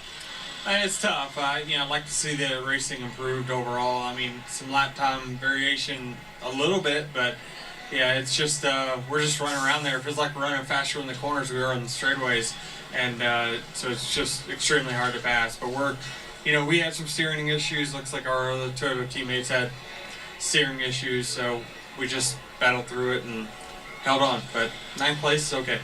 How much noise can you make in the next round, Denny, starting with Texas? We can win everywhere we go to, so we'll go there and try to win like what we always do, and just need to get a good solid round going. It just seems like mechanical stuff with this next gen and wrecks just really are the X factor and moving on. So you just got to be really consistent, and really with about 5 races to go, that's when you got to start winning. 11, moving on to the round of 12. Daniel Suarez will advance to Daniel the Suarez. round of 12, and man, I know this was a hard day for you guys. I know the car was not what you wanted it to be, so how rewarding is it to run all the laps tonight and still live to fight another day? Yeah, I mean, it was a long day. It wasn't pretty, but we did what we needed to do. The car was a handful. We thought we were gonna make it better from yesterday for today, and it was not. I mean, my body right now is sore from all the bouncing. But we have to regroup. Hopefully we can find some answers and come back stronger. I think we have actually the next round is actually pretty good for us. In Texas, we're going to be strong. Road course, obviously, is our wheelhouse, and super speedway, anything can happen. So, very thankful for our team. They never give up. Obviously, the car wasn't what we needed, but we still end up in the good side of it. How tough is the mental reset after a night like tonight where it was so hard fought and such a grind to just get through? How do you reset and just approach next week as a different race, a different round, and go after a win there? You have no idea how easy it's going to be for me to reset, because that car was not fun. And it wasn't fun the entire weekend. So, for me to be able to make it to the next round with the way that the car was driving is a huge plus. So, big kudos to everyone in our team. They did a very, very good job. We have a few things to clean up. This round was actually very tough on us. We had the speed, but there was a lot of mistakes on pit road, myself, overall. So we have a few things to clean up and come back stronger for the next one. Daniel Suarez is on to the round of 12. A lot of driver interviews on the post-race show so far tonight. Cameron Henson, who is in the lead. If you're talking about the race, Chris Buescher has won. And if you're talking about the point standings currently, then Chase Elliott is out in front. As far as our fantasy goes today, Inside Uranus won. So it looks like P-Shat Motorsports ended up with 203 points, finishing in second. Super B-Man 1, Tim Irvin ends up third with 190 points. Sauce Mafia and Austin Dillon fan with 175 points, finishing fourth. And War Given Racing with 170 points is going to round out the top 5 today. And coming into the... That's not the right standings. There we go. The league standings, not overall. But if we go to playoffs, I was in the lead with 454 points coming into the night. I did not have a good night on fantasy, though, and I missed out on a lot of bonus points. So the bonus point side of it, those 30 I could have had were definitely my fault. As far as the drivers I had in the lineup, it was going good until the final stage when all heck broke loose. So should still have the points lead, I believe. I was 60 points ahead of Inside Uranus. He had 215. I ended up 15th this week with 130. So actually, he will take the points lead, it looks like. At least for me. And then how much out of second was he? That's not it. Let's see here. 419.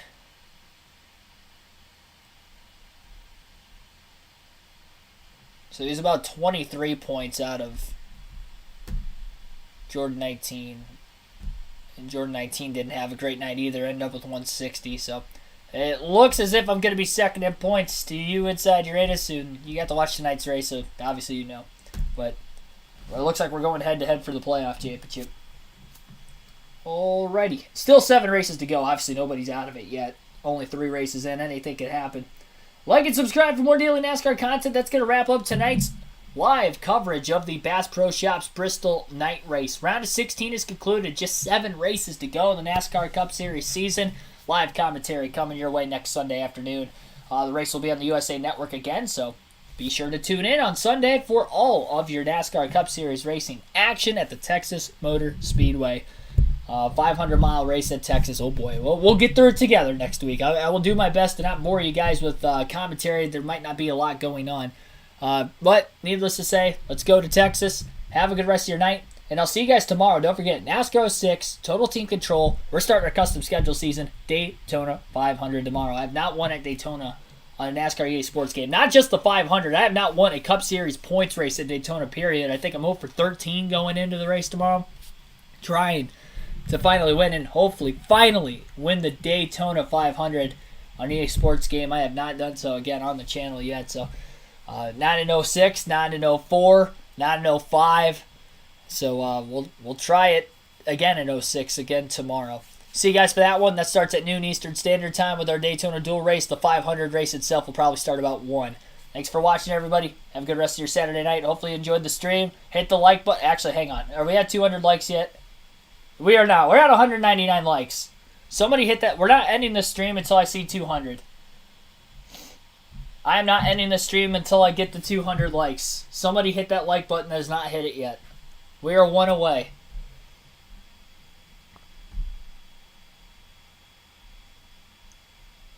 Actually, we're 2 away. Nope, we're 1 away. Yeah, we're at 199. 200, there we go. Okay, now we can end the stream. Thank you, everybody.